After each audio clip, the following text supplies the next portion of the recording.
I go, well, they're interviewing me from, like, Entertainment Tonight. I go, this isn't one of those real Jewy movies where everyone's getting killed and gassed. I said, I hope it's aliens and crap like that. I go, I can't, for obvious reasons. I don't like his Holocaust movies. I said, for obvious reasons, I don't want to see that.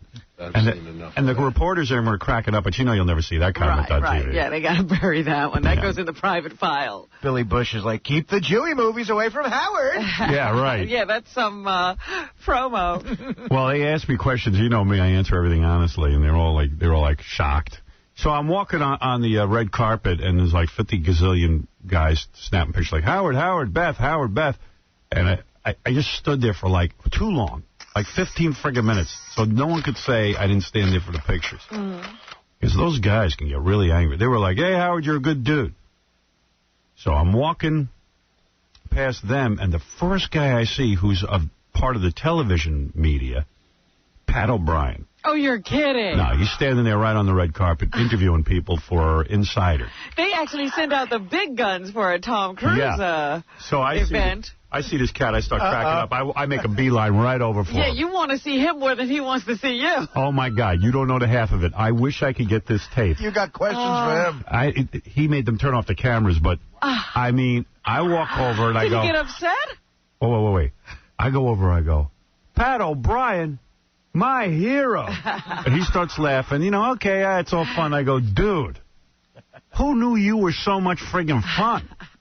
So he's like, okay, thank you, Howard. Just like that. Like, done with me. Yeah, he wants to move along. He doesn't even know what you're talking about. I go, hey, don't turn off the cameras. This is important. I go, I just want to say, this dude, who knew he was so much friggin' fun? So he goes, 100 days sober. Yeah. 100? I go, couldn't have been that long yet. So I look at the camera and go, you poor bastard. 100 days sober. You were having the time of your life. Where are those girls? Where are the hookers? So he says hi to Beth, and I go, uh-oh. Just like this. This is all on tape, man, on tape. Are you winking at Beth? I go, look, man, I'm going to tell your ass right now. She ain't going home with you and Betsy. He goes, oh, no.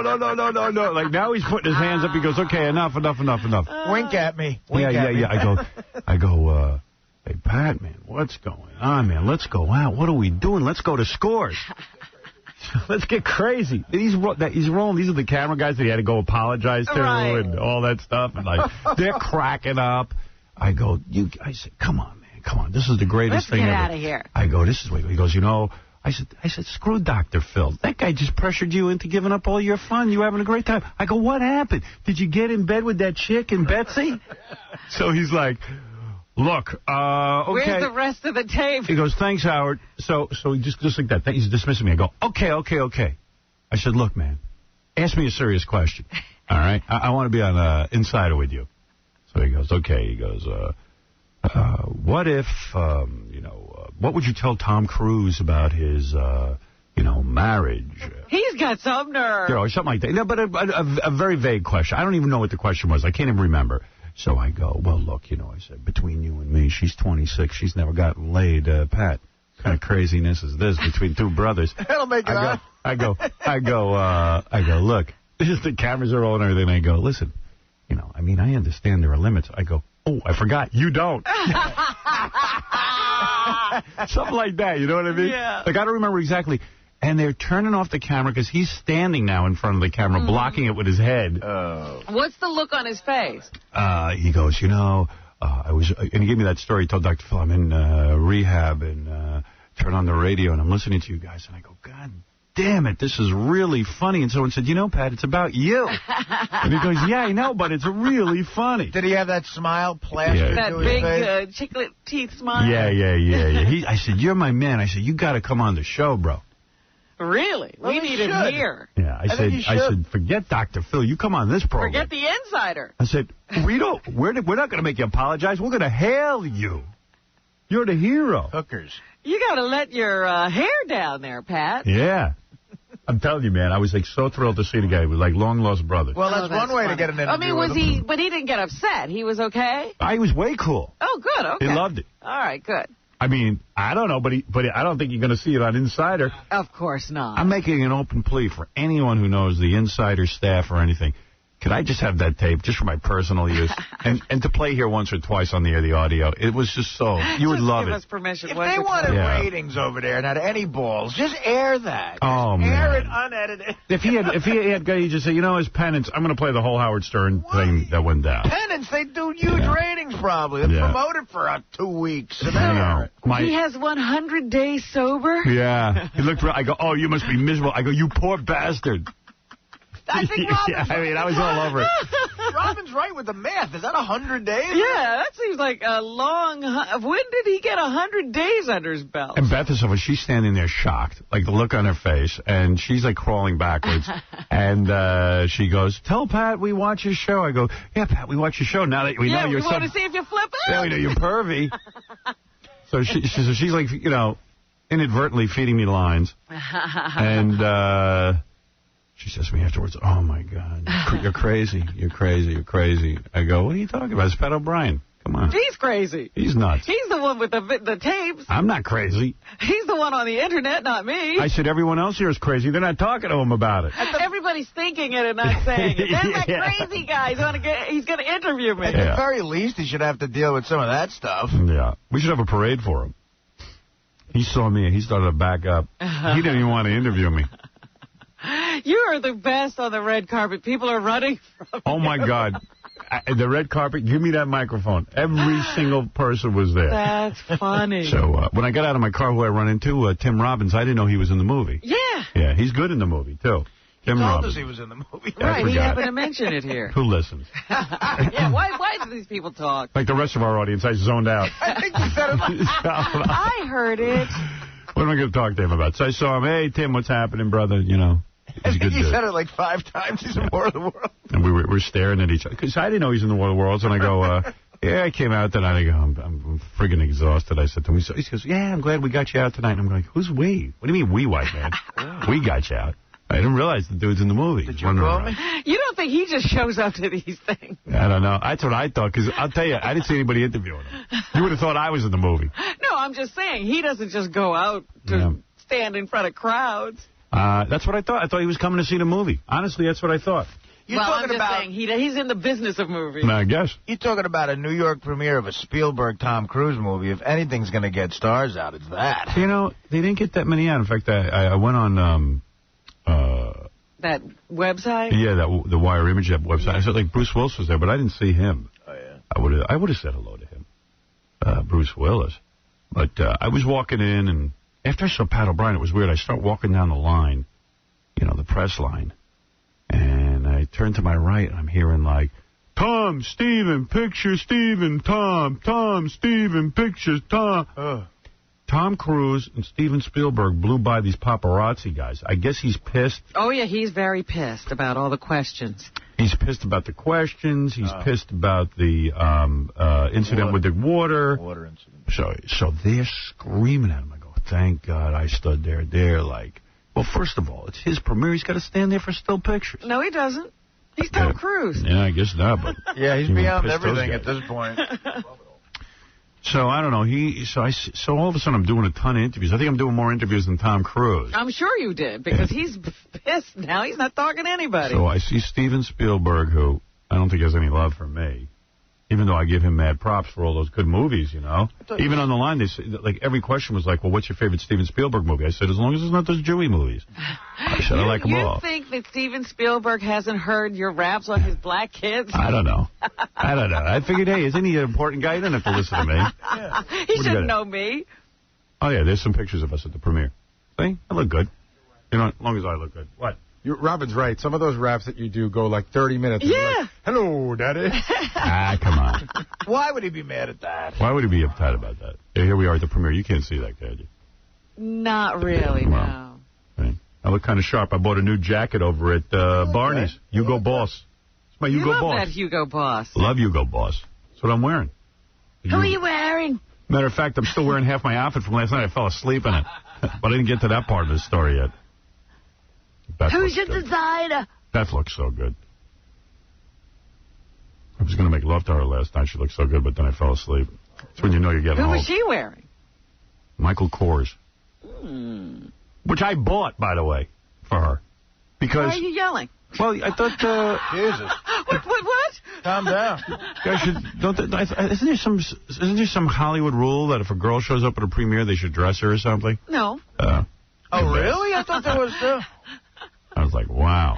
No, there's no Hollywood rule like that. Why do you own that dress? You're supposed to return it in the morning. Yeah, that was a Michael Kors dress. And that's evidently a big friggin' deal. And the shoes were Michael Kors and this and that. Because we were stopped by, on this line is everyone, the Style Show or something. That Style Network? Yeah, but one of their shows. And they go, can we interview? I go, I hate you. I go, what is this Style Show? Well, I mean, who the hell wants to see that? Bunch of faggy shows all in a row here. I go, give me some important media.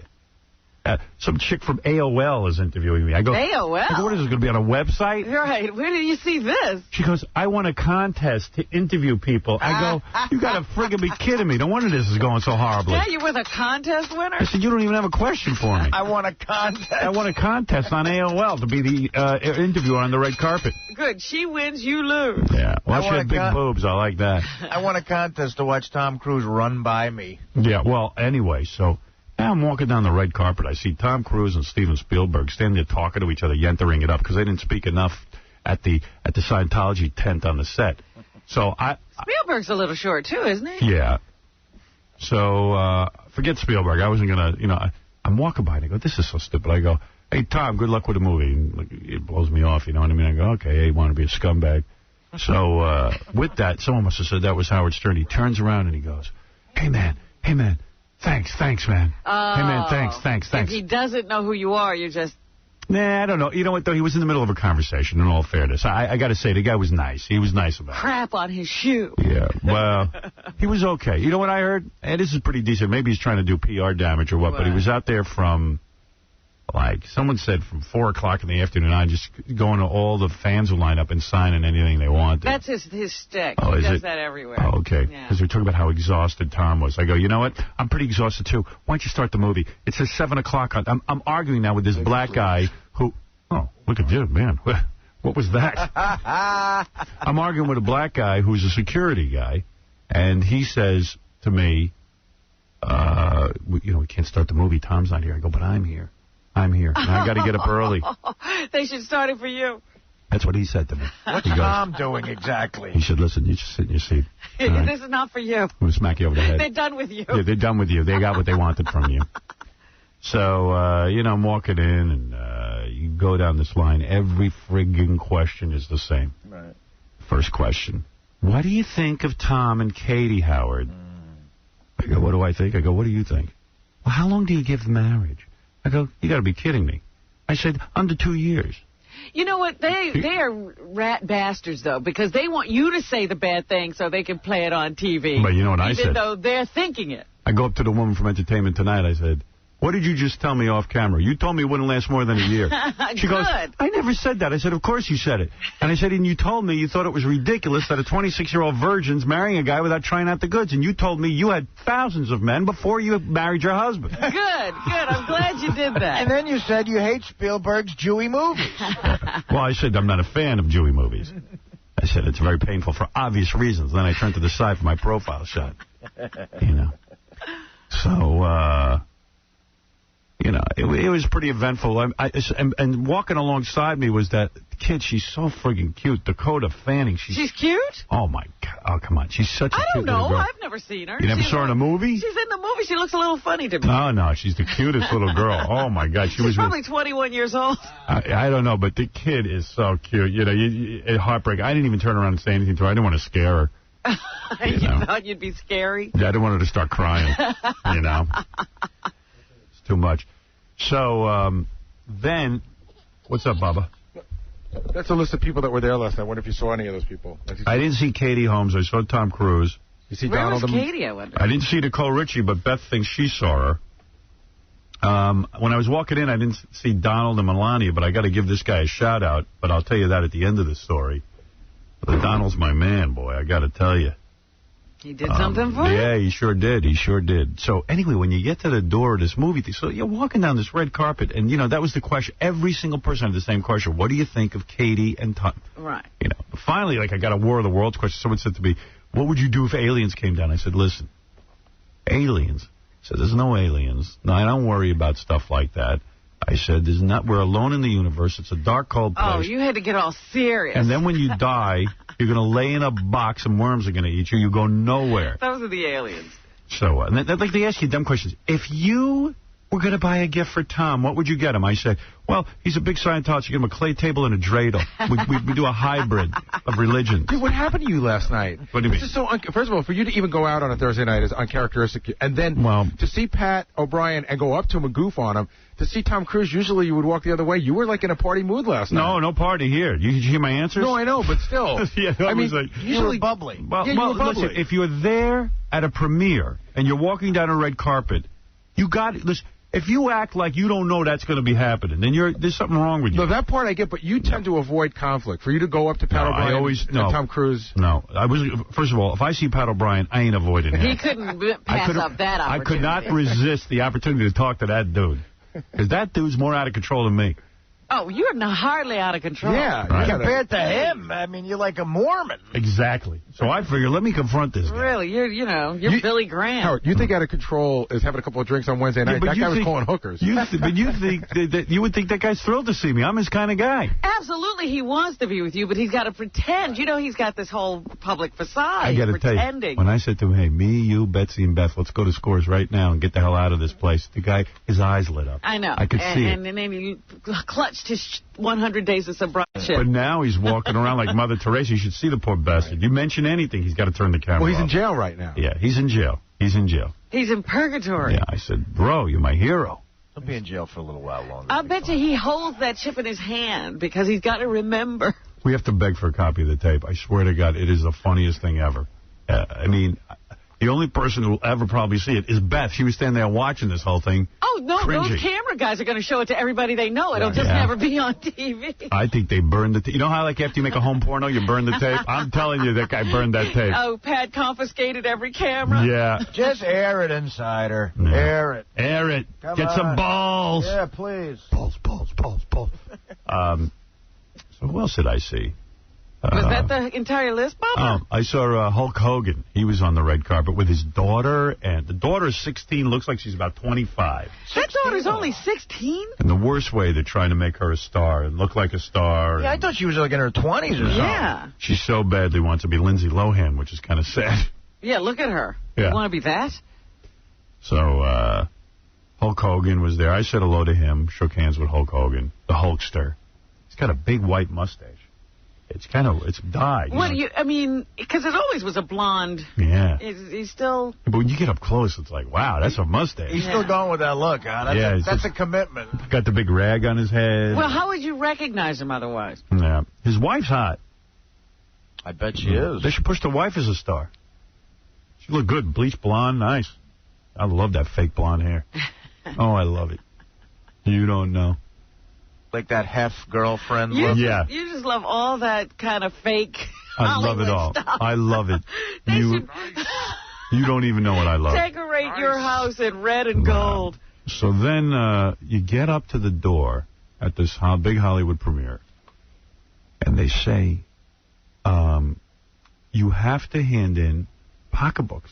I go, oh, you guys want to go through it and confiscate? Like, you're going to confiscate it? What are you talking about? No, they go, everyone has to get the pocketbook, and you get a code check number. Oh. I go, this is a disaster. You have to turn over your purse? Yeah. And in it, Beth has my wallet. So I take my wallet out, and I go, listen, man, let's just go home, I say to Beth. I don't want to sit for the movie because I know what's going to happen. I got to get out of here because I got to get to bed for work. We're going to get stuck. They're going to try and find these purses. Yeah, and then you're standing in a line trying to get your purse. I said, what are we... And I mean, this is no way to enjoy a movie. And they say, we want to confiscate your cameras and cell phones. Right. You know, and because they're afraid you're going to take pictures during the movie. And I'm like, you got to be kidding me. I'm not taking any... I said to the guy, you think I'm going to risk... being caught taking pictures? Why would I take a picture? Yeah, you're Howard Stern. I mean, you're going to go down for pirating a Tom Cruise film? Right. How embarrassing would that I've be? I've never seen a move like that. You know how uptight they are about pirating? I took my... Dude, they don't have to be uptight about the premiere. What they got to be uptight about is the guy who copies the films, takes it, sneaks it onto the Internet. Right. I went to a screening, like just a regular screening of a movie. I wish I could remember. It was a kid's movie. I took both my kids. It was either Scooby-Doo 2 or The Santa Claus or something like that. Yeah. They searched the kids.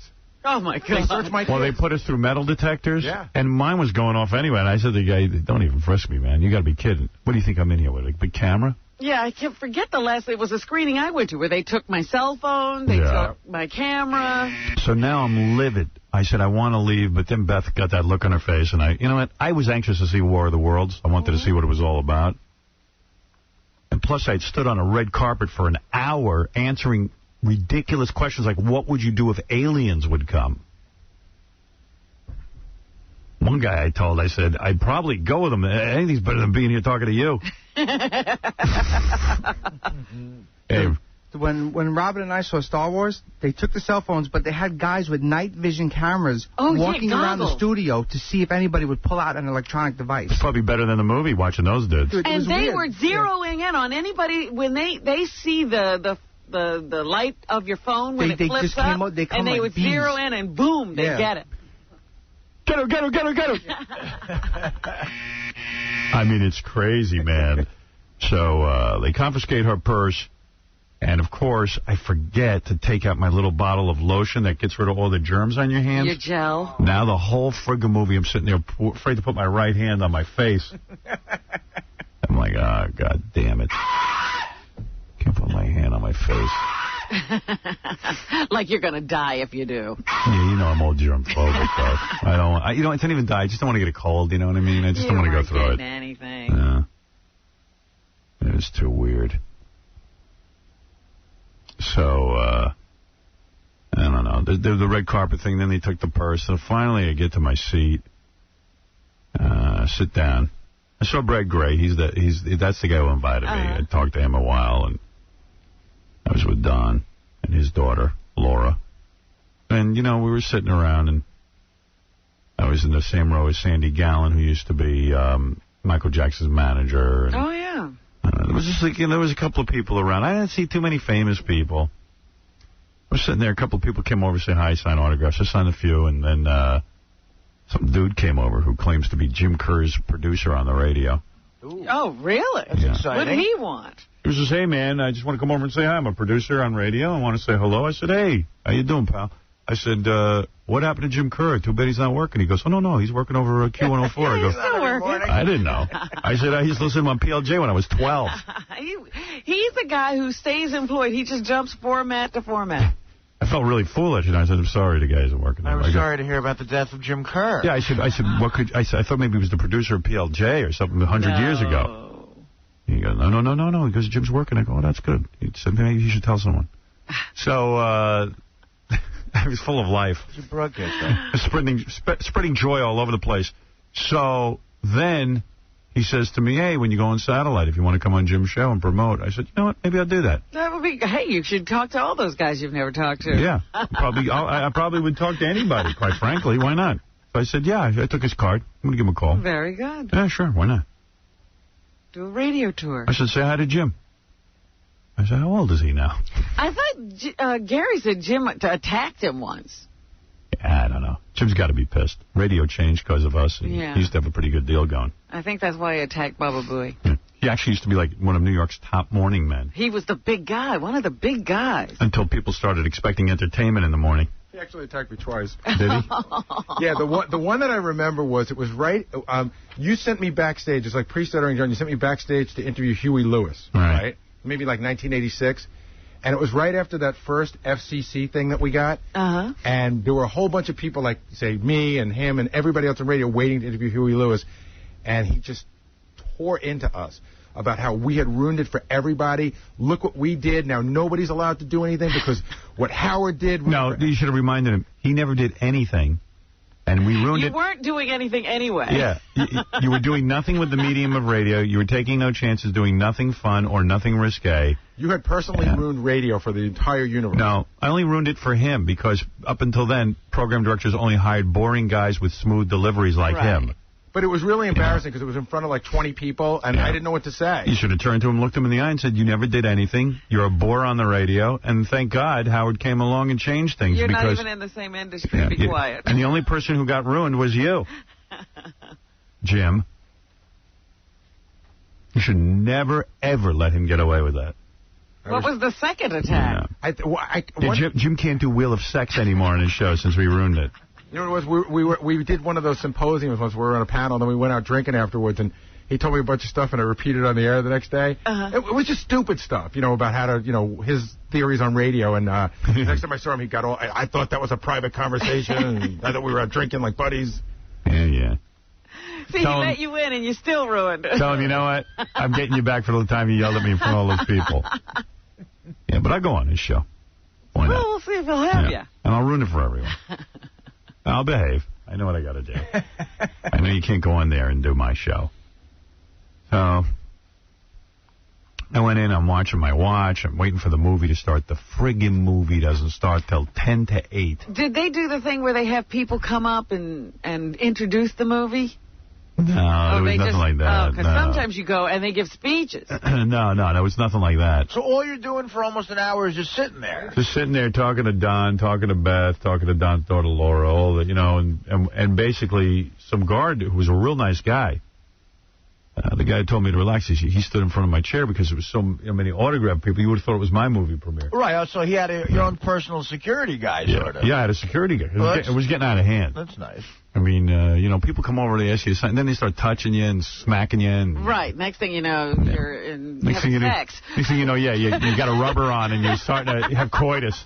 Having coitus with a plumber. Everybody comes over and says, you know who I am, don't you? And I go, no. And it's a whole big guessing game. And I don't know what's going on, but I'm watching my watch going, I got to go do a radio show tomorrow, and I'm exhausted. So finally the friggin' movie starts, which was good.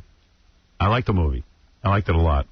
You could punch a few holes in it, right. And, maybe the ending and stuff, but it really is, the effects and everything and the monsters are really good.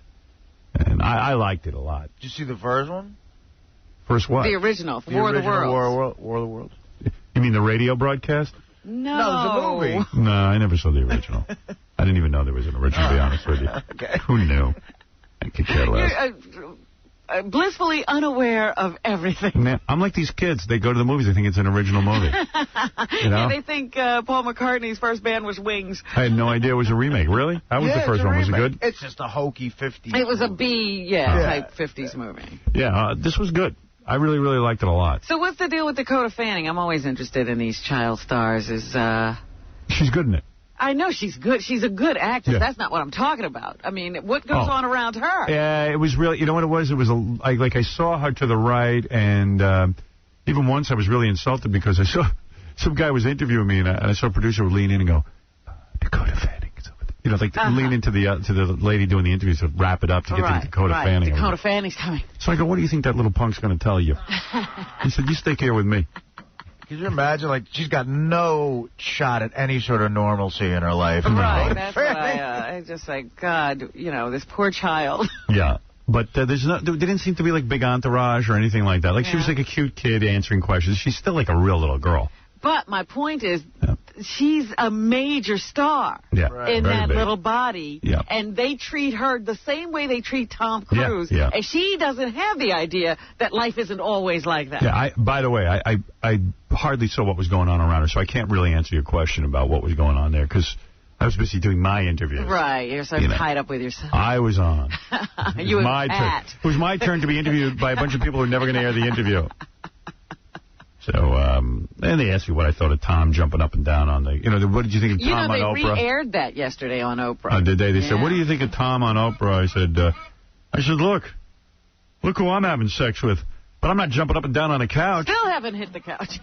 I said, I'm thrilled when I get laid. I feel like jumping up and down on a couch, but I don't, because you know what? I'm trying to be a little bit suave. It's like they say in football, if you get to the end zone, act like you've been there before. Right. Don't start doing that weird dance. Yeah, the dances have to be banned. He's a movie star, for crying out loud. That's what I said. I said, he's getting laid.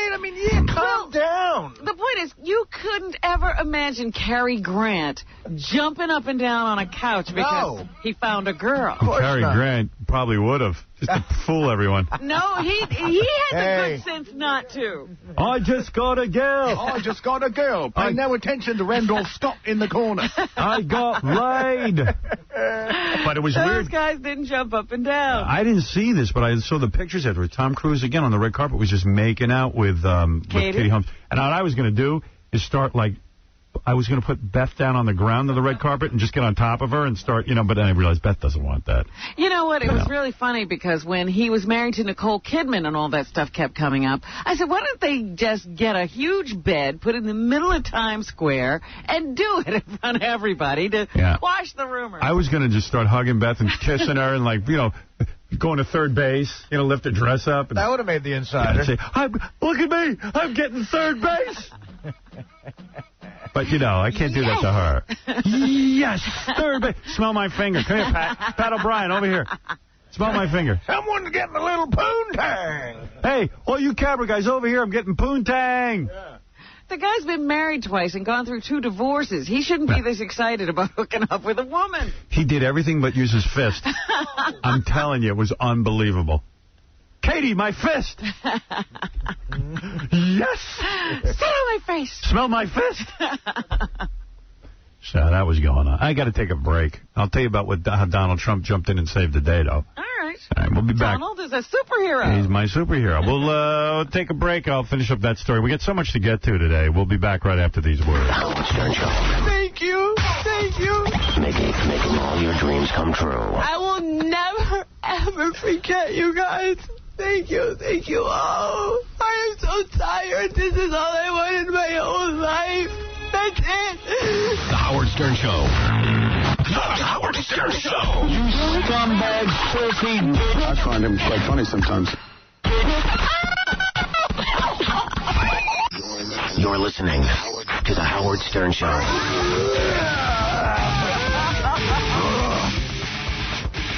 Yeah. Tonight on E! Stump the Perv with Ron Jeremy. Richard Christie and Ron Jeremy square off and Stump the Perv. And quite an entertaining little show, to say the least. He was a good guest, Ron Jeremy. Turned out to be a real good guest. Yeah. So that was kind of cool. But he's still Ron Jeremy. Yeah. The hedgehog. Matthew, you're on the air. Hey, what's up, Howard? How you doing? Pretty good.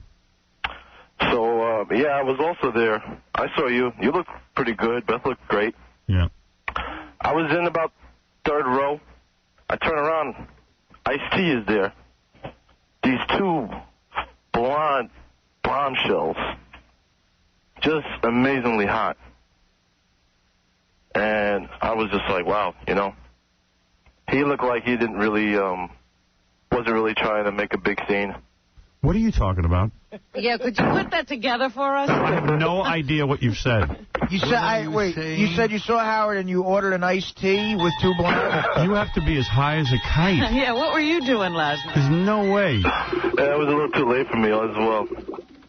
Could you tell me what you're saying? I was trying to tell you. I was at the premiere yesterday as well. Right, of War of the Worlds, yeah. Yeah. And I was in about the third row. Right, you turned around and you saw 2 blondes. Who were they? 2 blondes. I have no idea who they were. Were they with Ice-T? Is that what you're saying? They were with Ice-T, the actor. Oh, Ice-T, the actor. That's his wife, Coco.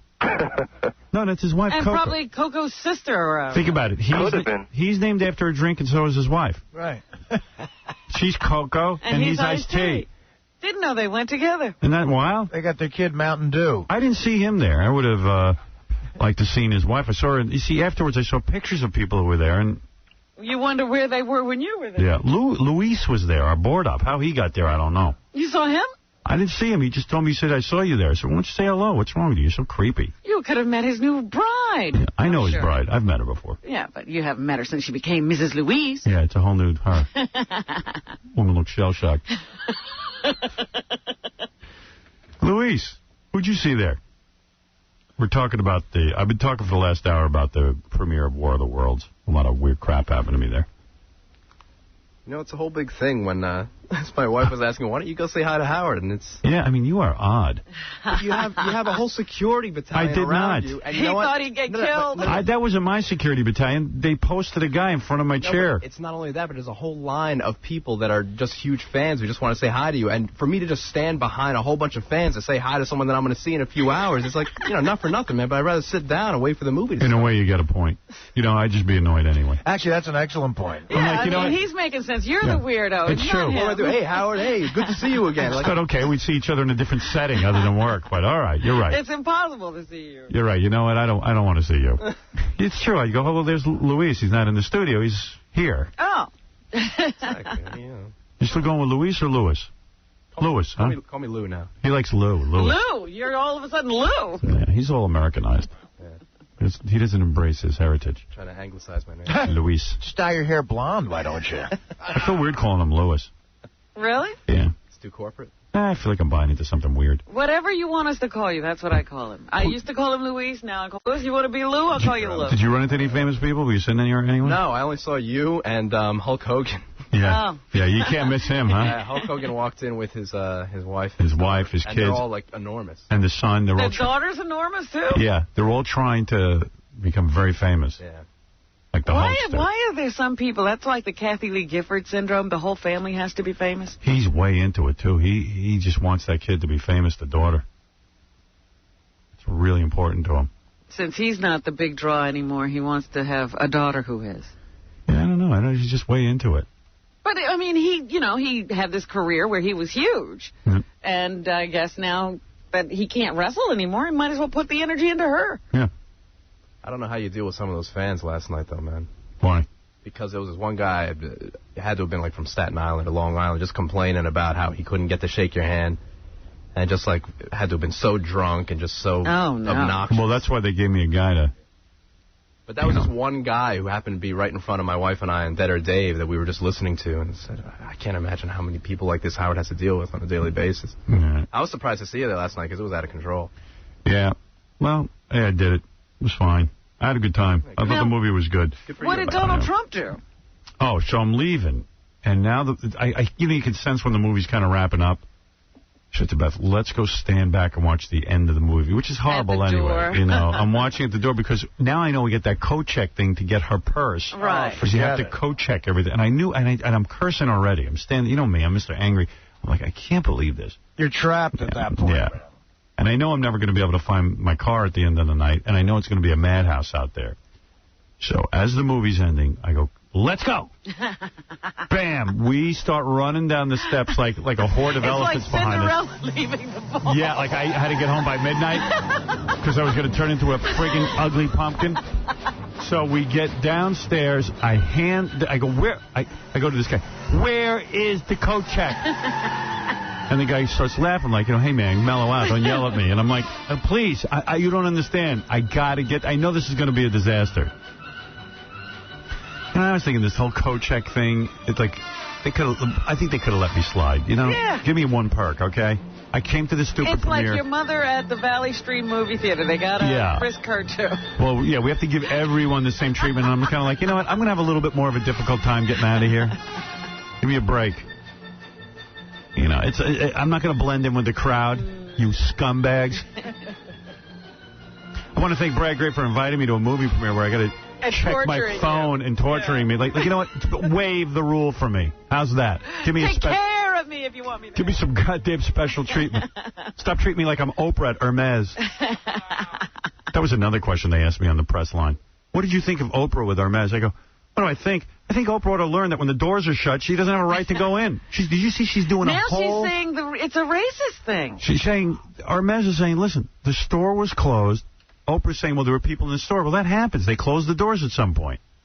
And they were trying to set up for some kind of a promotion, but she says it was a racist thing now. And now she's humiliated, and she's going to do a whole hour show blasting Hermes. Oh, that poor Hermes. They're like, oh my God. That Chavez guy is probably dying. He's quaking in his boots. Yeah, he's probably, oh, no. I can't believe Oprah's going to do an hour show on how I suck and I'm a racist. Between now and then, he'd better figure out some way to turn this around. Yeah, he better just, like... He better publicly flog himself just to get her off his back. You better, like, go to an NAACP rally or something. Right. No, it won't be enough. That's not enough. He better donate $5 billion to the people of South Africa. That's right. He'd better do something. The whole audience will get Hermes bags. You know what? No, the South Africans are now walking around with Hermes bags. Yeah. He should let Oprah spit in his face right on TV.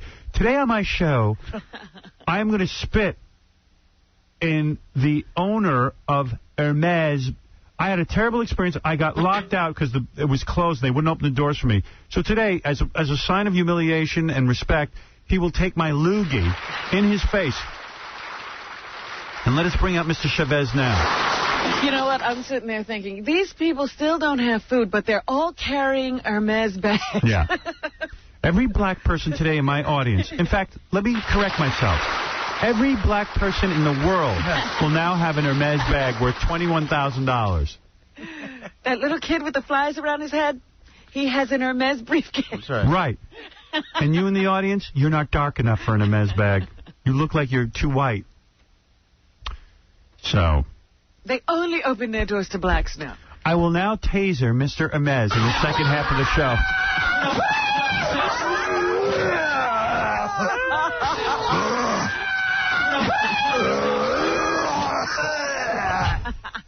There's a little bit of mashing up. I will now eat an egg salad sandwich, throw it up on my feet, and Mr. Chavez will eat the dirty eggs and spit off my feet. Go, Oprah. Go, Oprah. Teach him a lesson, Oprah. She is going to teach those bastards a lesson. So they asked me, I go, you know what, Oprah's a big baby. She should learn when the doors are shut. She doesn't always get what she wants. She can't have her Hermes watches as soon as she wants them. And you know what, go home and just shut up. And Tina Turner doesn't need a gift just to go to dinner with her. I said, you know who needs a gift? Me. Okay? That's a real sort of insight into how she is. Why was she at Hermes? To get a watch for someone she's having dinner with. Yeah, and the doors were closed, you know. But now it's racism. Give me a friggin' break. Well, she's playing that They kept her sitting so long in that movie thing, though. People were getting up to go to the bathroom every minute. Because, you can't hold it for 4 or 5 hours. Some guy got up. He stepped on Beth's foot. She thought she broke her toe. Oh, dear. One of those gay mafia guys. Gay mafia guys. Yeah. What is that? You know, the gay mafia in Hollywood. Oh, one of those. Yeah. You mean the real gay mafia? Yeah. The real gay mafia. They call him the fairy godfather. No. I think it was Geffen was sitting there and a bunch of other guys. Oh, really? Yeah, like all the big guys. It's SKG DreamWorks. That's right, you're my boy, aren't you? Yeah. He looked like one of their boys. That's right, you're my boy, aren't you? So he stepped on Beth's foot. I said, hey, he's in the mafia. You better not. Yeah, don't say anything. Just accept your broken toe. Anything with mafia doesn't sound And be happy. Good. Yeah. She goes, it's the gay mafia. Can't you be a man and do something about this? You can't even attack the gay mafia? You can't beat up the gay mafia? You fag. Don't worry, I'll take care of it myself. Yeah, so then I'm leaving, and I'm doing the mad dash for her bag. Of course I get there. There's like 5 tables worth of pocketbooks, women's pocketbooks, with yellow numbers strewn all over them. I go, give me her bag. Here's the number. I'm the first one out of there. They go, okay, we're looking for it. I go, I knew you mother effers wouldn't be able to find these goddamn bags, you scumbags. How am I going to, I got to get to this car. And of course, my car's being driven by a cop, and he's not even near the place. So I'm standing there. Now I'm trying to dial my phone, and it's not the easiest thing in the world to dial my phone when there's like 50 million people standing on top of you going, Howard. And I'm like, oh, no. All of a sudden, Donald Trump and Melania swoop in, and Donald Trump goes, Howard, what's the matter? Now I'm embarrassed. I don't even have my car. You don't have your purse. Trump's car is right there. Of course. In fact, I'm there. I didn't know it was Trump's car. I go up to the guy. I go, can I pay you to take me to my house? He goes, not right now. I can't do anything. I said, please. All of a sudden, it's Trump's car. Right in front, of course. That would have been funny if the guy took a 50 from me and left Trump. He's got the whole thing arranged. Like, they got it down to clockwork. Right. Mr. Trump right in front. He ain't making phone calls. Bam. All done. I don't know whose his guy is, but the guy's awesome. Yeah, but they go out every night practically. They have a routine. Yeah, well, yeah. You go once, it's like, oh, my God. Yeah, well, I got to be a little better prepared. Well, you just don't prepare for these occasional things. I got to get Scoresman923 to start thinking a little bit. But that's why I was laughing, because Mr. X takes care of all that. Yeah. You know, because we've had the whole. He's like, no, we're not checking anything. He, takes the purse, he goes back, puts it in the car, right. Tells the car where to be. We know exactly where to go. Yeah. Well, I didn't know what was going on. So Trump comes in and he goes, "We'll give you a ride." Him and Melania, who looks awesome, man. Nice. She's wearing a little cocktail dress. I wanted to throw Trump out of the car and just get Beth and Melania getting it on. I'm sure he had similar thoughts. We get right in the car. Trump, right away, he knows how to treat the lady. Beth, you look fantastic. Melania is your biggest fan. You're beautiful. You look fantastic. So I'm like, I got to come up with some compliments here. Yeah, what are you doing, so I'm sitting there, like, he's so busy complimenting her, and I go, Melania, you look great. Beth's your biggest fan. Just take his line. That's what I said. I repeated verbatim everything the guy said. Oh, no. I go, Beth's always talking about you, how beautiful you are. She's like, thank you. And I was like, hey, this is all right. This is going well. Wow, Donald, nice car. Yeah. No, but I tell you what, man, seriously, the dude saved my ass. That was beautiful. Yeah, because you'd have been wandering through the streets being mobbed. And they go, Mr. Trump, would you like us to drop you off at Trump Tower first? Or, Donald goes, Howard lives in a non-Trump building. Take him to his building. Yes, anathema. So, yeah. So I go, thanks. And I bet he's surely trying to make you feel guilty about that, probably. That's how he is. I got to slip you home to a non-Trump building? Well, he once said to me, once you go look, when I was looking for an apartment in the city, he goes, here, come look at one of my buildings. And I go in, and it's like $50 billion. Well, yeah, but he even called and said, I want you in that building. It's a great building. So I thought I was going to get a price break or something. I don't know, man. I didn't get any price break. No? No. That night you should have stayed at a Trump hotel at least for him. Yeah, just take me to a Trump hotel. So anyway, Melania's sitting there in a little cocktail dress. She's got a killer body. I mean, killer body. Mint condition. Great legs, I know that. Great legs, and they're right in my face. I've had the pleasure of meeting her up close a couple of times, and she is stunning. Yeah, she's got a killer body. Just off the charts. I was going to put my head in her lap. Sorry, Donald. I forgot myself. Oh, the car jerked forward. Sorry, my head's in her lap. Sorry, I didn't grow up rich. I have no class, okay? How often do I get close to that kind of tail? Sorry, I'm not comfortable in a limo. So we're in there and like... Just trying to pay her a compliment. Right. Yeah, because I'm sitting right across from her. I'm trying to look up her dress. Of course. In that limo. So they say, Mr. Trump, do you want to be dropped off first? No. Let's bring Mr. Stern. Everyone's Mr. Stern on first, and then... Mr. Stern? Yeah, so Donald gave me a ride all the way home. Didn't treat her like a blue bud. Yeah, shook my hand. Sweet. I said, hey, we got to do dinner sometime. We'll never do dinner. And then, even after the guy saves your life. I mean, he won't do dinner with me. I mean, I would do dinner with him. Do dinner with sure, him. Absolutely. He won't do dinner with you? What do you mean? I don't know. He's busy. Sure he would. Who wants to sit with me? He invited you to lunch once. Did he? Yeah, and you turned him down. Okay. I had lunch with him once. Did you? Oh, forget it. Then he'll have lunch with anybody. Yeah, but he doesn't even like you. No, because I roasted him. He ate with Stuttering John. He ate with Stuttering John. He had a dinner with Stuttering John. You don't have a chance? Hey, well, Stuttering John's the announcer on The Tonight Show. Yeah. I stand corrected. Pre that, though. Donald, Melania, great to see you. So, I mean, she just looked awesome. I got to say, he is banging. Looks even better since you got married? Yes.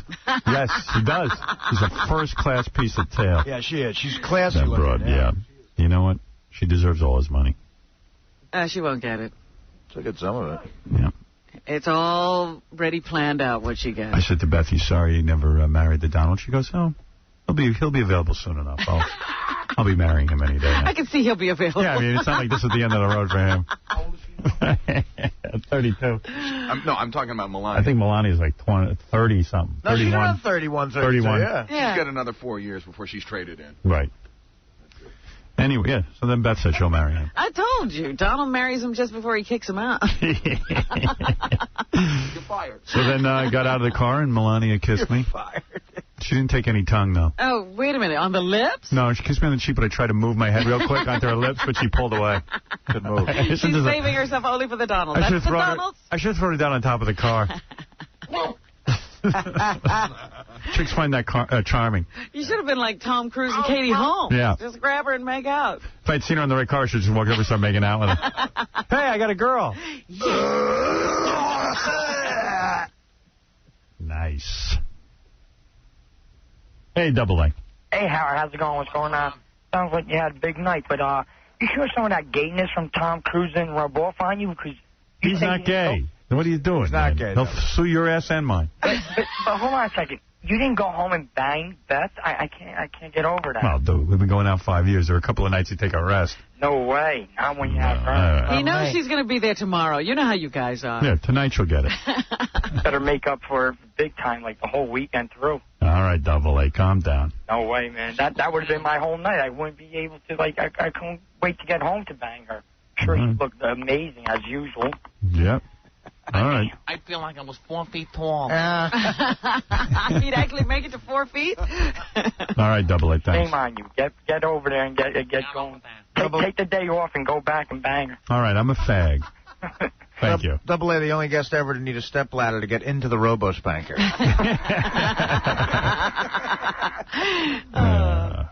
All right, we got to take a break. Tonight on E! Stump the Perv again with Ron Jeremy. It's a good show. High-low game later with Playboy Playmate Jessica Walcott. A new high-low game? Yeah. Jennifer Walcott. Oh, you said Jessica, it says. Oh, my God, that's a faux pas. It's Jennifer. I know this for a fact. Really? How do you know? I'm a fan of Jennifer. Uh-oh. Have you chugged the pickle to that? Maybe once or twice. Once or twice, yeah. She's been around for a little while, but she's stunning. What year was her year, Artie? Oh, God. Now, you know what? Just a few years. That's probably since I've been on the show she's been around. Maybe 2002, I'm going to say. What's with my staff? They can't write anybody's name in right. I don't know. You know? I mean, look, there's no way. I'm positive it's Jennifer Walcott. How do they... He's right. It's a mistake that I made last night. Oh. Sorry, Bull. Sorry, Gary. Baba Booey, he's the monkey man with big teeth and big breasts.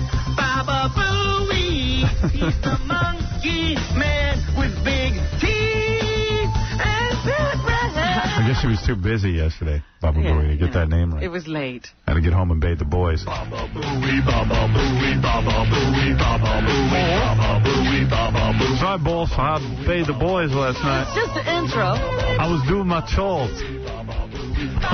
No big deal. No big deal. I was busy with my chores last night. Mary wouldn't let me write on the computer. I had to share the computer with Mary, and she was doing her what is that? Architectural? Graphic art. A graphic art. I couldn't get on the computer last night. The boys were doing their homework.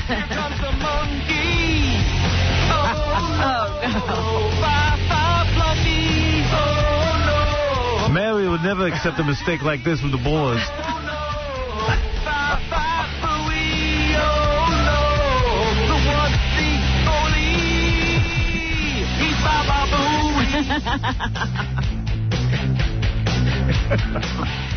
Sorry, both. I didn't have time to get on the computer last night. Mary was yelling at me. It was a mistake. Get over it. I couldn't get on the computer. Boys had to do the homework, and then Mary had her graphic artwork. It's over. Why are you still talking about it? I haven't said a word yet. I'll do your words. Graphic art. Get a grip, dude. Mary had a job for graphic art. Like you never made a mistake. Now, that's a lie. Mary hasn't had a job for graphic art in 10 years. Oh, you're right. But she has to be on that computer.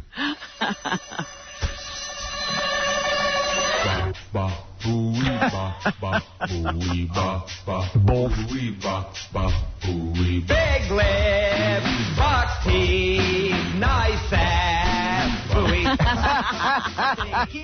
Yeah, Eric, go ahead. Eric the Midget, everyone. Oh, what? Wait a minute. What's he doing on the phone? He was never calling us again. I thought you were never calling the show again. Eric? I guess maybe he's not there. Oh, maybe he remembered. I got you.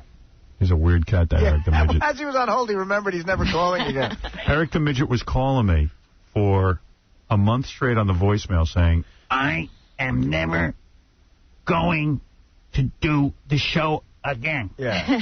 Tell Stern, unless he accepts my challenge, I will never do the show again. My challenge is that Howard says nothing negative about anyone for a month. Oh, that was his challenge? And I go, well, why would I take that? And who wants you on the show anyway? Who's looking for you? Yeah, who said you were a big addition? Okay, we'll do a boring show for a month, so you'll call again. Yeah, I like that he was threatening me. I'm not going to do the show anymore. You'll be without me for 30 days. I like he's threatening pulling a crackhead Bob on us. Here, wait, here. Listen to this. Hi, Will, it's me. I was leaving you this message because tomorrow is my birthday, my 30th birthday. And, you know, it's really annoying me that Vern's not taking me serious on this whole thing of, you know, wanting to be, you know, an entertainment reporter, sports reporter. See, I would like to have a good-paying job. A good-paying job. Wait a second. Eric the Midget. This is great. You're not taking him seriously. He wants to be an entertainment reporter and a sports reporter. Yeah. He wants to be paid well. But you're not taking him seriously. But here's the one where he challenged me, or else he was never coming on the show again. Okay. Hey, Richard, I'm leaving this message for Howard. I noticed that he has not even come close to mentioning my challenge to him yet on the air. Was he too chicken to take it? Does him and his staff know that they will absolutely lose the challenge if they end up taking it? Come on, chicken. Come on, chicken. Take the challenge, Howard. So funny. Yeah, that kid's dangerous. You will never, for a month, say nothing negative about anyone. Why do I want to do that? What do you win if you actually... I get Eric the Midget to call in. Wow. By the way, who's more negative than Eric the Midget? No one. You will be positive or I will destroy you. Take the challenge. Be a man. Be a man that has a brain in his head instead of between his legs. Like I know you do. I know that's where the only brain that you have in your whole body is between your legs. Eric the Midget's my hero. He stands up for all the little people. He stands up even though he can't. I wonder what he's thinking when he makes these phone calls. Like, some chicks will dig him because he... You think chicks have anything to do with it? I don't know. It's got to be. There's always something. You think there's a chick there while he makes these calls? Or the hope of a chick showing up. Excuse me while I call the Stern hotline, Daphne. Daphne Zuniga. Not a very big one at that either. Take the challenge. I challenge you to go a whole month without saying a single bad thing about anyone. So, you know, get a clue. Bye for now. For now. Okay, you win, Eric. He couldn't do it. You win. You were right. I can't do it. Bye for now, Cape Crusader. We never have to talk to you again. I'll get you. There's Eric the Midget. Hey, I thought you weren't calling in anymore. Well, I wasn't. Hang on. Okay. You can't even understand him. Take two. He's like, what? Is that Eric the Midget or the Penguin? Hello, dynamic dimwits. I'll get you.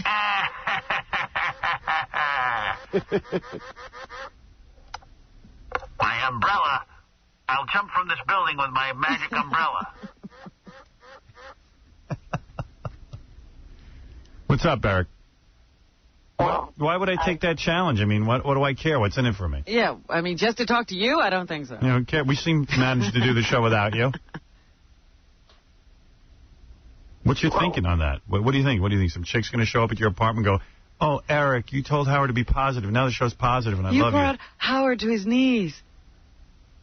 No, it's just, you know, I went down to the set of American Dream, you know, to do the show, and all of them had nice things to say about you and your staff, but for some reason... Who cares? Yeah, so?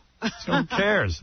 I I have to be nice because the staff of American Dreams is nice? That's how they want to spend their time. Of course they're nice. They get, first of all, they have craft services there. They're getting fed. They've got the cushiest job in the world. They get to act and get paid tons of dough. Yeah, but even though the show sucked. Everybody said you were a nice guy so far. So what? Why do I have to be nice? Just because they're nice? Of course they're nice. But we still don't understand why he has to now be nice. Why do I have to be nice? Because I'd like to see if it is actually in you. No, it's not. It's not. Of course it's not. Obviously it's not. I'm a bitter, angry man. So now what? So if they say I'm nice, what's your problem with that? Your logic's up. You've been sitting around in that house too long. Get out and smell the roses. Take a deep breath of air. I want you to be positive. If you're not positive, I won't do the show. But you're calling an awful lot for somebody who said they were never calling again. Well, because this challenge came to my mind. Oh. I've been brainstorming. Let's get to know Eric a little bit. When did the challenge come into your mind, and when did you realize it was a really bad idea? I think he's just realizing that. I thought of it Labor Day week. No, not Labor Day. Memorial Day weekend. Did you miss us? Why don't you tell the truth? You missed us. You love calling in and you love the attention. So why are you making demands that no one cares about? You made a fool out of yourself. You're threatening every day you're not going to call into the show, and now you're here calling into the show. You banned yourself from the show, and you missed it. So why do you keep doing that to yourself? Why you keep banning yourself from the show? You keep calling in anyway. You love the attention. I don't love being called Eric Midget. I would prefer it if you would just refer to me as Eric. Well, Eric, you know what's going to happen when you call. Want me to get to know you? What's your favorite movie? Well,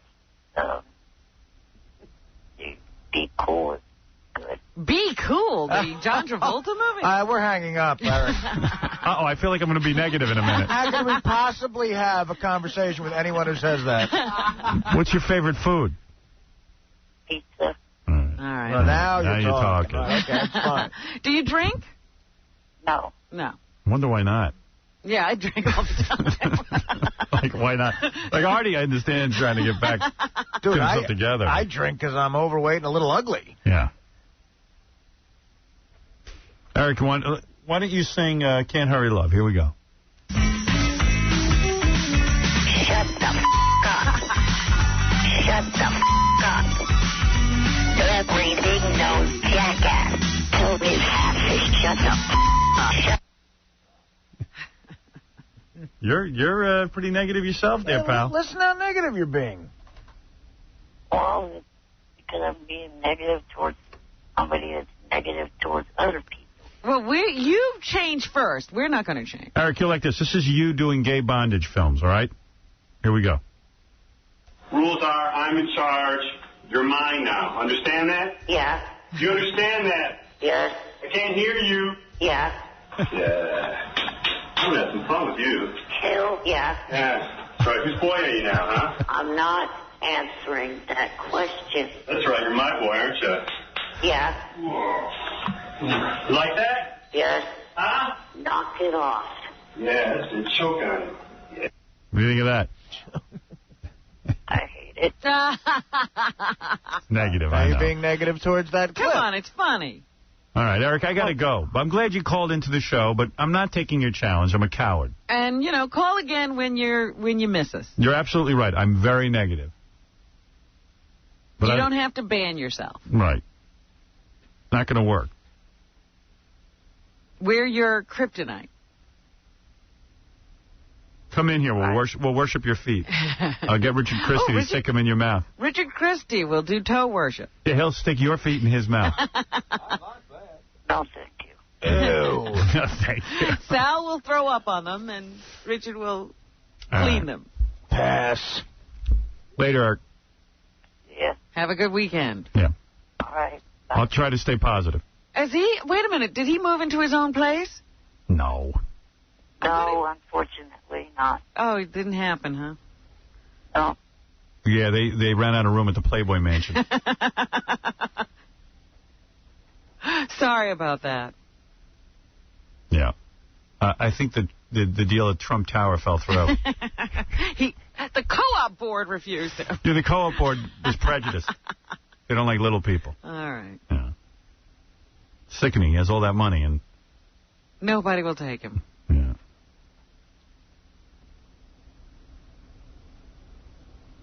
All right. There's a guy on the phone says he wants to hang out with you. You interested? I don't know. Willie? Yeah, this is Willie the nigger. Oh boy. Okay. I want to hang that little midget. All right. Come on. Stop that. What the hell happened there? I don't know. That didn't go very well, Artie. It says, Willie wants to hang out with Eric. I go, okay. Willie wants to hang Eric. I go, hey, maybe Eric, maybe... You know what it does say? It says, wants to hang Eric. It doesn't hang out. It wants to hang Eric. I'm sorry, Eric. The guy wants to hang you. I apologize. Little misdirection. He really did. Then he gets on, this is Willie the nigger. I want to hang Eric. Eric, try and have a nice weekend and stop being so angry. Okay. I bet you couldn't go for a month without being angry. Yeah. I'll try and be more positive if you try to be less angry. All right? Yeah. All right.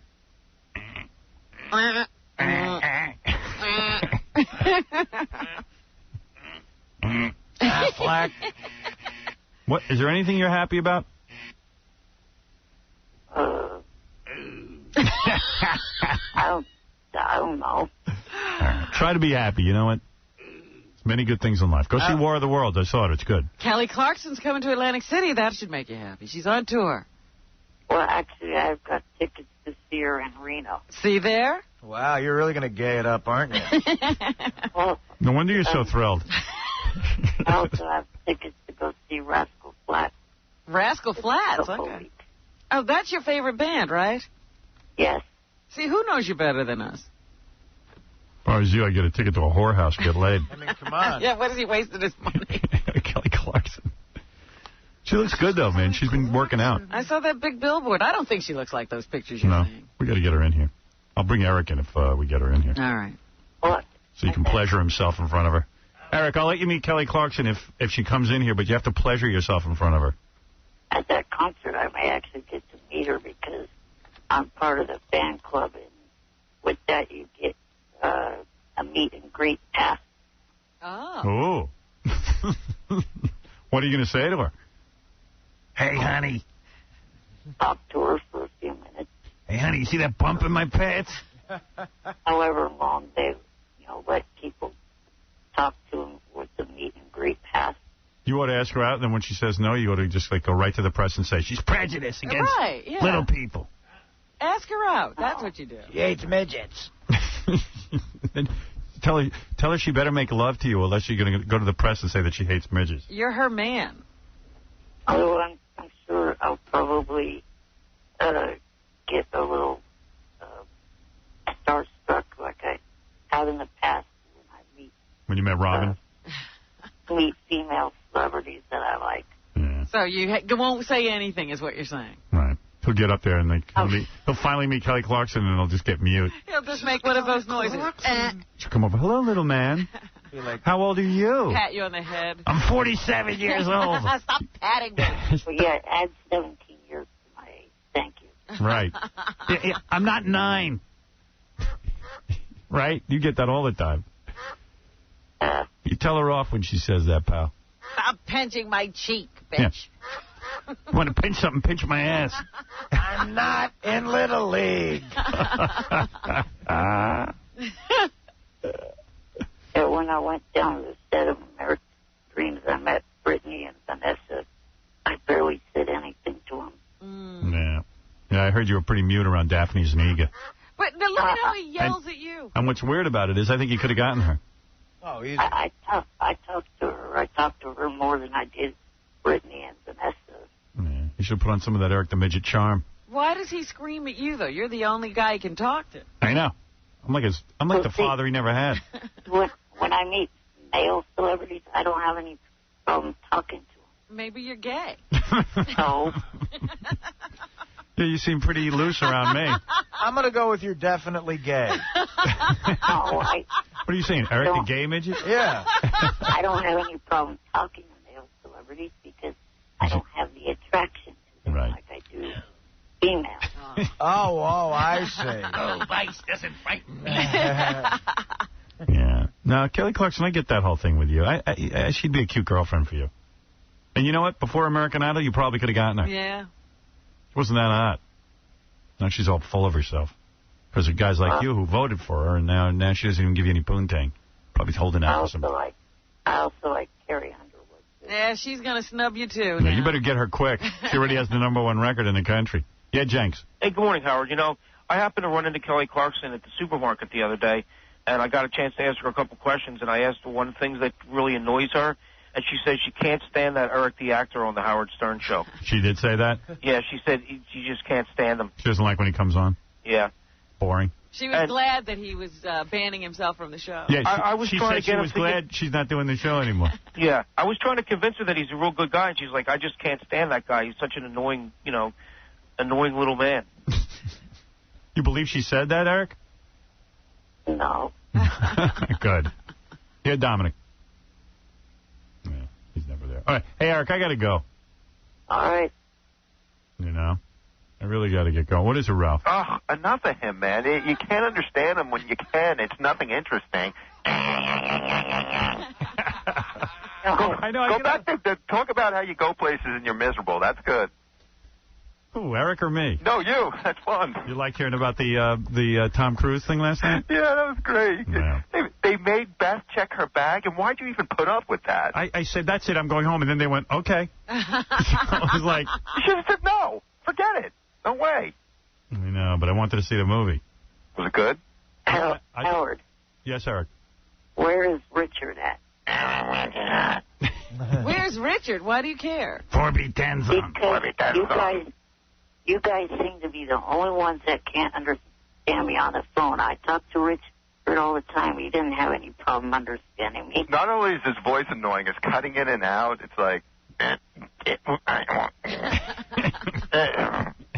4B10's on. Hey, man, I don't know. I like what Eric calls me. I enjoy Eric. Maybe a minute or two. I don't know. I can listen to it all day. That's the problem. I'm fascinated with him. Oh, I'm just sitting here waiting for you to hang up on him. I love that he's in love with Kelly Clarkson. I mean, I love the whole thing. Great. Man, clump. The moving around. 1 minute he's moving to a new place all his own, then he's not. Hey, Richard. What's up, Eric? Hi, Richard. I got to go take a break, you guys. I love hearing about his concert tickets. Yeah, I mean, he's going to Reno to see Kelly Clarkson. I mean, how do you not love that? I don't get it. I get more mail that please never put Eric the Midget on. I don't know. I'm like, no way. I love when he calls, too. Me too. Oh, I know. He sounds miserable, too. And I don't know. Of course he's miserable. Well, that's the thing. It's so great. I mean, the life is unbelievable. He's sitting in a room somewhere waiting for Kelly Clarkson in Reno. I mean, why was he at American Dreams? What was that all about? We got him an acting job in American Dreams, and then he was being temperamental. He was making demands, remember? He became a whole diva, and then now he wanted to be called Eric the Actor. Eric the Actor. He's the greatest ever. He wants to make sure, too, that you know that he's not a member of the Whack Pack. He hates that. He waits a month to get on, and then he finally gets on, and I pick up the phone, and then you hear... I don't know. I love him. I love this guy. We were cracking up that when Ralph called. Ralph calls and goes, oh, who can take you anymore? Because those are the calls that Ralph gets. I know. We were wondering who would win the Ralph, Eric the Midget poll. Who would you want to hear last? All right, put it up on howardstern.com. If you can only... How about Ralph doing Eric the Midget? Yeah, that I want to hear. You could get rid of one person on the show, Ralph or Eric the Midget. Which one would you go? And the polls will be open in 10 minutes. Yeah, I want to hear Ralph and Eric have phone sex now. Try it, Ralph. Hey, Eric, have phone sex with Ralph. No. You could be the man. I'm not doing that. You could be the man. I don't want to play. Ralph, you be the girl and let Eric be the man. Go ahead, Eric. No. What are you wearing? Hey, baby. No, you're a girl, Ralph. No. 4B10's on. All right, I got to go. Hey, Eric, don't worry about it, man. Stop banning yourself from the show. It's ridiculous. Okay. All right. No, I say ban yourself and stick with it, dude. He can't do it, Ralph. You can't do it, and we like it. So, I like Eric. All right. Goodbye, guys. My. Pizza, Kelly Clarkson. What? The poll's up on Vagina Corner on HowardStern.com. All right. All right, go to Vagina Corner. Who do you hate more, Eric the Midget or Ralph? The voting begins now. Bye, Eric. Polls are open. Yeah.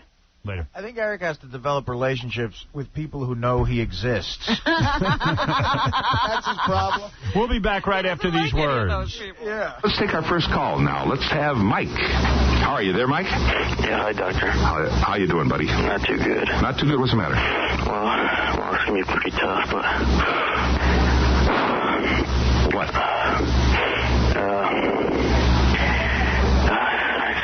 That's okay. Just take a deep breath and relax. And we're here to chat with you. Yeah. We're here to discuss it. You're just talking across the room to your friend, okay? Yeah. What happened? They were sold out of Howard Stern's book, Private Parts.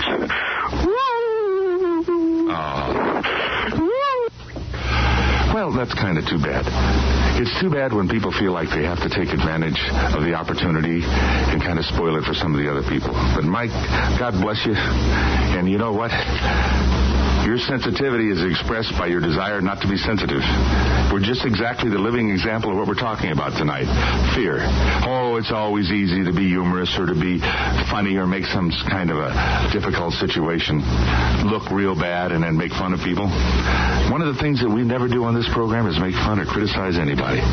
So, Mike, I wish you the very best, and I hope you find the relationship you're looking for. The Howard Stern Show. Warren, had a great time meeting Howard today. It was awesome. He's got a great show. And it was awesome. Thanks. Ooh.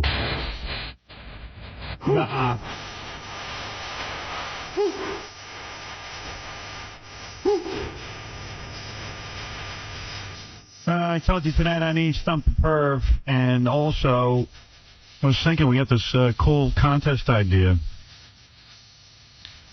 If we're into this old lady porno, you know, big time, and it's really disgusting. So I'm getting myself hot. If you're real old, like, you know, I would say, like in your late 70s to death, like 1 foot in the grave, yes. And you want to be in a porno, yes. we think we can arrange it. Oh, so we're going to get them started. Yeah, we have a little contest. Find the oldest, crankiest, and the guy who does these pornos is coming in here. He's going to pick the winner, and then right that day shoot the scene for the movie. Get your grannies. Yeah, so you can get into porn. Oh, that's a great contest. Yes, granny porn. There's a lot of people trying to get into it. You don't realize. Mm-hmm. And they don't know how.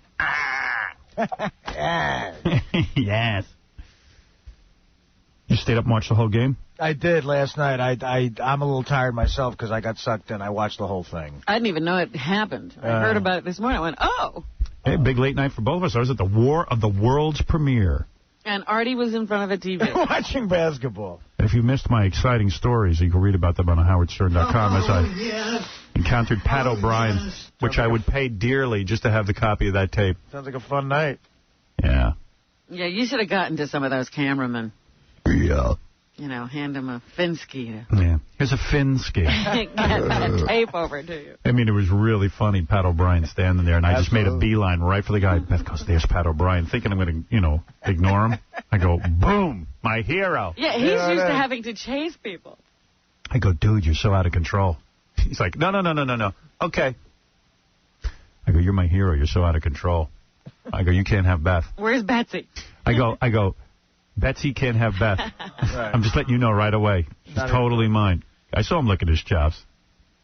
He goes, 100 days sober. I go, oh, great, you're having fun. And he really has a set of chops, too, to lick. Yeah. Those teeth are big. No, they're hit him by his big, giant mustache. Oh, really? That smile is crazy. He looks like the Pringles guy. I go up to him, I go, man, you're crazy. I love you. I said, you got to come on the show, dude. I go, you know, you got to draw the line somewhere, but clearly you don't know that line. If that guy came on the show and was honest about that night and 100 other nights, he should come on, man. Be the greatest guest ever. Because I said to him, so what happened that night? Did you get those two girls in bed? He goes, okay. I go, no. I said, I'll stop. I said, give me a serious question. That's what he asked me, like, what if aliens invade the Earth? Will you, because it's War of the Worlds. And I go, right. I go, well, I kind of know the line between reality and fantasy. I said, oops, sorry, you don't. Forgot who I was talking to. Yeah, I don't even remember exactly what I said, but it was along those lines. Who would ever think Pat O'Brien would be the John Belushi of 2005? Yeah.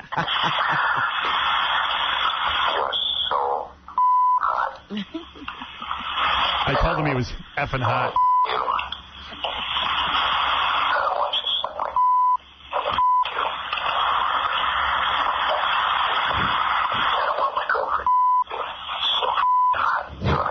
They ask you the dumbest questions on that line. You know how we go out and ask dumb questions? They think their questions are intelligent. Well, their questions are meant to be intelligent, but they're still really dumb.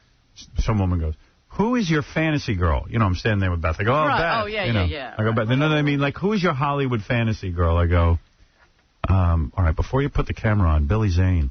So she goes, what? I go, Billy Zane. So she goes, no. I go, oh, I didn't realize the camera's on. Okay, seriously? I said, I don't know. Right. Like Angelina Jolie, I said, or something. I mean, what was he going to say? Good answer. Hollywood fantasy girl. I understand this chick coming in a few minutes is the real deal. Artie just told me about her. I just saw her in the hall. She might be my favorite playmate of all time. You've got good taste, Artie. Yeah. Jennifer Walcott. Yes. Favorite of all time. Maybe. It's so funny. A couple of years ago, Playboy said Artie could shoot a Playboy Playmate spread as a promotion. Like a celebrity photographer thing, yeah. Yeah. I did that with Penthouse once. It's fun. It was creepy, actually. You know why? For me, it started out creepy, but the chick I had was so cool, it became kind of fun. See, for me, it was creepy because they gave me two young chicks. I thought it was going to be kind of fun, and right. Like they came in, like you have to tell them to do graphic stuff to each other. Right, and that was weird. Directing and it I felt weird. like, I thought I kind of felt creepy. And you then, mean Ronnie? Yeah, I felt really creepy, right. and then the photographer has no problem doing it. He's like, okay, lift up your leg, come on, all right, put your mouth on that, and right. Put your ass over here. Now, you probably, when you're looking at the pictures, you fantasize that the girls are coming up with that themselves, yeah. Right? And they don't really do anything. Actually, kind of ruined it. So Artie was going to do it, and they said to him, his manager calls him and goes, I've arranged that you can have any playmate you want. Yeah, I've heard that before. So Artie goes, all right, give me Jennifer Walcott, this chick who's coming in. And they put in the call, and Jennifer Walcott goes, no. Oh, you're kidding. My manager calls me up and goes, she won't do it. You were turned down by your playmate. And then I'm like, and then they said they got Lindsay Vuolo, who's been on the show before, and her rap was being the first Jewish playmate of all time. Right. She's unbelievably smoking. 21, hot as hell. So I got her, which was great, and she was cool, but I wanted Walcott. Yeah. I heard you said that Carmen Electra did her shoot. Well, here's the thing. Like, in other words, so they put all of our segments on one DVD that's out now in stores. Like, they have my segment, and I forget the other two, but the other one is Carmen Electra is the celebrity photographer for Jennifer Walcott. Right. And that is one of the hottest things I've ever seen in my life. What's Carmen wearing? Oh, she's like wearing like a little, like hot pants and sweats with a little tank top and directing Jennifer is completely nude. I mean, and by the end, they're like hugging. And is Jennifer nude when she's hugging Carmen Electra? Yeah. How much you want to bet those two got it on? You know what? It sort of looked like they did. It sort of looked like they were way into each other. And they're giggling and laughing. And believe me, I don't get a dime for how many of these DVDs they sell. And don't even watch mine. It's not worth it. On the same DVD is this Carmen Electra shooting Walcott. And it's unreal. It's unbelievable. Because you know what? Carmen Electra's into chicks. You think tell. so? I mean, has she admitted that? Well, she married David Navarro. Yeah, that's a good clue. And also, I mean, like she was like Dave said to us that they're kind of like into bringing a chick into the bed if it could happen, and they wanted to bring Savannah, the porn star, in. And I remember one day we made a phone call to them, right? Yeah. When he was here to see if Carmen would agree. Yeah, right. and then like Carmen kind of was like, no, but bring her by, and and I got a feeling something went down. Okay. Or could have potentially gone down. Yeah. But you got to see this, because Carmen with the cameras, you can't really work. You know when a hot chick can't work something? It's so dopey. You know what I mean? Like she's like, how do you work the camera? And she's telling her to put her leg up. Is she wearing high heels? Well, Jennifer is in the beginning, because she's in that, like a playmate mode. But by just completely naked. Wow. Just walking around, bare feet. Bare feet. Bare fit. He's out of it, boy, man. Easy. Barefoot and naked. All right, let me calm you down. So what happened with the Pistons? The Pistons were playing in San Antonio for Game 7. And that's tough. I can't believe they won Game 6. But, you know, they had a tough road, and they played a great game. It was close for a long time. They lost 81-74. They lost by 7. Didn't the Spurs have to come back from a 13-point deficit? In the beginning, yeah. It was going back and forth in the beginning. I mean, the Pistons really started playing well.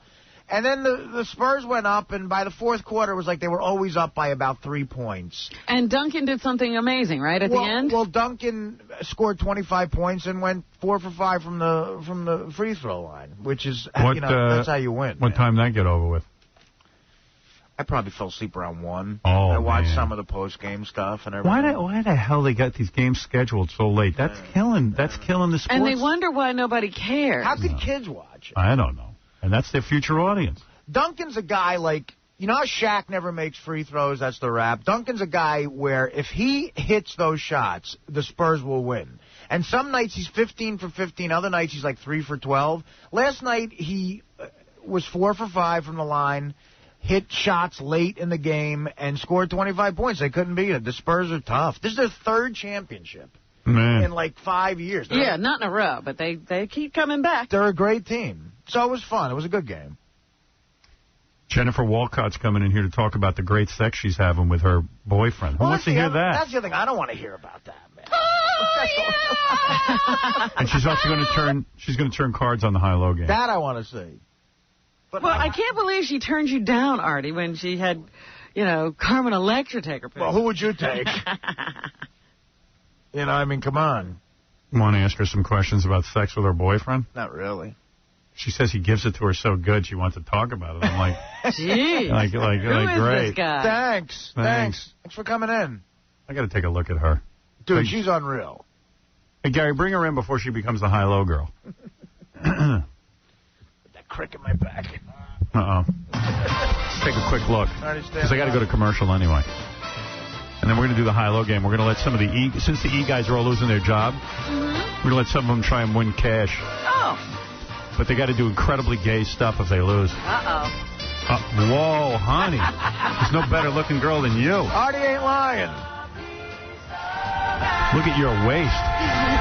Mother effer. Awesome.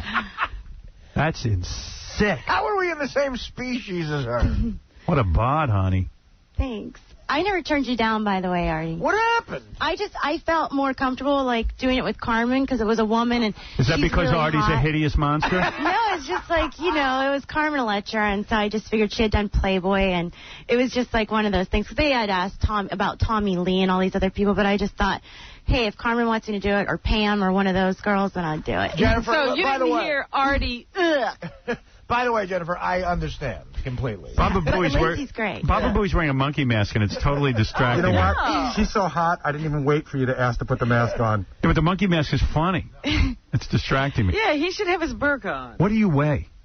I weigh about... No, I meant Gary. He's hideous. About 204. No, seriously, what do you weigh? About 102, 103. Nice. How tall are you? I'm a petite girl. I'm 5'2", 5'3". You got the booby implants? Of course, yeah. You got some stomach. It's totally ripped, man. And the low hip hugger pants. Yep. That is sick. Do you mind turning around for us? Sure. Is that a big deal? Now, how did they discover her? Look at your booyah. It's perfect. You're from Ohio, I believe, right? Yeah, Youngstown. Corn-fed. How did they find these girls in Ohio? What's your whole rap? Well, when you did the thing with Carmen Electra, did you get it on with her? Be honest. Don't give me any bull. No, God, it was early in the day. And we drank some champagne because we were both kind of nervous. Yeah. Oh, that's right. You were drinking a little. Yeah, we were drinking some champagne. And, we just did our shoot. And, she was very, very, she's like, God, I feel like a man. She's so hot. And, very, very complimenting me. And she's really hot. And we're both from Ohio, so we sort of had that little bond. And you're both hot. But it was fun. Carmen's definitely a fun girl. Dude, pick that up. Would you have done her? Or are you not into girls? Oh, God, Carmen Electra's beautiful. I'm sure her Angelina Jolie, what girl could turn them down? Yeah, have you ever been with a girl? Yeah, I have. No kidding. When did that happen? God, it happened a couple of years ago. God, that must have been sick. With your friggin' body and your long hair. Those hair extensions, is that real hair? Real hair. You're outrageous. I've done stand-up like 100 times in Ohio. Everyone looks like me. Well, I guess she stands out in Ohio. I guess so. Carmen Electra's wearing a really ugly jogging suit, though, while you're naked. Well, she had to be comfortable because she was, like, all over the floor. Oh, please. And that camera's really heavy. She had to be comfortable. Meanwhile, it's a Playboy shoot. She could get dolled up. Yeah, and they could have given her a lighter camera. And they didn't use her real pictures anyway. Then they had the real photographer come in anyway. Actually, those were real because, you know, typically when Playboy shoots you, they make sure that your body looks right in each position. Mm-hmm. And so I looked at some of the pictures, and obviously, you know, she did a good job because she posed before, so she knows what looks good on what body types, but it still wasn't like a Arnie Freytag or Steve Wada shot. Your pants couldn't be any tighter, could they? They probably could be. Wow. God damn it. Guys must hit on you every minute. Sometimes. So get back to, when did you have lesbianism? A couple of years ago. I wouldn't say it was like lesbian. It was sort of like just a... Where were you, the Playboy Mansion? No, not at the Playboy Mansion. I mean, us as playmates, we have to be like, we try to be on our best behavior because people know us and what have you. And there's always cameras and things are being taped. So, I mean, that kind of stuff I wouldn't do anywhere else behind closed doors. So where'd you meet this girl? Other playmates. Oh, you do other playmates, huh? I mean, we all hang around. We were on a bus nuts together. That is? Yeah, you're on a bus together. Doing the 50-state tour, so that was pretty crazy. Yeah. A lot of lap dancing and getting drunk on the bus when we were bored at night. So who'd you get it on with? Which playmate? God, a long, long time ago, a playmate named Kim Stanfield. Wow. Yeah, but that was a while ago. How'd that all come down? I mean, how did that happen? I mean, it was just like one of those things where we were drunk and we were just having fun. I mean, me and my best friend Stacey Fewson, we had this ongoing joke. I had never been single in my life. I've always had a boyfriend. Mm-hmm. And for 2 hot minutes, I was like single before I met this new guy. And we would go to clubs and actually look for guys just to make out, just to get some like free loving for like a second because we were like so deprived. Oh my God. And at the end of the night, we would end up making out with each other, and it was like just this joke, like we can't even find someone to make out with. And so she moved in with me for like a minute because she lost her apartment. And I was like, look, we have to quit making out because like now we're roommates, so it's kind of weird. Yeah. So, but it was fun. Whoa. And then she said, no, we don't? Oh, no. It was just, we're best friends. And the next morning we wake up and we laugh about it. Well, hold on a second. What happened to the lesbian sex? Oh, I mean, that happened a while ago. That was actually with a girl that, like, that wasn't a playmate. It was, like, kind of like a friend. How'd that happen? It was just, like, you know, just one of those things where, you know, I just wanted to give it a shot and just see what it was like. And so how did you approach her? Actually, she approached me. I never approach people. What'd she say to you? She said, like... I mean, we were just at a club, and we both got drunk, and we were hanging out, and then we went home, and... What do you wear to a club? Do you dress like this at a club? I mean, you're wearing practically nothing. I mean, I try to look pretty sexy when I go out. Yeah. You know, I mean, I dress it down a bit when I'm not single, but when I was single, so I was, like, all about trying to pick up people or get picked up on. I'm sure that wasn't hard. Well, it was, trust me. Really? Yeah? Yeah, it's very difficult. Guys don't approach me, and I won't approach guys, so it's very difficult. But the idea with this girl was basically to make an ex of mine jealous. I see. And I thought, you know, what worse for me to make out with a girl openly in a club and then leave with her, and he would just be so upset, and all of his friends would make fun of him. For the record, the dude is way worse. And the dude broke up with you? No, it was kind of a mutual thing, but it was just kind of like I was sort of being vindictive. You don't get dumped, do you? I've been dumped. Really? Yeah. The hell would dump you? It's just, you know, it's one of those things. You know, I travel a lot, and a lot of guys get insecure about what I do, and so it's just a very difficult situation. It must be gay. Yeah, would you ever dump her? I don't think I would. No. I mean, she could lay the smelliest fart on me. I wouldn't even care. You could you could be incontinent and move your bowels in my bed. Yeah, maybe she's incontinent. And like in the morning, just leave it there, and I would just wrap up the sheets. You wouldn't even say anything. I'd throw them out the window, and then I would be with you in the next night. I mean, who cares? What could you possibly do to annoy me? It's just a lot of guys get really insecure unless you're a secure guy. Do you talk a lot?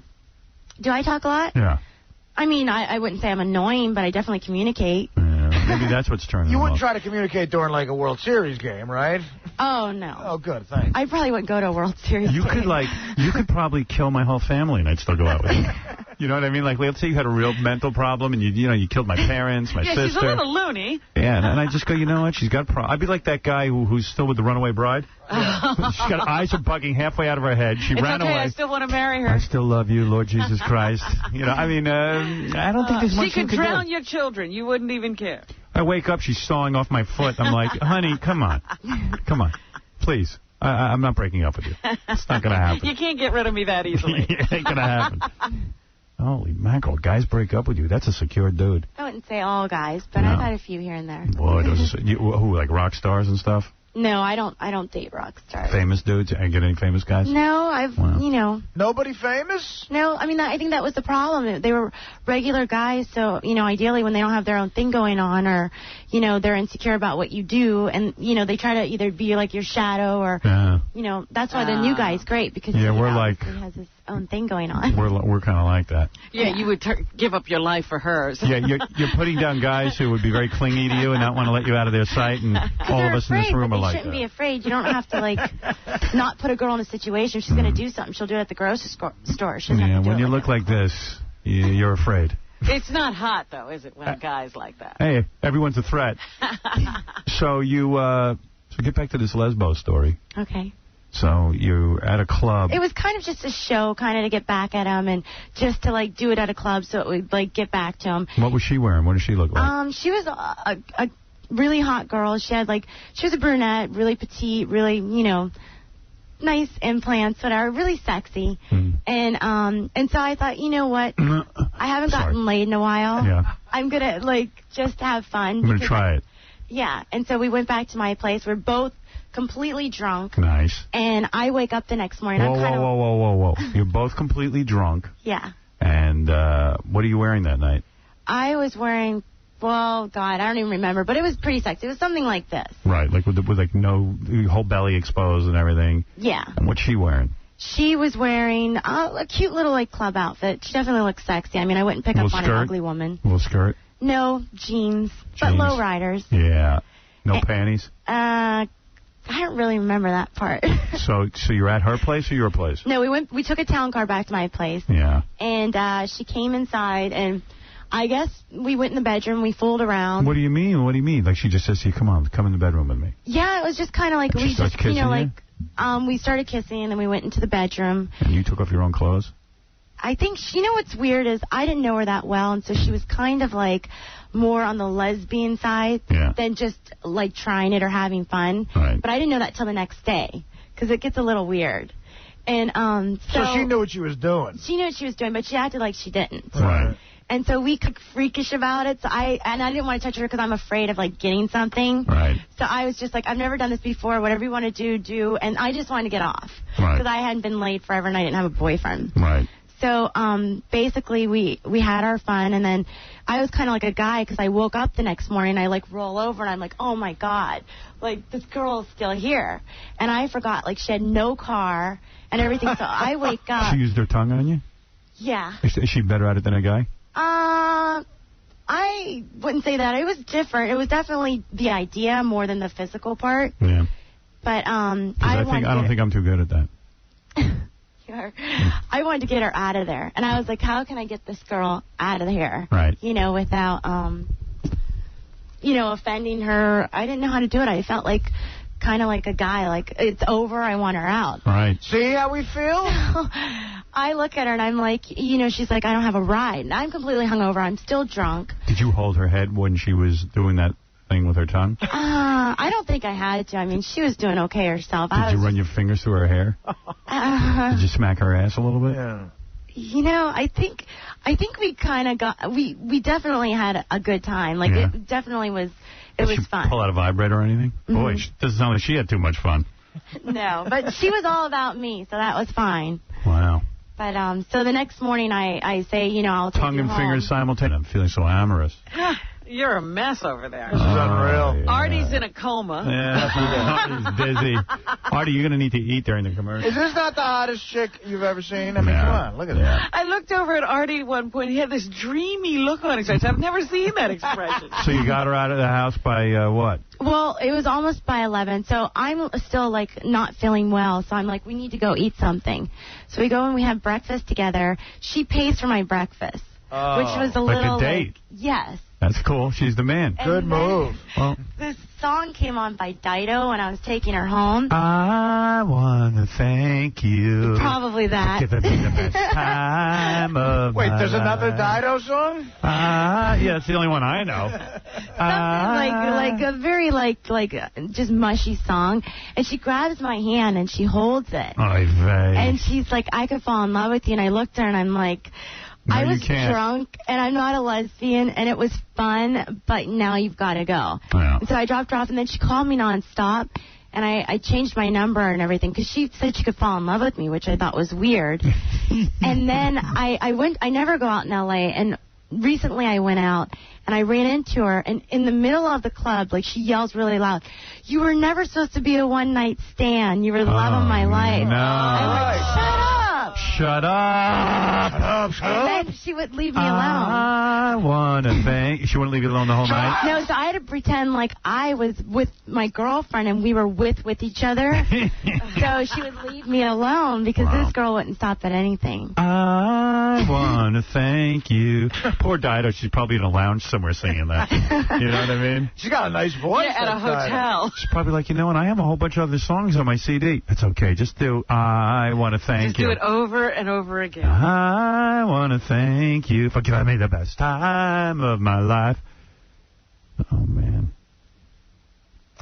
Yeah, if you were in my apartment, I would have tied you up immediately. You never would have been able to leave. Man. Well, you're a hot chick. There's no doubt about it. Hey, by the way, do me a favor. So let's take a break. Uh-huh. We'll set up the high-low game. You can be the girl who turns the high-low cards. Okay. Who knows? I might even let you play. We'll get you a top off or something. We'll see. We'll talk about it. We'll talk about it. Plus, we're going to let the E crew win some money because they all got fired last week. Like a whole bunch of guys are now without jobs because our show is ending July 8th. Am I going to get to talk about my sexual revolution? No. Oh, your boyfriend? We don't need to hear about that. It's amazing. What revolution are you mounting? Who are you dating? Some football player or something? Yeah, he's his name's Adam Archuleta. Oh, that guy, he's a douchebag. Who's he playing for? No, he's not. He plays for St. Louis. He's a strong safety. Yeah? Yeah. I'll tell you what. I never even heard of the guy, and I have to call him a douchebag. I don't even know what a strong safety does. He tackles a lot, but it means he can't cover a guy. He's got to tackle.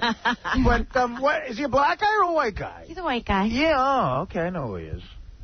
He's a good-looking guy. Isn't he that gay player? Yeah, he's that gay guy. No, that's not him. He's not gay at all. Isn't safety a real fruity position?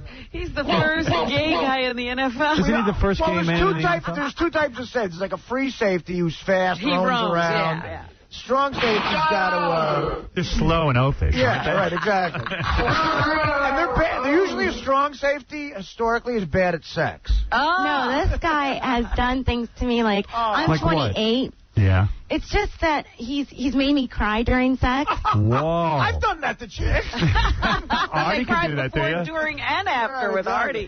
You know what? My second sexual experience, with like full-blown intercourse, girl cried afterwards, like for a really long time, and said she needed to call her boyfriend. Yeah, but she was crying for another reason. Oh.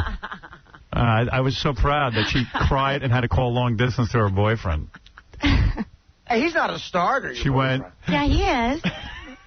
I'm just kidding. He starts me up. How long you been doing this, guy? I don't even want to hear how you're doing something. Yeah, really? It's amazing for women to hear about, because most guys... There's no women listening to this. Yeah, but when most guys have sex, Robin, you can probably relate to this. I do. That's what I do. Huh? Because what else are you going to do? That's not the right way to do it? No, what does this guy do? Wait a second. First of all, how long have you been going out with him? 3 months. Okay, that's exactly why.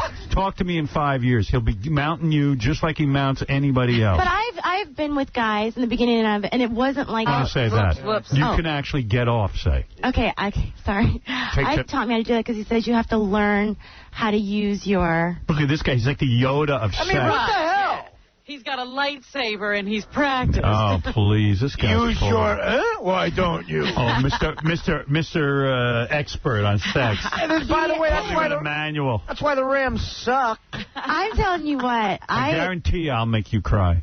I've done, I thought I was a very sexual person until I met him, I have a whole new idea of sex. Oh, you're making me sick. I want to puke. This is not. So what? He puts in a lot of time with foreplay. No, it's not only that. It's just like Kama Sutra. He kind of like coaches me through it and tells me what to do and what to feel. And most people, when they have sex, it's very mechanical. Oh, this guy's so full of it. Let me tell you something. Every time's different. Every time it's different. Yeah, you want to know something? Let me tell you something. I'm gonna talk some sense. Okay. All right. First couple of months, I went out with my girlfriend. Forget about it. We spent like hours. I touch her armpit for 5 minutes. You know what I'm saying? Crazy crap like that. She would be shaking, and it was all this new excitement and all this stuff. Believe me, I think she might even shed a tear or two. But you had sex with people in the beginning, and it sucked, and it never got better. I mean, our sex just keeps getting better and better and better. Oh, enough already. Exploring more and more and more. You're such a fool. See, I'm a good boyfriend. I suck at sex from the very beginning. So when you have no expectations. Right. It's going to be the same as like the 32nd year of marriage. Yeah. Once in a while it's horrible, and then sometimes it's really bad. And that's when you're grateful. Oh, great. I'm really glad you're having good sex. That's really hot. Yeah, thanks for letting us in on that. All right. Listen. Let's move along. Okay. You plug in anything today? Just Playboy or? Basically Alpha Models and JenniferWalcott.com, and we're doing 2 events. One in the city at Glow in Manhattan, and one at XS. It's just XS in New Jersey. I got the plug. Yeah, look at you. You got a wall of plugs. Guess what the first website I ever went to was when I learned how to use a computer? JenniferWalcott.com? It was. Does it cost money to get in on that? Yeah. How much you charge for me to see you naked? I want to say it's like, I don't even know, because that's not my department. I just take the pictures. You know. I think I want to say it's 12. I swear to you, I don't know. You know exactly what it is. I think it's like $12, maybe $100 a year. $12? Does that seem like a lot? What do you do on there? Just pictures of you naked, or are you doing people? It's pictures. No, God, no, I don't do any of that. So for $100 a year, I just see some pictures? It's pictures, it's candid shots, video. Oh, what are you doing on the video? Taking photo shoots.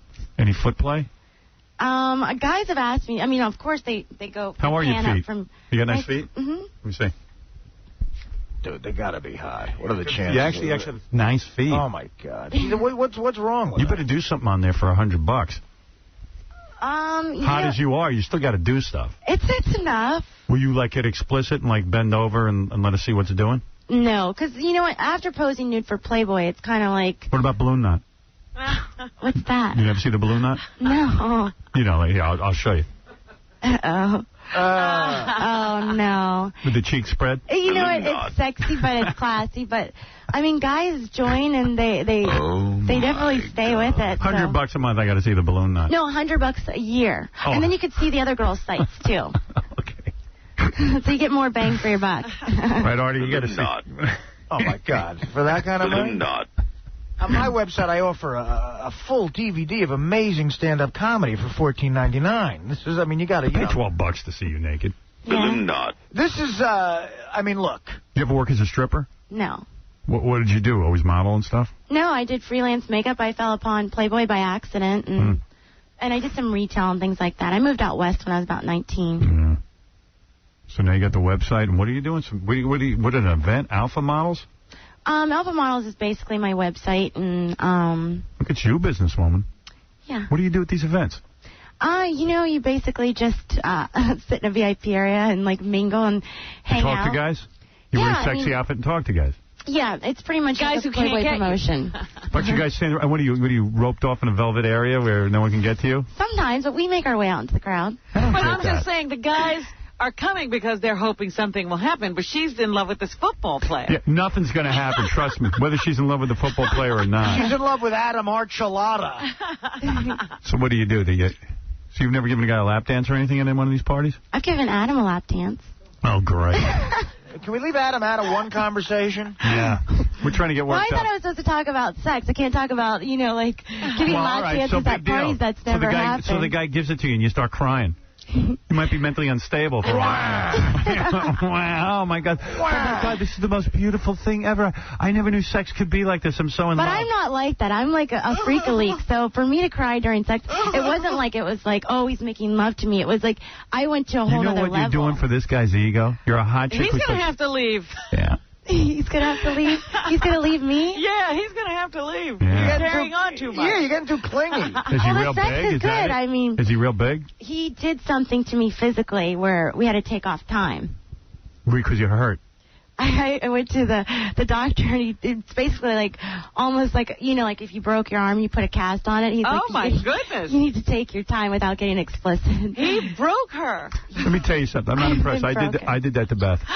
I did. I really did. And is it because you're big, or were you, like, getting wild? Wild and big. I'm so jealous. No one's ever gone to the doctor because of me. You never had to leave. Nobody left your bed to go to the emergency room. She's in perfect health. All right. Okay, listen, enough of your bragging. The only doctor I've sent chicks to is shrinks. Can you, in a clean way, can you give us a tip? I mean, as guys, like, what is this guy doing to you that rocked your universe? Is it that he's just good looking, or what is it? I mean, he obviously is good looking, but it's just that he taught me, like most women, it's not about the guy, it's more about yourself. And most women don't, you know, from a young age Pardon me, he's a big dumb football player. How is he coaching you? How did he get football so smart? players are not dumb. Dr. Ruth all of a sudden. They're not dumb. I mean, okay. Yeah, I'll put, let's go to the library. We'll get Terry Bradshaw's book on geometry out. Now, listen, let's take a break. Obviously, you need to calm down. You're all worked up. I am worked up. You and your man. Let me take a break. And then Jennifer's going to help us with this game we're going to play high-low, where some of the E-guys can win some money. Who knows? Maybe even Jennifer will win some money. Yeah. Maybe. I won money last time. You did? I won about $2,000. What happened? I just got into a bikini. And then I sold the bikini on eBay for $700. Really? I don't even remember that. I wasn't here that day. I was in L.A., which was like the worst nightmare for me. And Jeff the Drunk was here singing for her. I'm in L.A. in traffic listening to this going, Jesus Christ. I'm proud of myself that I don't remember her being here. Yeah. That's pretty good, right? It was a couple of years ago. Shows you I'm becoming a real human being. You know what it was? In the old days, she would have been like ingrained in my memory. She was here the day Jeff the Drunk sang... Please. Maybe I didn't love you. Oh, that's right. Oh, yeah. That's as good as I should have. That's as good. That was his song that day? I remember that. This is it. Quite as often as I could have. I like it. I should have remembered her. Yeah. She was in here with another chick. I was listening. I wasn't here that day. It was the worst. Hey, I was talking to Ralph yesterday. We decided that if you did the whole show as Jeff the Drunk, it would be great. You know what I mean? Well, they just come in. Oh, my God. There are guys on radio who just do one character voice the whole show. They stay in character. That's always that character. Yeah. Now it's time for the weather. Oh, my effing God. 58 degrees and sunny. The barometer's steady at 26. God, I'm having flashbacks. Let's take a break. Good. Everybody calm down. By the way, I just want to say that she's the hottest chick I've ever seen besides my lovely girlfriend, Dana. But you also I love said Dana, but she's the hottest chick we've ever seen. Come on. Let's be honest. What did I say? I guess two other playmates came in here, and you said they were the hottest. I kind of feel like you say that to anyone. No. It depends who's here. They were acting pretty crazy. I don't remember what playmates it was, but I think they were drunk and they were acting crazy. Let me take a break. Everybody calm down. We'll get the high-low thing. Let's see if a couple of E-guys can win some money. After all, I hope these are the guys who are hurting the worst. These are the guys who are hurting the worst. Right. I'm going to run down to Manji and get a muffin. All right. I'm going to eat some lunch. It's my lunchtime, believe it or not. Believe it or not. What time is it? Believe it or not, it's my lunchtime. It's 8:20. I love that goddamn food from Pump. They bring it. I'm supposed to eat it at 10 o'clock, and I just stare at it. And I just say, you know what? Screw it. I'm going to eat it. It breaks you down. Lunch is at 8:30. I'm going to get your lunch one day because it looks good. Then I don't eat dinner till... It's great. Yeah, then I don't eat dinner till like 8 o'clock at night, and I'm ravenous. I don't know how you do that. Then I have... That's what you do. Then I have one drink, and I'm wasted. See? I mean, that's why you should delay your lunch for a while. I can't. I see that goddamn food from Pump, and I got to eat. You're like Pavlov's dog. It's like they give you this brown rice with this tomato sauce on it with these cubes of chicken. Yeah, it looks good. I'm friggin' staring at it. I go, I got to wait till 10 o'clock. I got to wait till 10 o'clock. And then I go, oh, screw it. Who cares? There's no rules, man. I'm wild. What are you waiting for? I'm going to eat my lunch. You don't know the limits. I'm going to be real bad. Yeah. If there's no lunch, I'm going to have to eat something, Jennifer. Might have to eat you up. Man, I'd like to eat you up. Now, what would you know happen, what I do? though? I'd like to be a cannibal and eat you up and then have you inside of me. Eat her? Yeah, literally eat you and then have you inside of me all day. But now, what are you going to do if you're sleeping with her and she's like, oh, it's not as good as with my boyfriend? Trust me, it'll be good for her. When I start putting a $100 bill on her belly, she'll be fine. I can make up with cash, but I can't perform sexually. I don't need the cash, though. Yeah. What are you, a millionaire? I just need the sex. What do you mean you don't need cash? How don't you need cash? You were a makeup artist. I do. No. I'm a Playboy Playmate. I still do promotions for them. How much could you make a year? Can you oh, make my God. Can you make over $200,000 a year? I make over 100. You do? Yeah. But I'm like the most working Playmate. I work nonstop, and my website does really, really well. All right. Also, a strong safety for the Rams. All I need is good sex. A strong safety for the Rams. You've got to be making 60 G's a year. 60 G's. All right, we're going to take a break. Everyone calm down. Is that what you're going to wear for high-low?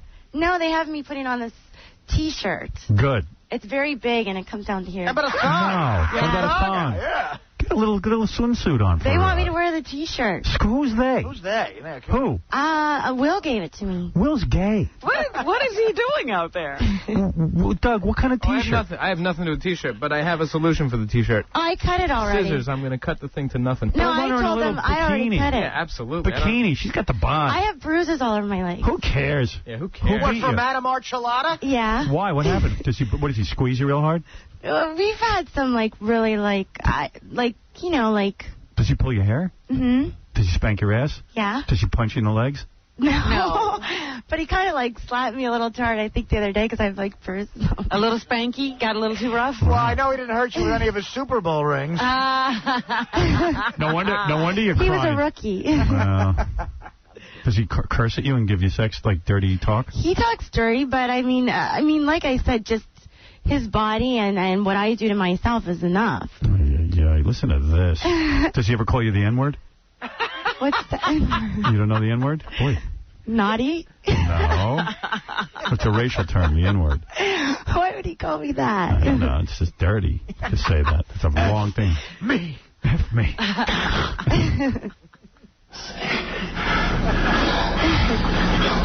Nigga.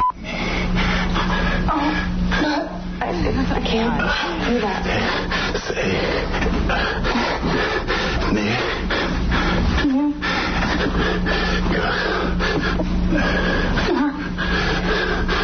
Say, nigga. Me hard. Me hard. Say, nigga. Hard. Nigga.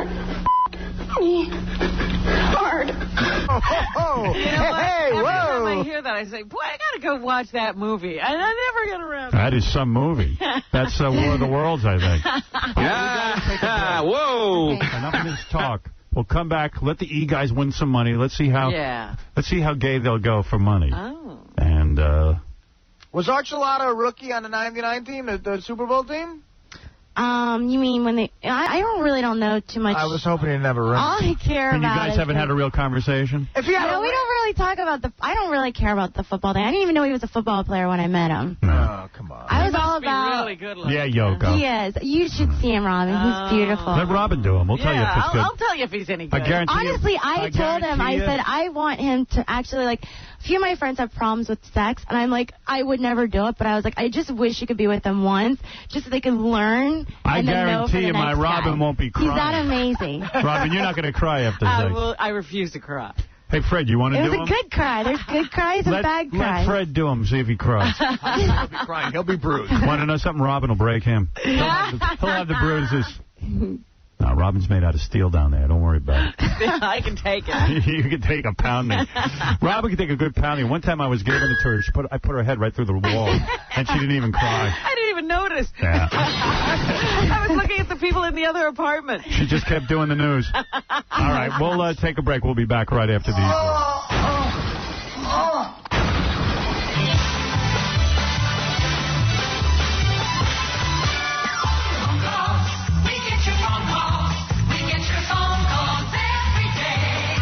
Is this the Howard Stern Stern show or is it the Robin Quibber show? Because nobody can hear a word that Howard says with Robin's interrupting every 2 seconds. Shut up, Robin, and let Howard talk. No one wants to hear you, and no one can hear Howard.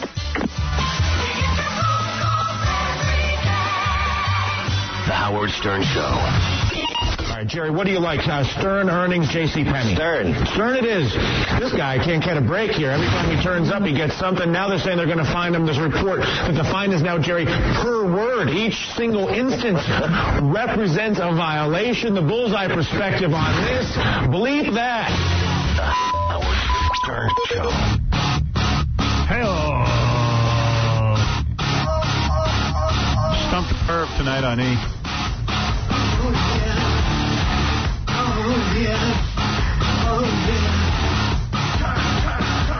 I'm getting myself high. You can see Jennifer with Alpha model Stacy Fusion and Terry Harrison tonight at 11 at Glow in Manhattan. Should mention that.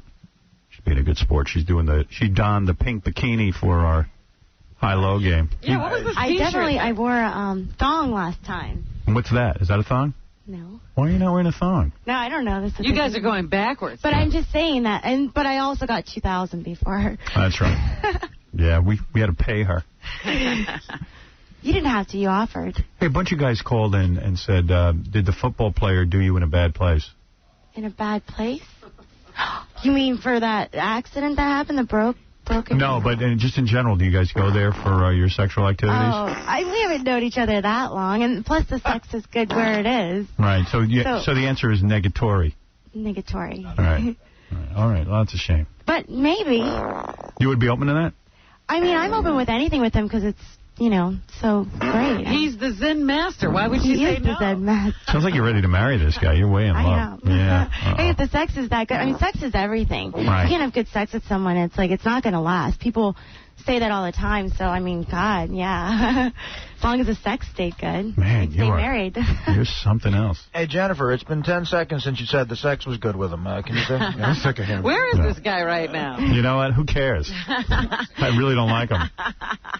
Guy's poisoning my show. I have to go take a look at Mr. The God of Sex. Lindsay Lohan, by the way, says she will never do a nude scene. Yeah, I mean, her career is going... She's not right now. What? Who wants to see a skeleton nude? Yeah, but the thing is that she could say that now. You know what? 8 years from now, she'll be naked. I said she's naked by 2008. Right. Look at Tiffany. Look at all these people. They all say it. Well, she's in the Disney Herbie movie. Yeah. Never? I'm not going to do a nude scene. I mean, down the road. There's no mystery for my private life. Right. But I just don't think that... I think there's a way for those kind of things to be tastefully done, and you don't need to show that. Yeah, sure. Yeah, well, things are going well now. Let's save that for posterity. That new movie, Bewitched, is getting horrible reviews. Is it? Yeah. In the Daily News, like 1.5 stars. In the Post, 1 star. With Will Ferrell and Nicole Kidman. They're saying it really, really sucks. Well, most of these TV movie projects are horrible. Yeah, it didn't work out. They say it's not funny. It's not fun nor funny. That's what Will is always funny, so I don't know. Yeah, but he's getting trapped in, they're trying to pin that thing on him that he can make any piece of crap funny. Yeah, you know what? You can't. You can't make any piece of crap funny. Right. So, I was at the premiere of War of the Worlds. I really liked the film a lot. I can't wait to see it. Yeah, you'll like it. I am, as much as I hate Tom Cruise, I'm a huge Tom Cruise fan. Hey, how can you know what? As whacked out as he is with the Scientology, marrying a chick in 6 weeks and all that, any guy who was in Interview with a Vampire, that movie is so good. You gotta love that. So, He was great in Rain Man. That's a good movie. Rain Man, and also the one where Last Samurai. And Born on the 4th of July. Yeah, he's good. He's good. He's good in this. The film is really, really good. And Risky Business. Yeah. Wow. He's a good guy. I mean, he's good on film. The ending's a little weak, but by the time you get to it, you don't care. You just want him to wrap Spielberg things up. making a weak ending? Yeah, okay. 3 words, Days of Thunder. You don't have Far to say and that. away. You don't Far have to and say away. these things. Yeah. There's a clunker in everybody's career. Even mine. There's a dirty work in everybody's life. So the guy chills with a clay table. Why hold it against him? Who cares?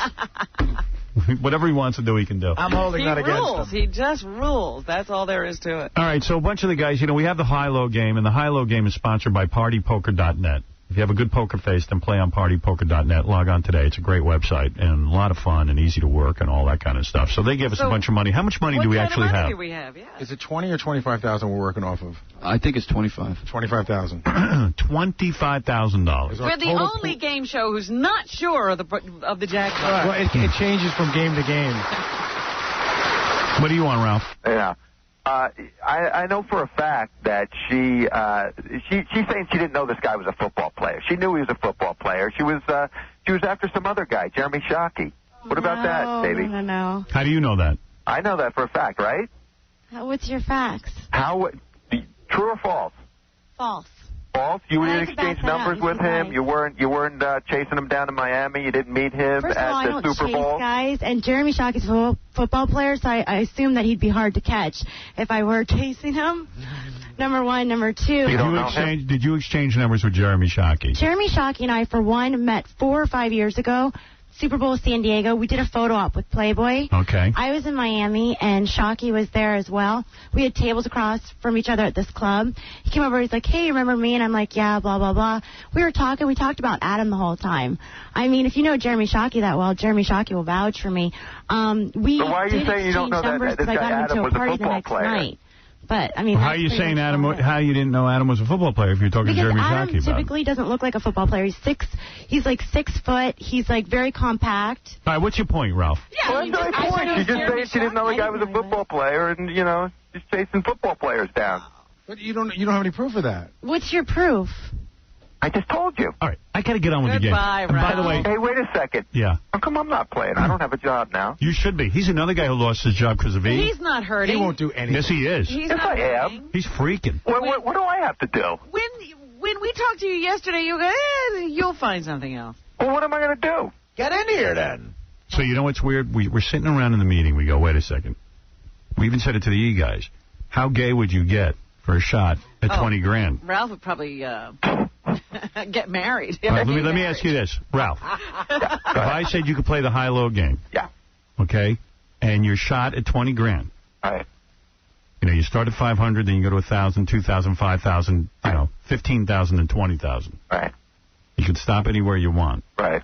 But if you lose, right, Sal's going to put on a rubber glove and inspect your prostate right here on the floor. With Vaseline, would you do it?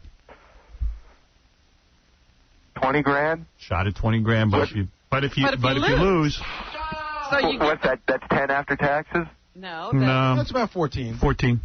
Yeah, no, I don't know. I don't think so. Let me ask you something. He's not hurting that badly, then. If shot at 20 grand, right. I said, you got to come in here. I would let a doctor, but not Sal, though. No, Sal. A doctor could prostate. Sal would do it, but, he's not going to be too rough. Yeah, no, I think Sal would be rough with me. I wouldn't trust Sal. All right, go ahead. Next question. Sal gave me his word he won't be rough. What was the other question, Howard? All right. The next one. Same deal, except this time, Sal gives you a chocolate tea bag bandit mask with his sack. That is about 1 billion times worse. You're going in the wrong direction. Really? I think the prostate exam is worse. I agree. That's worse. That's just, I could almost, close my eyes and deal with the first thing. Really? The first thing's so invasive. Would you stand naked in front of all of us? With your hands behind your back, by the way. Why do you want that? No, I don't want it. It's a game of how gay would you get? You're going to have to look at it. The game is how gay are we getting? Yeah. You guys are crazy.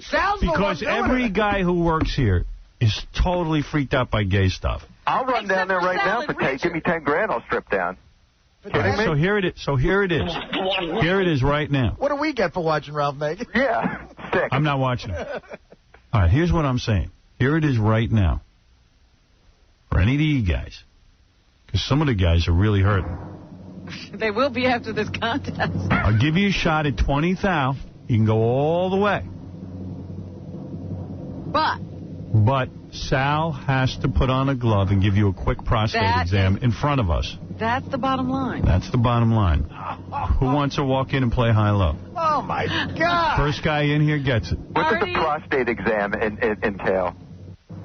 A lubed finger, and Sal In and out. Very quick. I would be very, very concerned about this if I was... Did you ever have that done, Howard? I've had a prostate by a doctor, From a yeah. doctor, But Sal doesn't know what he's doing. I'm not saying a prostate. The door has opened. Oh, wait a second. Two guys just walked in here. Who walked in?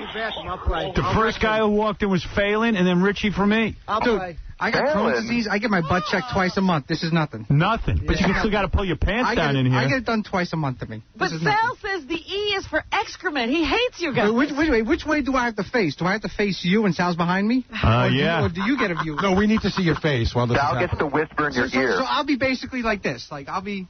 And no, you wouldn't. There'll be nothing hiding you. You'll be on all hiding. fours. You'll be on all fours. Brian, you would do this? Yeah, I got to go to the bathroom. I'll wreck him. Yeah, I got a surprise. I'll wreck that kid. He's not diking this dam. Brian walked in first. Let's see how he does. And then Richie's the second guy to go if we go that far. Wow. Or I'll give you another task. All right. You guys are nervous. The show is ending, right? You need the money. I need money. I can't believe they were the first two through the door. Wow. Brian. I just want to go over with Sal. You're saying you'll wreck him. I'll trash him, man. He goes that far? Nah, he'll put plastic on the floor. Yeah. Really? Yeah. Good. Yeah. All right, now we got a game. Every day something's happening that is just, I can't eat. I can't eat in the studio. I'm thinking Howard's gay now because of all the gay stuff. In fact, that's what food. The hot chick's here to make it look like we're not gay. Really? Right. Who's the guy going to get that's going to do it? He could get up to 20 grand. No, she wants to he's just what's in going it to for get the Sal. fun of it. Sal just enjoys it. Hey, Jennifer, don't you think it makes him seem a little fruity, too? I think this is starting to get really fruity. Right. Sal's going to get No dirty. wonder these guys can't give it to a woman like that football player. I'm saying we had this discussion at the meeting the other day. Yes. How would these straight guys do with a gay act? Yeah, but it looks like you're getting All right. What can I tell you? Sal is always the guy giving in the equation, not getting any money. I say this is the real fear factor. Straight People men. eat bugs a little more than that. I mean, I can't believe these guys are This is way worse than fear factor. I think if you... For less than that. This is my worst nightmare. I would never let Sal do that to me, ever. Would you kiss a guy? How Never. much would it cost that you? ain't doing it. No. See? That's really, challenging guy. Well, that'll be the next challenge. What else is on that list? I'll give you the whole list. Yeah, let's hear it. All right, you ready? Because your list is very weird. Teabag bandit mask. Chocolate teabag bandit mask. All right. Okay. All right. I'd rather do that. Deal. Yeah. All right. That's All right. The prostate exam from Sal. All right. An ass cheek oxygen mask. What? Oh, man. Figure it out. No way. No, that ain't happening. Sal spanks you naked. Puts you across his lap. Yeah, you're both naked. You're both naked. Oh. It's always Sal giving. It's like a Roman orgy in here. All right. Make out with a guy, like tongue kiss a guy. Make out with Sal. Yeah, Sal. This tongue kissing is on the list, huh? Or stand in the studio butt naked for 10 seconds. Some other people said they would do that. Yeah. That's ridiculous, because then you're looking at him. If it's not Robin Radzinski, I'm not interested. Yeah, there's a whole bunch of really weird stuff on here.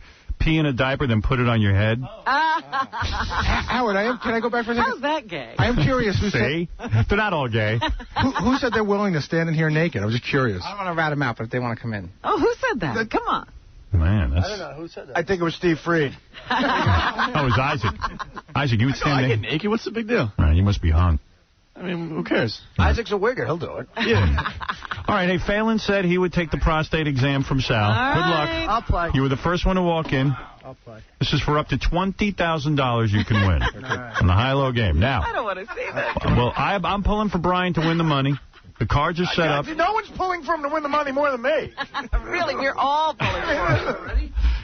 What are you doing, Gary? I think we're getting ready. What do you mean you're getting them ready? He didn't lose yet. Oh, all right. I thought we said we were going to make him do it before they play. No! Oh, my goodness. Brian was on his knees pulling his pants down. We had a discussion during the break about... All right, Gary, you're confused. Stand aside. Yeah. We're going to play the game. All right, just so it doesn't seem so gay in here, Jennifer Walcott is here in a beautiful pink bikini. And if As he's... a beard for all of you gay guys. I mean, she's kryptonite for the gayness. Jennifer can be seen at jenniferwalcott.com, and I suggest you see her. There's no one more beautiful than you. Thanks. Really. Except for Brian Phelan. And his backside. Yeah, you started to get really excited when Gary was putting him in position. See Jennifer tomorrow night at XS in Seaside Heights, New Jersey. You know, it's frightening how easily he was willing to get on his knees. You just turned. I know you're doing. I didn't know what the hell's going on. He just dropped to his knees. That's how it usually starts. What do you got? It's a quick question. I need to prep Sal. So I have KY and a rubber glove, but is that the process? Or yes, that is the process. Act like you don't know. Robin, as a nurse, could Sal hurt him from not knowing what he's doing? I'm sure what Sal is going to do if he's got any sense at all is just, I spoke to Sal about it. He says he's not going to be gentle. He's going to be gentle. He can't find the prostate. He wouldn't know how to do that. We don't really actually care if he finds the prostate. Right, that's not. That's what I'm worried about. I want him to find the prostate for another 20 grand. All right, here we go. All right, let's play. All right, let's get this over with. What am I doing? For $500, we're going to start the first high-low hand. Ruining your family's life right now. High-low sponsored by PartyPoker.net. Brian Phelan of V, guy I've gone drinking with. He's a lot of fun. The Phelan name can stand up to anything. Yeah, please. All right, so, Jennifer, I'm going to ask you to turn over the first two cards, if you can. Go all the way down there. First one card, rather. Yeah, just first one card. Yeah, I'm a little confused. That's the first card. Turn it over. Oh, good card. It's a jack, and this is for $500. We're going to work our way up to 20 G's. If you miss, you get a prostate exam from Sal, and your pants are down around your ankles. And you swear this game is not rigged? No, not rigged. Well, I got to go with the odds, and I'll say lower. You say it's lower than a jack. You know what happens to you if it's lower than a jack. What does he get if it's not? Just 500 right here. I'll quit. Here we go. All right. Yeah. Turn over the. He says lower. Turn over the card and let's see what happens. Oh God. The card is a 6. It is lower. $500. You've won $500. You could stop. You could leave. Never get your prostate exam. Can I get the card changed? No. Oh, no. Is that part of this game? 6 is rough. You got a 6. You got to say higher or lower. And now you're playing for $1,000. $1,000. $1,000. Not an awful card. If you guess wrong, though, you know what happens. You I know. get a prostate exam from Sal. 6. That's a terrible number. That's the worst number. This is the real fear factor. This is.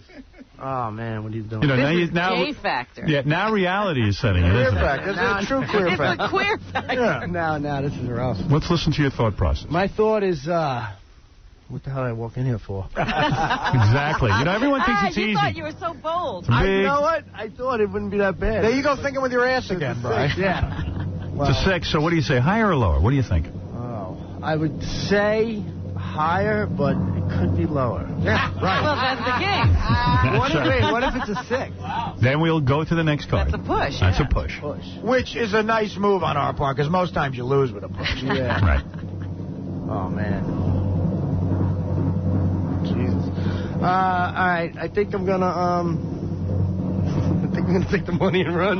Really? You can take the 500? You could do that. No, hold on. Let me think. Has a man ever used his finger on you like that? Doctor. A doctor? Well, then you're not a virgin. Hold on. Think of Dr. Sal. Dr. Sal. You're thinking about going higher, right? That next card could be an ace, right? If that's an ace, now you got 1,000 and pretty much and you'll be back 2,000. up to 2,000, right? That's the thought process. Or you can walk away right now and never get the prostate exam and keep your pants on and we never see your wiener or anything.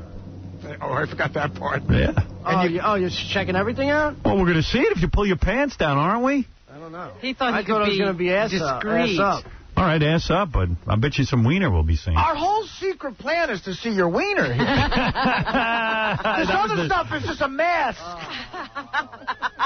You can walk away right now. Your 2 children can still hold their head up high in the community. You can go to Belmont on a Friday afternoon and not get abused? Yeah, that's true, too. Higher or lower than a 6, or you're bowing out? You have to leave the studio. 6 is not a great card. The odds are slim. $500, and you know what? You go up to 1,000, but, man, if you lose, it's the prostate exam and your children's future. Oh, man, this is scary. I think I'm going to have to bow out. Oh, big talker. I am. Big talker. Big homo. You won $500. That's it. You had a shot at 20 grand. I did. For the hell of it, let's turn over the 6. What would you have said? I was actually going to say lower. I would have said higher, but let's say... Interesting. It was a 4. You would have won. Oh, my goodness, you would have won $1,000. And you probably would have had a great next shot at the next card, too. Higher. If you had a 4, you would have gone higher. Let's see what you had there. And yes, it was a king. My God. Oh, then you've been in great shape. And then you would have said lower, I'm sure, and you would have had an 8, and you would have won. And then what would you have done at the 8 for the 20 grand? I would have said higher. Higher than an 8, and you would have won 9. Wow. You would have gone all the way. You had it all, Brian. $500. You got $500. Brian Phelan. Thank you. There you go. $500 and a clear ass. A clean reputation. Yeah. Zolar, you're on the phone. Oh, my God, man. I'm having a hard time listening to this show called Queer Factor. Can't you just let Brian on Sal? Just put a mess on him. You have to admit that was compelling. Yeah, it was. Totally. You This have is some to serious admit. radio. I mean, speaking of serious, you better get over there with this kind of stuff. Hey, Hook Nose, you're on the air. Come on now, Hook Nose, you bastard. Listen, I hate to piss on his parade, but is he even eligible to win the $5 bills? Yes. He just won 500 like a month ago. Who? Brian? Phelan, yeah. Brian Phelan is absolutely eligible. Why not? Yeah? Sure. Why not? That Absolutely. is the definition, by the way, of raining on his parade. Yes, he just rained on his parade. We don't care about any stinking rules. We make the rules. We make the rules. We have ways of funneling money illegally. Don't worry about That's right. Well, we could try one more round. Where's Richie? He was If willing. you want to not gay it up so much, we could say to Jennifer, we could get her to do something. I'd let her play for money, but if she loses, you would have to be... Do we want her naked in the tickle chair? Oh, we want her. She got to be butt naked by the second card. I And then don't we even go from there. I say naked. This is the thing. I got into a bikini for $2,000 last time. Well, listen to me. This could be 20 grand. It could be, but I was guaranteed last time just to throw on a bikini. Well, we don't care about last That's time. That's raining on my parade. What do you, let me give her a So much for choice. wanting to help the E-crew. Or let's give us her choice. Do we want her to get the prostate exam for the 20 grand No shot? Or do way. we want to... Do we want to see her naked, strapped in the tickle chair, tickled? Oh, That's my preference. That's that my question, preference. I don't even understand. That's as quick a yes as, yeah, of course. Jennifer, let me give you a shot, and then if you don't get it, I'll give Richie from me a shot. I thought this was to help the E-crew. All right. Let's go to Richie. No, this is helping me out seeing how she gets exactly. naked, so I'll take one for the guys. If you want to play, just like Brian, you can stop whenever you want. But if you lose, you strip off your bikini, you get in the tickle chair, and we tickle you. I already wore skimpy outfits. I didn't have to put on the bikini, and then I put Look on at the me. bikini. Don't question why we question what we want. Nah, I'm good. $20,000. $20,000 doesn't mean anything to you. $20,000 isn't guaranteed, though. No, it's not. $12 on your website. Gotta have a risk. I know. But, nah, that's You're okay. spread eagle naked. I want to see some more queer eye folk. Queer factor? Yeah. All right. Well, maybe we give the you guys one more chance, and maybe she'll loosen up or something. How about if I offered you a shot at 20 grand to stand here naked? And flip the cards? No. Oh. Stand here naked and do 20 jumping jacks. What do you mean? I know what he means. What do you mean? No, I don't understand. I have fake Either boobs, she but plays they probably high-low and won't she move. loses, she has to do naked jumping jacks. That's right. For $20,000, naked jumping jacks? Well, you'd have to win it. You have a shot at 20. Oh. Nah. Oh, okay. Well, boy. All right, bring back Queer Factor. All right, Richie, get in here. You tried to straighten up the show. Start up the fruit parade. All right, I tried to get straight. You know what? I got to gay it up. I gotta be honest. When Brian got that 6, it hit home. How close. To be naked and have Sal examine your prostate. It hit home. When that 6 came up, when he got the jack, I was like, oh, this is cake. When that 6 came up, my stomach dropped. Right. Man. So I am 100% hetero, and I'm bowing out. Oh, you're bowing out? I gotta do it. I'll be unemployed and homeless. Howard, I think Jennifer might be reconsidering. Jennifer, what did you say? I was just asking, like, it is just a guessing game, though. It's like, kind of scary. Will you play? Tell you what, Jennifer. What's that? Sal gives you a prostate exam. No way. Makes you cry. Makes you cry. Why does Sal get to give it to him? Well, anybody from me? Any takers? Isaac is... No, Isaac was ready to get nude. I don't want to give Isaac... You got one more. What do you have? Who's this? Uh-oh, Ganji. I'll do the diaper one. No, you don't get a choice. If I have a choice. We don't want to do what you want to do. What about if we gave Ganji the opportunity to have get... And I got to tell you, I'm ready. Are you ready? Yeah, I really am. Get into your diaper. And you have to wear it. You have to wear it for a good 10 minutes around here. Why don't we just... 10 minutes. I don't know. 10 minutes. And then you leave your career in broadcasting. He's leaving that anyway on July 8th. But wait a minute. I mean, how does he have to wear it on his head?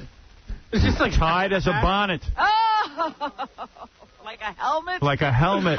Why don't we just gift a diaper? Oh, no. Dange, what do you say? A shot at 20 grand, but what you would have to do, you'd have to wear a diaper like a turban after Gary fouls it. Oh, I might have to kill myself after this. Howard, Gary has to wet the diaper. He's not going to. Oh, absolutely. Yeah, no, I know what needs to be done. No. I'm talking about the words that I'm using. Yeah, the language to get it on the air. Oh, I see. Tom has a problem. I can make a diaper wet for Ganji. So Gary would stand here, make the diaper wet for Ganji, and then Ganji would wear the wet diaper on his head like a turban.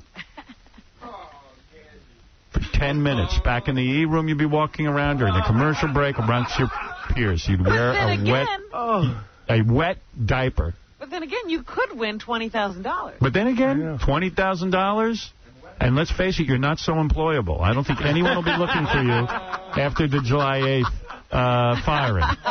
Think about how unemployable you'll be after the diaper stunt. Is there any negotiation with the time? No. Because that's what I have the biggest problem with is the length of time. And by the way, Gary has a lot of wet in him. Is that right, Gary? I really do. All right. I've been waiting for you to go to break. In fact, why don't you go changing your diaper now so he can see what he's going to be wearing? You should also have had 2 Diet Snapples this morning. All right. We're going to take a break. All right. And you will have to wear a wet diaper. Think about it. There is the diaper right there. Diet Snapple. The diaper will not be fattening. Who's standing there? Tom? What do you do? The police? You got to talk to me in the break. I don't want to talk to you. I'm not talking to you. No, you're not. No, fire me. No, I won't fire you. Please fire me. But Ganji's going to have to sign a health waiver. I'm not going to be responsible if he gets sick from wearing Gary's diaper. Oh, I'm healthy. Come on, Tom. No, I'm being serious. I mean, it's a health risk. No. See how he ruins our fun? I'm sorry to ruin it, but, reality has to set in a little bit. Put a verbal right on satellite, you're allowed to make people sick. No, I don't think you are. You sit here and watch me eat a brazoot and egg sandwich every morning. You don't care about my health. That's your stomach, your health. Nobody else is influencing it. Here comes Tom. Time to stop having fun. Boy, that is like a cop coming into a bachelor party. Right. I hate the rain in the parade, but, I got to protect this year. The show has climbed. All right, have a thought. Tom. Yeah. Gary wets the diaper. Yeah. Wear it on your head. If you don't get sick, Ganji puts it on his head.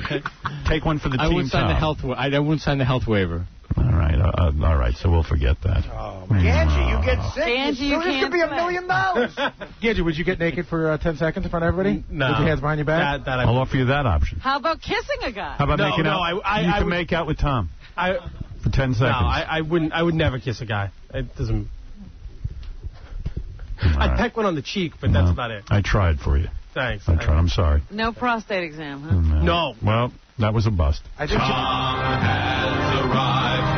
Hey, would you get raped by 4 dogs? I know this isn't on your list. Go ahead. But Scott DePace is willing to touch something with his pinky. Oh, please. I don't know if that's a... Please. I'm going to give him a nickel. He wants to do that. He's willing to poke something with his pinky. Boy, he is type A. I want to thank the beautiful Jennifer Walcott. Can't get rid of the money with these egos. JenniferWalcott.com. Jennifer, you are a beautiful woman, I swear to God. Jennifer, before you go, just one more time. You sure you don't want to take your top off for $20,000 possibly to win, maybe? Top off? That's all we're going to? Well... you're right. You're right. He should be just nude. said top, too. We shouldn't have to beg. We're begging. Yeah, you don't have to. Why won't you get totally naked for a shot at 20 grand? I don't know, because You get naked in Playboy. Yeah, what'd they pay Playboy is like a whole different story, Why? you know? Why is it No, different? it's not. This is bigger and better than Playboy, isn't it? I mean, think so. plus they give you more than that. It's so much more. It's like a career. Yeah, but honey, you don't have to do anything. A career? A career? Yeah. That's no career. What are you, Meryl Streep over there? No. I mean, I've had a career with them. You know what I mean? No, you haven't. Because of taking off my clothes. That's nothing to be proud of. You're going to be on one of the final Howard Stern E-shows. You know what the ratings are going to be for that? True. Hey, how many people are going to watch that? Explain it to her, Ganji. In a bikini. Millions and millions of people are going to be watching this the final week. You know, you only get one final week. I thought we were negotiating for the... No, but listen. Ganji signed a health waiver. After today, they will only be taping 5 more E-shows. You're one of those These final are the shows. last. What if we guarantee her some spot on the final show? Howard, Yes. I just got off the phone with the guy that runs the website. Yes. If she gets totally naked, we can link her website on our website. Oh. We get a million hits a day. Oh, my God. No, but he can come here and get naked. Oh, you don't want to see that. For me. You do not I'm want to just see saying, this we can link your website off to howardstern.com. That's huge. Yeah, we're it's just a million hits. And it's a Friday. It'll be up all weekend for almost 4 days. Oh, yeah. You obviously have no business sense. There's a guy on the phone says, we can stick anything up him for $20,000. He doesn't care. You get your foot, anything. Beetlejuice's head. He doesn't care. I'll get topless. For how much? To play a shot at the game? $20,000. And just topless, that's it? Shot at the game? Spray her down with water while she's topless? For 20 G's? That's a lot. That's a lot. A shot at 20 G's just to be topless. It was Gary's idea. I know, I'm just throwing ideas out. Gary's really horny. We're brainstorming. Okay. Gary hasn't had sex in a month from his wife. Gary's desperate. He's a desperate house husband. All right, well. Wait, the deal is she gets topless just to win a chance. Right. For 20 grand. That's a good one. There you go. You can get a chance at 20 grand, but you got to play topless. You got to play topless. And then that's it? Yeah, if you get topless, you get a shot at 20 grand. But you may win nothing. Exactly. But you could win 20 grand. Okay, because last time I was pretty much topless on here anyways. Exactly. The bathing suit didn't fit me, and you guys blur it out, right? I don't want you to be pretty much topless. I want you to be topless. No, but I'm saying ideally I was. Yeah, you Could we poke her with And Nicole vibrators? Wood got topless once anyways, too. She's a playmate. Yeah, big deal. Play topless. Exactly, and you're hot. Who cares? I guess it's for you, Howard. All right, come on, let's go. Here it is, So Jennifer Walcott. I'm going to turn the cards. Yeah, do me one small favor. Could you put your hair behind your back? Yeah. Thank you. And then that's it, right? And then I either win or I don't. Well, when you lose, you take your bottoms off, right? Oh, no. Oh. No, we just said play topless. All right, play topless. All right. Okay. Is there a health risk? Yeah, Tom needs her to sign a waiver. What if my head explodes? I better sign a waiver. Okay, 1 second. Are you ready to take your top off? Can I get some drum roll? Because this is huge for me. Is it? Yes. They are huge. What are you, a C cup or a D cup? I'd say a C. All right. Your top is going to come off a C. Oh, this is nice. All right. It's something that's not gay. Finally. Took you all day to think that out. Oh, look at that. Hey, I'm about to be huge, too. Look at that. Nice. Rack. Oh, heavenly. Oh. I was kidding about the game.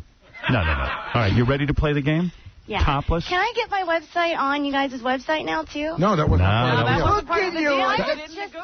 That'll cost you the bottoms. That'll cost you the bottoms and a chance for us to put the vibrator on you. Oh, no. All right. Think about it. Typical. I don't use vibrators anymore, remember, Howard? Here we go. For a shot at 20 grand. Now, I'm going to turn over this card. Gary, turn it over. What's the card? It's a 6. What's with your arms? Put your arms down. This is $500 right now, but a chance to go all the way to 20 grand. Thank you, Doug. All right. Now's your chance. What? They're arranging things. All right. Is it higher or lower than a 6? I'm going to say higher. All right. Let's take the card and turn it over. It's a 5. You lose. Thank you for playing. Get no money. Right out of the game. You know what? She stole my $2 grand last time. Now I feel vindicated. So I don't even get a good sport leg bonus? Yeah. Thanks for coming. Check out Jennifer Walcott at jenniferwalcott.com. See Jennifer with Alpha model Stacey Fusion and Terry Harrison tonight at 11 o'clock at Glow in Manhattan. Mm-hmm. And see Jennifer tomorrow night at XS in Seaside Heights, New Jersey. Thank you, Jennifer. You are more beautiful than ever. We should thank PartyPoker.net. You better believe I'm going to thank them. PartyPoker.net, the best damn website for playing poker. Well, nobody won the 20 grand. The money. Well, Brian Phelan won $500. Can I just do the rest just to see? All right. Well, would you said higher than a 5? I bet you would have, right? Okay, I'm going to say higher. All right. You would have won that because it's a jack. Okay. And then you would have said what? I'd say lower. And it was lower than, higher than a jack. All right, I feel okay then. Yeah, you would have really, you never would have gotten it. Never gotten it. Hey, can I hug you for $100? For 100? Yeah. Wait, one last thing. If you take the bottoms off, we'll reset the cards. Oh, no. My luck has run out. This is why I don't do well in Vegas. See Jennifer tomorrow night at XS in Seaside Heights in New Jersey. Say hi to your boyfriend who's giving it to you so good. Hi, Adam. And great to see you, Jennifer. We'll be back right after these words. Mike Walker and the news and everything else that's going on here.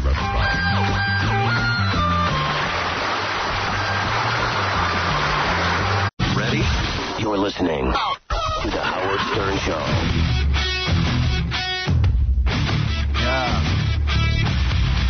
All right, on howardstern.com, great bikini shot of Jennifer Walcott. She's awesome. Yeah, you can see why we're carrying on. Ah, man, it's been a long show. You're not even the least bit embarrassed the way you carry on. No. You know, I go home, I talk to my kids like it's nothing. Like that guy doesn't exist. I love when the kids go, hey, Dad, how was work today? I go, boring.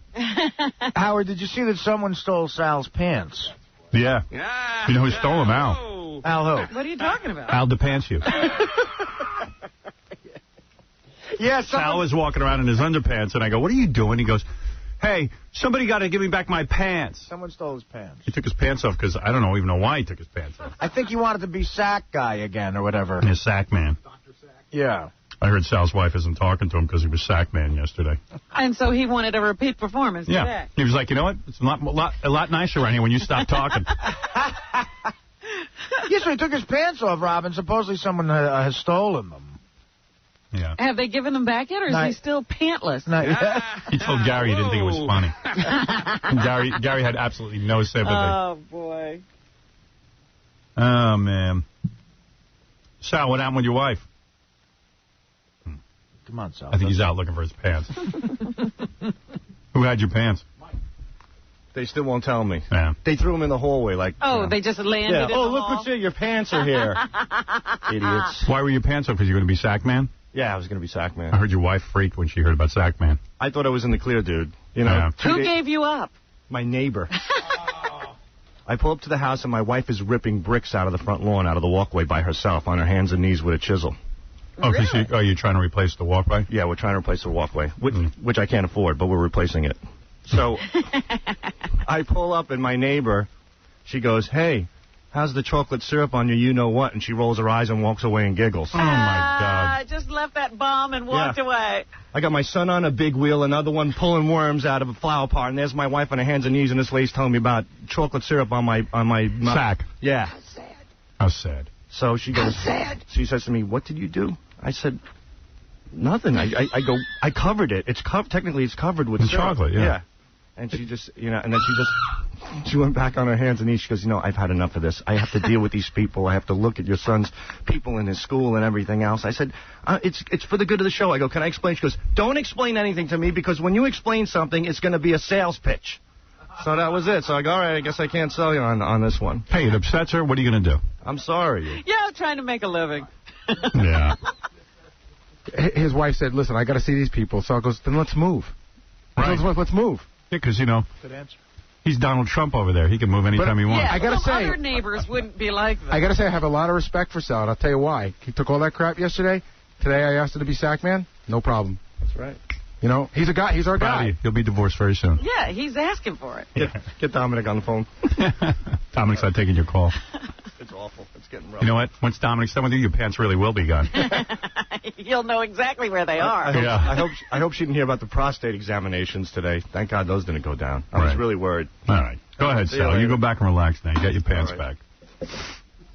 So anyway, Jennifer's picture's up on howardstern.com if you want to see her. Mike Walker's with us today. Mike, how you doing? I'm doing fine, Howard. How are you? Would you like to play the high-low game? Want to play the high-low game? You have to take a prostate exam from Sal. I don't think so. I had enough calls yesterday about the little bit that you did. Did you hear it? I heard part of it. I sort of woke up, and I didn't quite know what I was listening to. We took Mike's voice, and we chopped it up, and then made a phony phone call to a guy named Howard. Yeah.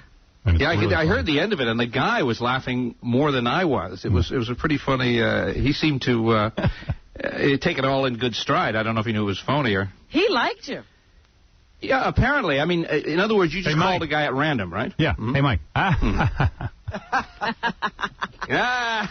Whoa. You want to hear it or not? Oh, I'd love to hear it. Yeah, there you go. In its entirety. Here is Mike Walker making a phony phone call, except Mike had nothing to do with it. And it's not re-queued. I have no luck. Yeah. I'm getting very self-conscious about laughing in real life, by the way. I had it all lined up, and I go, and now the phony phone call. And it's not re-queued. And it's not reviewed. It's going to happen one day that you do the setup and you hit the button and it works. Yeah. I think my laugh is beginning. I think I'm starting to rival Mr. Sulu's.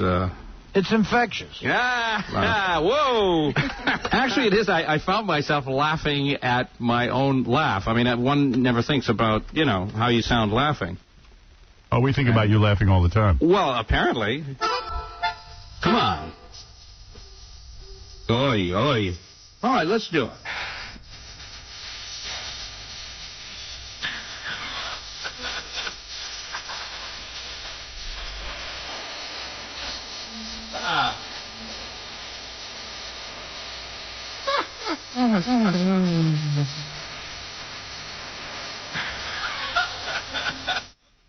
All right. Here we go. That's not the phone call. Oh, here's the phone call. It's giving you a build-up. Thank you. Hello. How are you, Howard? Hey. I'm hearing a lot of these accusations about you being gay. Huh?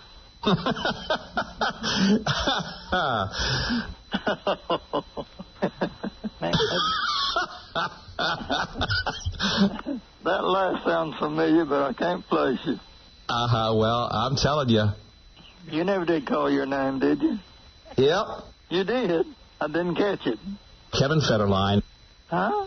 Kevin Federline, yeah. Mm-hmm. I don't know any Kevin. You... Well, come on. It's just all in fun, guy. Yeah, I know, but I can't figure who you are. I am gay. Huh? I am gay. Jerry? Yep. Jerry who? Federline, yeah. Mm-hmm. Well, yeah.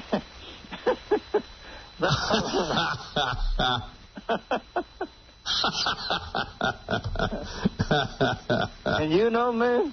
Yes, I do. You sure? Yep. And I know you? Yes. You sure got me. I cannot figure you. All right, let's do it. What? Right, come on.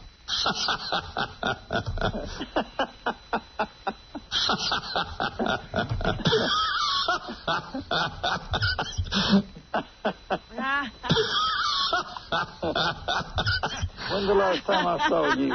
You did look terrific last night. You didn't see me last night. No. Oh, yeah. Well, yeah, I think I did, yes.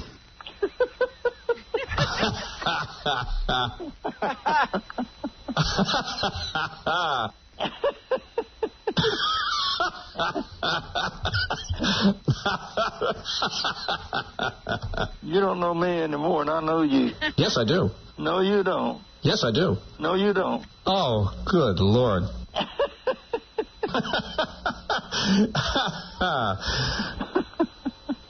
I'm hungry. Well, you're going to starve to death on the phone. You better get you something to eat. I know. Well, I think what I'm going to do, I'm just going to hang up because I don't know you. Whoa.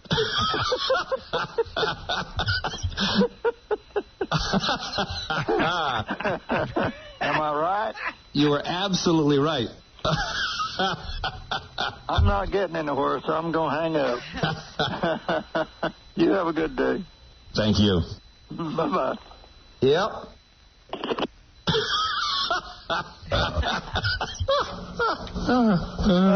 That's good stuff. How's that, Mike? Man, how in the world did you do that? That is amazing.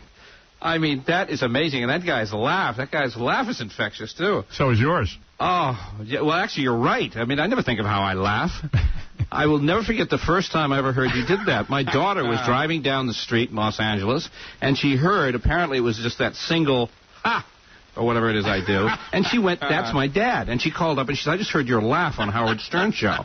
I didn't know what she was talking about, sometime back when you first started doing it. Mike, you might be interested in this. You'll probably want to print this on the front page of the Inquirer. Mm-hmm. In our poll as to who is more annoying on the show and who should be banned between Eric the Midget and Ralph. Mm-hmm. Oh, boy. We have an overwhelming winner. Really? What do you think it is, Robin? Eric. Ralph, 71%. Wow. 71% over 28%. Wow. I'm shocked. 71% want Ralph off. Out. Out, you think? Sort of surprising. To play the gossip game with Mike Walker online, go to nationalenquirer.com. He's a master of gossip. The gossip game is sponsored by Fantastic Four, the new movie. I can't wait for that. Cool. The movie that's taken the summer by storm. Prepare for the Fantastic in theaters everywhere, July 8th. Whoa! And there you go. All right. May I also say that my book, Rather Dumb, is still at Amazon.com. All right. And that's as far as I have with plugs. That's it. No time for the game. Let's take 4 gossip stories. These are top gossip stories from the pages of the National Enquirer. About the biggest stars. One of them is fake. Figure out the fake story, and you win. Go ahead. All right. Here we go. Pals of Britney Spears told her she was too young to get stretch marks with her first baby, but she still massaged her belly with cocoa butter and vitamin E oil until she woke up with 2 purple marks above her right hip and freaked. Call my obstetrician, tell him I'll be right over, she yelled to an assistant, jumped into her SUV. Even though she had no appointment, the star was rushed right in to see the doctor, who asked, what's the emergency? After a quick exam, he confirmed, yep, they're stretch marks, but, they're minor. The doc told Britney to chill. He'd send her to a laser specialist after the birth and get the stretch marks zapped. Okay, weirdest invitation I've received this week. Princess Diana's creepy brother is flogging reproductions of the family furniture to us American peasants at a store in a California town here, condescending to allow me to, quote, be in the presence of Charles, 9th Earl of Spencer, and spend vulgar Yankee dollars on copies of things like end tables, wingback chairs, etc. from, quote, Althorpe, the Spencer family estate. Oh, darlings, I just can't wait. Number 3. Wow. Who has got better cred to teach how to torture new husbands 101 than Professor Star Jones? Girlfriend forced birthday boy Al Reynolds to don a giant afro and a freaky garish costume a la Sly Stone of Sly and the Family Stone for his 70s-themed party. When wifey snapped photos, embarrassed Al begged, please don't show people you made me wear this mess. Professor Jones, Ph.D., that's fat diva, ignored hubby's pleas and ratted him out by showing the goofy get-up shots on The View. Joy Behar took one look at her co-star's Cleopatra Jones-ish party outfit and cracked, you look a little like Harpo Marx. And number 4. Payback's a bitch, mean girl.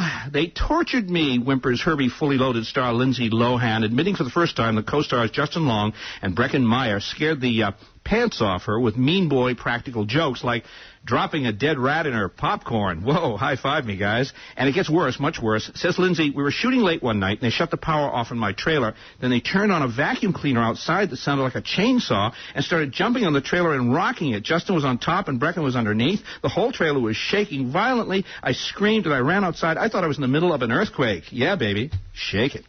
All right, so our 4 stories. Britney Spears is shocked that a pregnant woman gets stretch marks. Stretch mark, yeah. Princess Diana's brother has furniture copies. Star Jones put Al Reynolds in a giant afro, and he was embarrassed.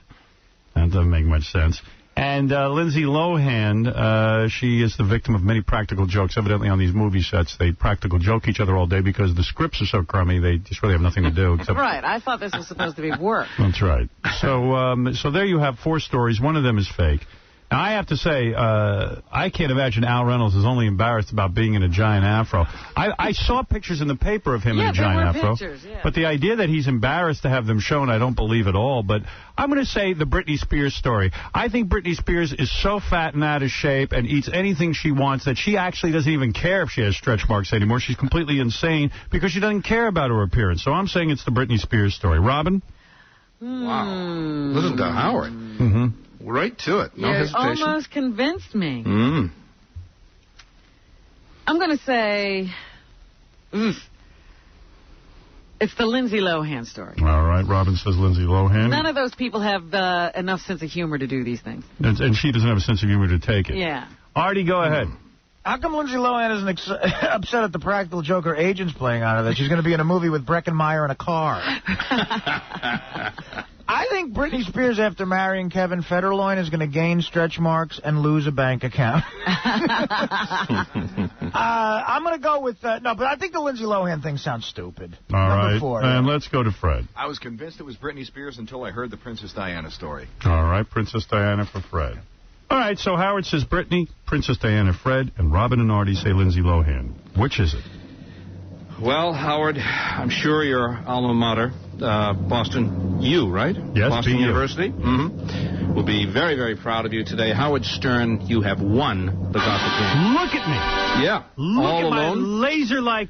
You Which went one for did that. you pick? The Britney Spears? Yeah, he picked Britney Spears. He went for it. He pounced on it. He just went, no hesitation, no equivocation. Whenever I do that, I win. And I haven't done that in a long time. That was my... yes. Which used to be your technique, Robin. You got to go right for and it. You pause now, Robin. You equivocate. And I said, he almost convinced me that the Yes, Britney you did was, say that. Yeah. She is sloppy white trash. She doesn't care if she gets stretch marks. And, Fred, I did get that. That invitation is going out. I mean, it's amazing. This guy's out selling repros of the family furniture. Well, he's doing it only in small towns because places like Beverly Hills wouldn't buy into it. It was too weird. Well, there you go, Mike Walker. Once again, another rousing rendition of the gossip game. and thank you to whoever put together that tremendous phone call. Worked very hard on that. And that was brilliant. NationalEnquirer.com. Go to see Mike there. And let's thank the Fantastic Four movie for sponsoring the gossip game. Whoa! And we'll be back right after these words. Thanks, Mike. Thank you. The idiot of innovation. Howard Stern. Out of New York City. The Howard Stern Show.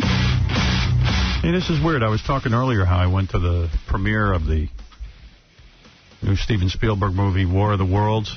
Mm-hmm. And I said, now, is the movie coming out this weekend? I don't think so. Oh, because I said, gee, there's been no review of it. And yeah, it's not reviewed in the paper, I guess, so. It says, New York film critics have been barred from Thursday night's premiere of Steven Spielberg's War of the Worlds, leading New York Times columnist Campbell Robertson to wax poetic, to speculate whether the snub might have something to do with Tom Cruise's Scientology beliefs, or last weekend's incident in which a bogus reporter squirted him with a phony microphone, or his bizarre behavior on Oprah Winfrey. The press lacks all conviction while Tom Cruise is full of passionate intensity. So evidently he's barred film critics from seeing the movie in advance. They can only review it the day of the opening. Interesting. Which is weird because I thought the movie was, they usually do that with crummy movies. Right. It's usually a sign that a movie sucks. I know, but it didn't. I mean, I thought it was pretty good. But no, it doesn't open this weekend. Oh, okay. I'm looking for ads, and it's not here. All right, so maybe they just didn't want him at the premiere or something. Right. I don't know. Well, they didn't want journalists, period, at the premiere. They wanted TV people and, reporters who have towed the line, from what I'm reading. Trying to think, some report, the woman from Us Magazine interviewed me, so they must be okay with Tom Cruise. Yeah, the entertainment guys, they don't worry about because they're pretty nice to him. I guess everyone has to pay for that guy's stunt. Well, did you see what they say on page 6 today about Scientology? What do they say? They say that Time Magazine called the church a highly profitable global racket that survives by intimidating members and critics in a mafia-like manner. Wow. I better shut my mouth. You're the thing talking about Scientology. Every reporter there or, television crew kept asking me on that red carpet about what do I think of Tom Scientology? And I said, I don't know. I've been trapped in a temple for 6 hours. Rabbis won't let me out. And I said, every religion's got their goofy things. They're trying to get a toehold. I said, you guys are goofing on clay tables. Take a look at tefillin. Take a look at a yarmulke. That's supposed to be a magic hat. I mean, come on. Look at Mormons. I said, they got magic underwear. I said, all religions are goofy. Don't just choose one to goof on. Right. I said, they're all con games and rip-offs. They say the organization has bugged IRS offices. Oh, wow. Saw 11 of its members sent to prison. Hold on, I'm hearing music. Yeah, I do, too. What is that? It's annoying the crap out of me. You don't hear that? I did. Once you said that, I said, there's something way in the background. Fred, what do we got going on? My pots are down. Your pot is down. Let me see something. Hold on. Coming near your room, Robin. What? What do you got, the radio on? Nothing's on in here. Why, you? Hold it. No, it's not your room. Sounds like Fleetwood Mac or something. I hear it. Wait.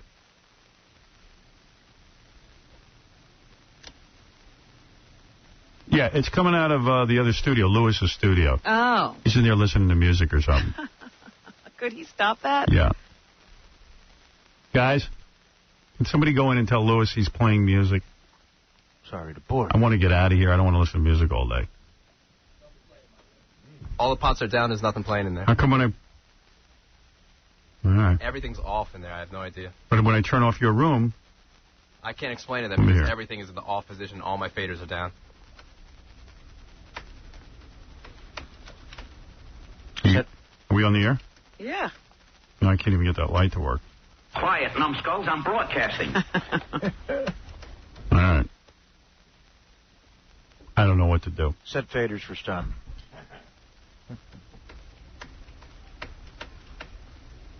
I hear it louder now. Scott says he's working on it. Oh, wonderful. All right, go ahead, Robin, because I can't stay here all day. Anyway, what they were saying was that 11 of its members have been sent to prison, and it was found that they were using their money to finance founder L. Ron Hubbard's lifestyle aboard a yacht. Well, hey, look at all the guys in all these religions. I just love that people are goofing on Scientology and they're not looking at their own situations. Well, I always laugh because Scientology is saying it's better than the other religions. Yeah, well, every same. religion says it's better than other religions. That's part of religion. That's why there's been wars. Our religion's better. We got to convert you. Hold it a sec. Listen to that. Where is that coming from? How could that be? I mean, what? Where are we working? I think that's Vertigo Blue.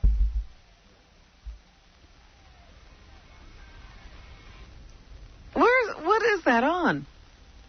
I don't even know how to explain it. It's the connection to Lewis's studio. Is that hold music? No, that's like a hip band or something. I don't know if you guys at home can hear that, but it's driving us nuts. What is it, Debbie? Hey, Howard. Hey. Listen, I'm on the screening list for that Tom Cruise movie, and you cannot even bring a purse in. Yeah, I know. I talked about that. My girlfriend. You couldn't bring a purse to the premiere. My girlfriend got her pocketbook confiscated, and I was pissed because I had my cell phone in there, and they were afraid you're going to take pictures of the screen. I go, dude, you can waive it for me. I assure you I'm not going to take pictures of the screen. It's sort of not my thing. And they sent out a pretty big warning that there's a $150,000 fine if you violate the security policy. Yeah, try and get me to pay it. And I don't know if you know this, but there was this one reporter from a major newspaper who wanted to interview Tom Cruise, and he made her go on a whole day Scientology thing.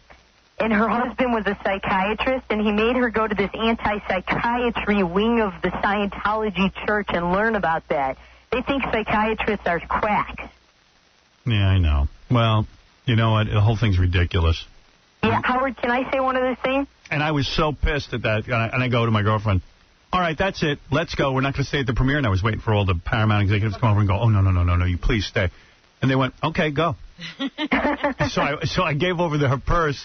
I'm loading my pockets up with junk. I know. They won't break the rules. I was only pissed because I just wanted to get out of there because I had to get home and go to sleep. And then I knew they were going to lose the purse in a sea of purses. And sure enough, I come out, give them the coat check. I'm waiting by the... You knew. I'm waiting right by the coat check thing. I see the end of the movie. I quickly run downstairs.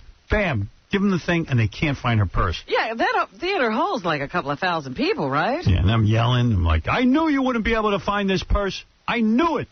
They're that could be like 600-700 purses they got to go through. Please. Howard, and you know the people that leave the Church of Scientology and say something bad about it get snakes in their mailboxes. Snakes? Yeah, there have been stories of people who have left the Church of Scientology. They've written about it or spoken out about it. And they've opened their mailboxes and found snakes in there. Wow. There's been a lot of stories about that.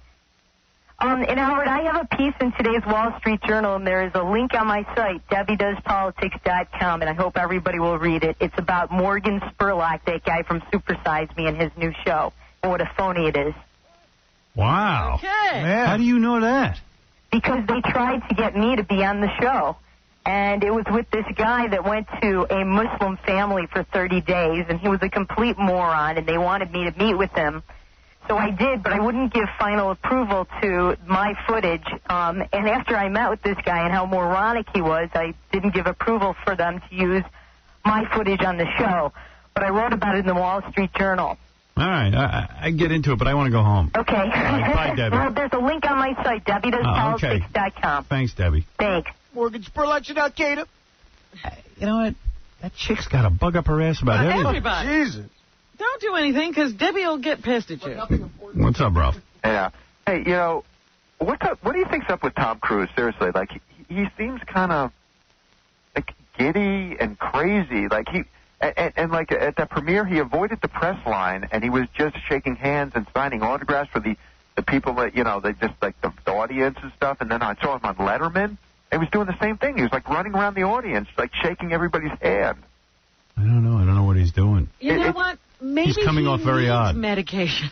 He's laughing. He's laughing crazy, like everything is hilarious. I think things were spinning horribly out of control when he fired his publicist and got his sister working with him, and then now it's spun so out of control. Everyone's saying, "Listen, you got to just rein it in," and he's going, "F you! I don't have to rein in anything." And, well, what he's doing is controlling the press now. He just won't go near them. Yeah, and it's not the press. I mean, they're not doing anything. Yeah, they're just reporting on what he does. Just reporting the facts here. And at the premiere last night, he was like making out again with Katie Holmes and grabbing her. And which I find odd that they have these public, like at a premiere, they have to make out with each other. I was going to do this thing with Beth, where I just threw her down on the red carpet and started actually having coitus with her. Oh, that would have been great. How funny would that have been? Go, hey, look at me. I bet you ran it by Beth and she said, no way. No, Beth was not having that. But then I was going to do it with the Entertainment Tonight reporter. But he wouldn't go along with it either. Prude. See, now I'm afraid to talk because Scientology's like the mafia. Hey, I'm trying to get that tape of me meeting Pat Robertson on the right. I mean, not Pat Robertson. Pat O'Brien. O'Brien on who taped it? They did. He did. I got to get it. Dude, that sounded so funny. They kept trying to stop the tape. They own it, yes. It is so friggin' funny. And did Pat O'Brien start being like, trying to be serious and stuff? And acting like he wasn't out of control? Yeah, like I'm the out of control one. Right. But he was like, yeah. Okay, thank you, Howard. I go, no. Ask me a serious question. Come on. I won't bring up the fact that you're out of control. Let's pretend that tape of you with that girl doesn't exist. He goes, 100 days sober. I go, oh, poor you.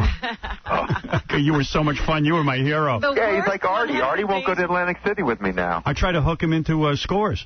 I go, let's get Betsy and then get Beth. She is so hot. We'll take them to Scores. And he goes, no.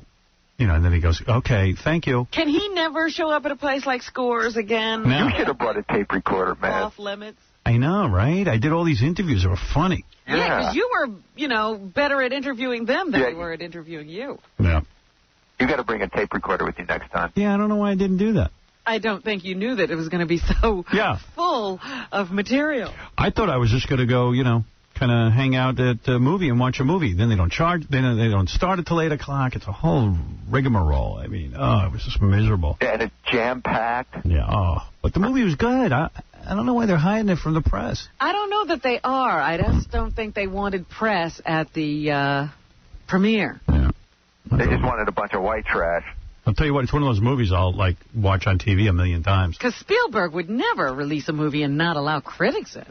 Yeah, I don't think Spielberg's too thrilled with what's going on. Oh, definitely not all this Scientology stuff, because nobody's talking about the movie. I know, Dougie. Howard, Ames. I'm sorry, but I'm pleading through your show.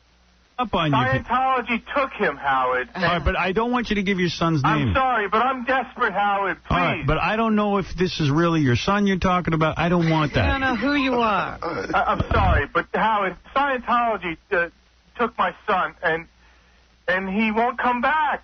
He won't. And I was wondering. Maybe he just doesn't like you. Howard, please.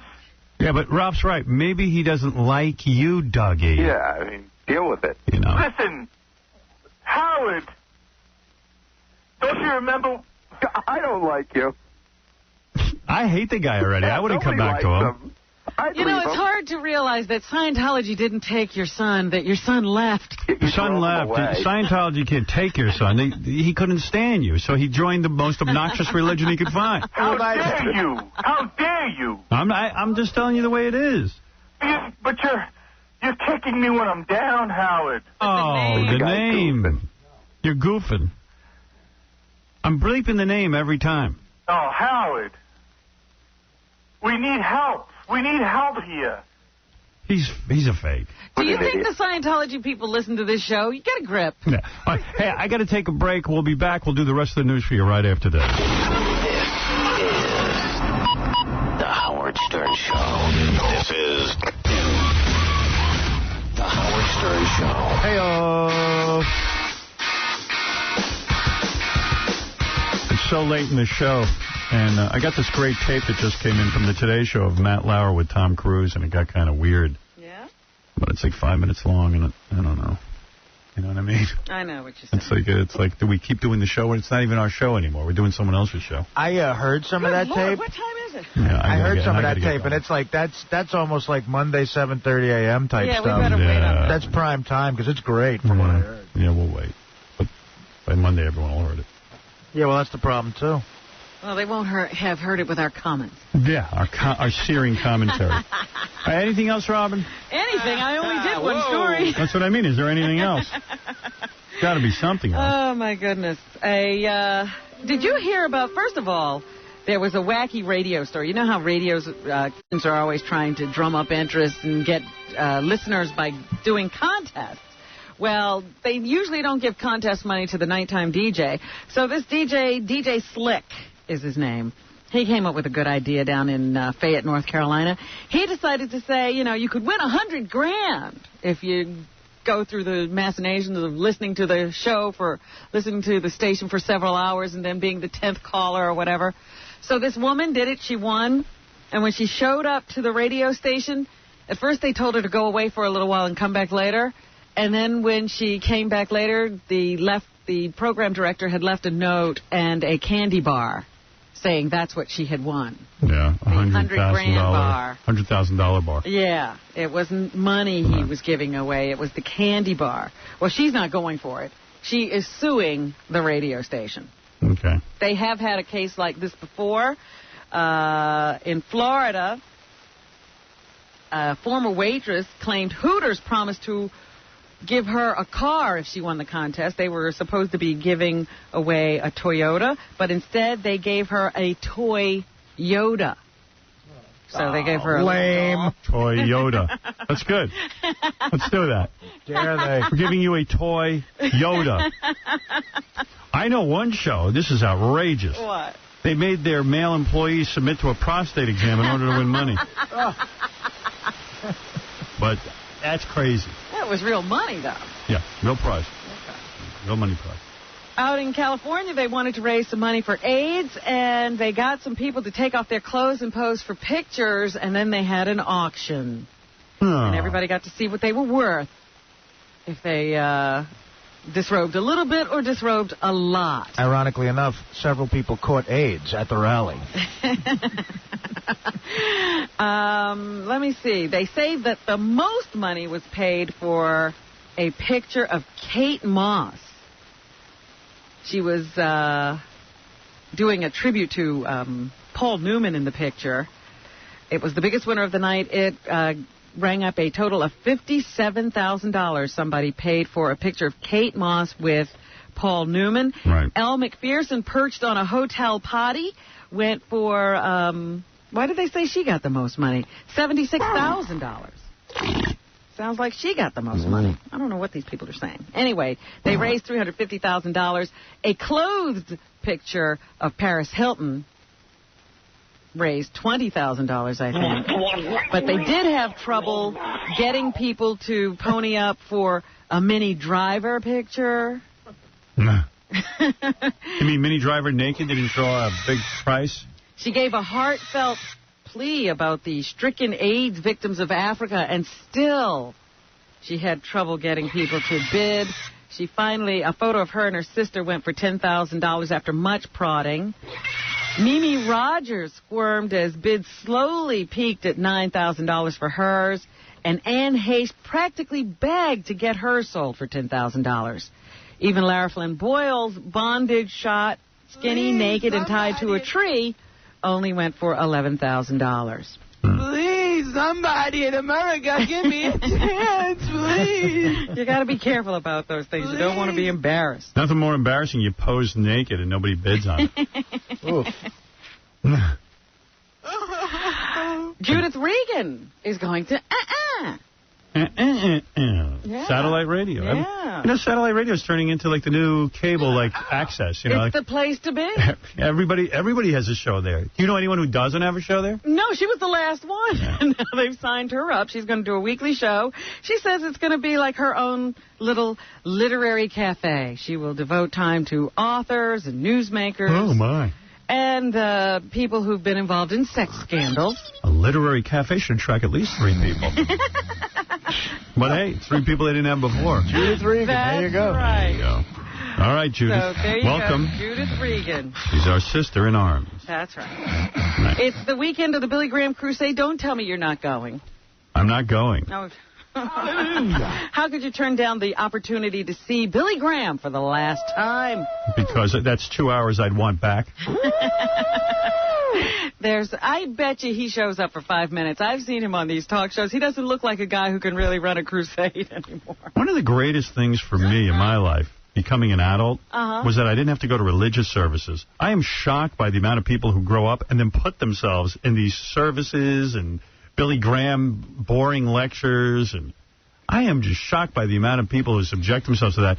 And I even watch some of these Sunday morning programs, like these televangelist programs, and there are women there, and you can tell, you know, a lot of them are like old ladies, and they're into this. It gives them something to do. But some of the dudes sitting there look like they've been absolutely forced into this misery by some broad.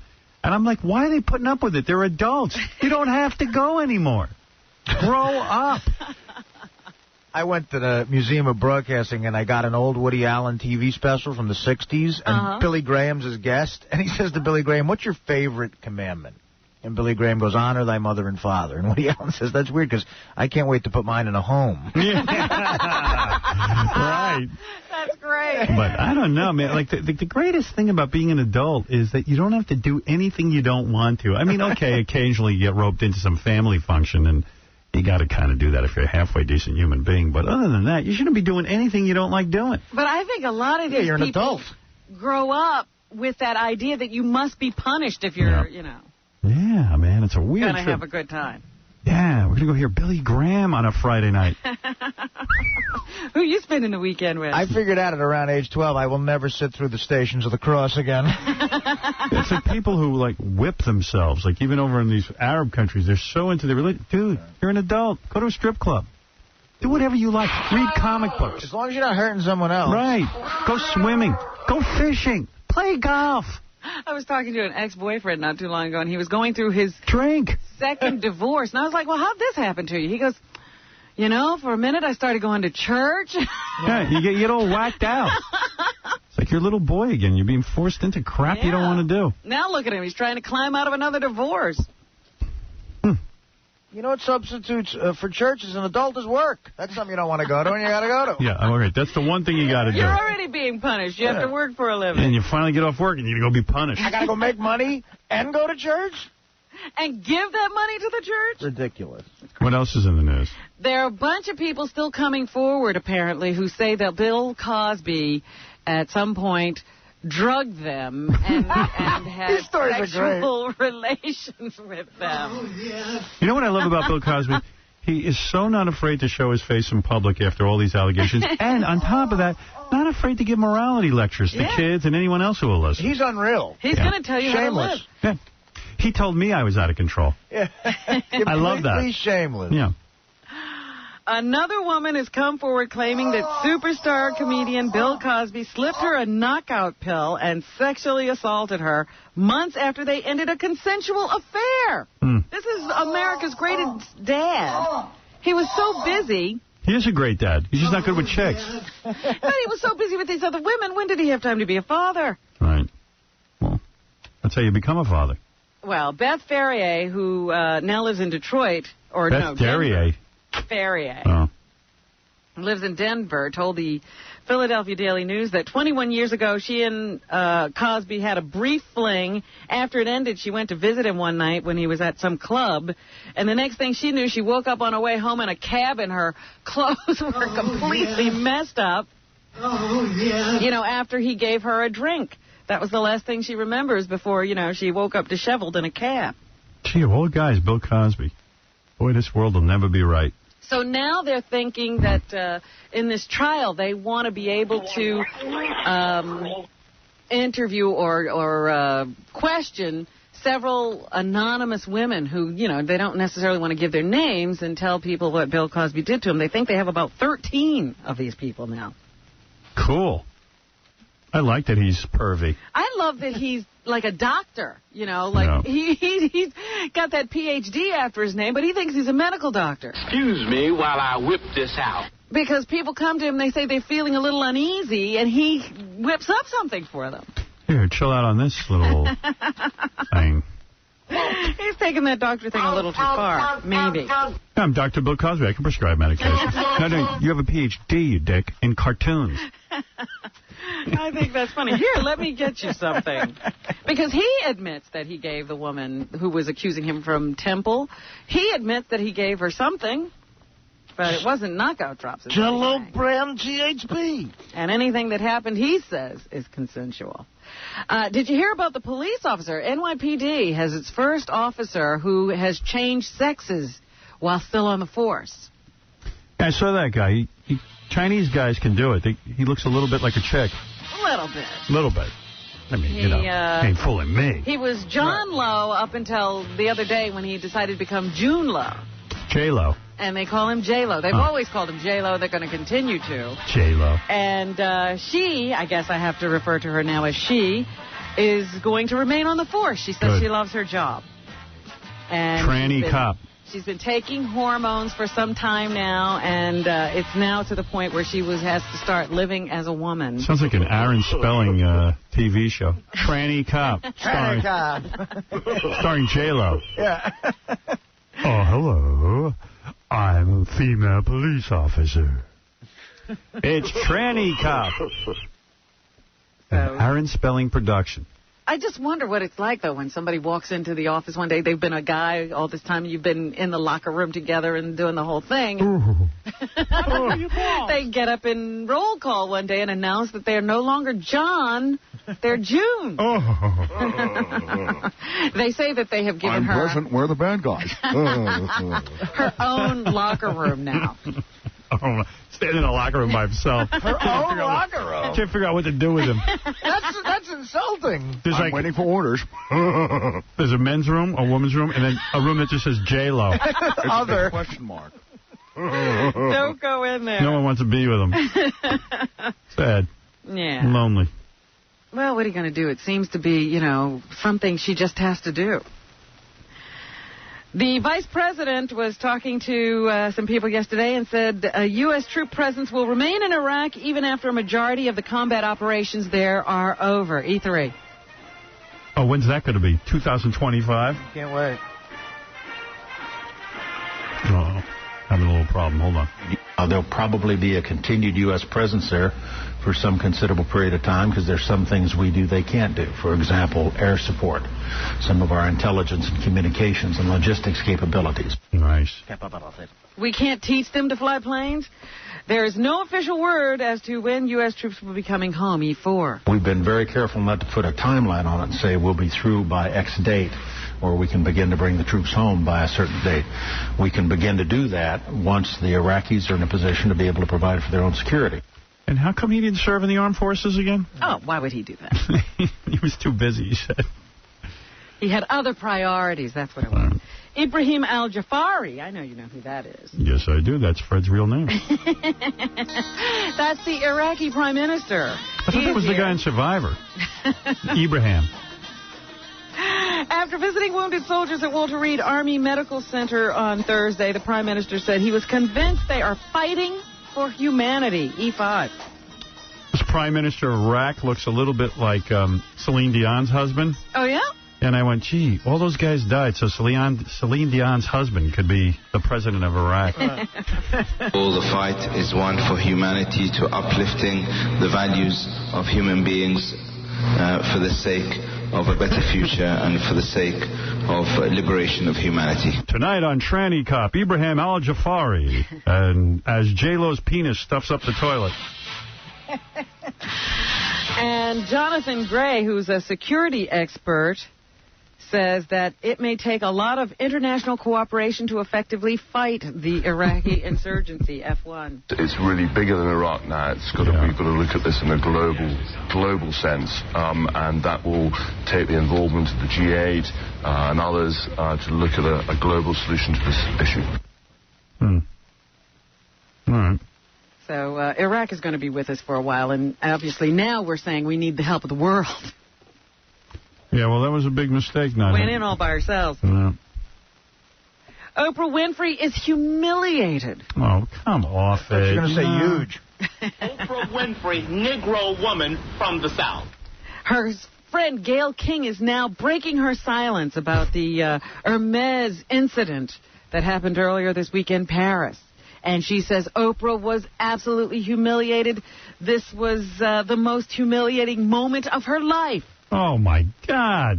You mean the store was closed, they told her to come back tomorrow, and she can't deal with it? Hermes usually closes at 6:30. Oprah showed up at 6:45. Well, come on. You know what? You're not the queen of the world. I know people are starting to make you believe that.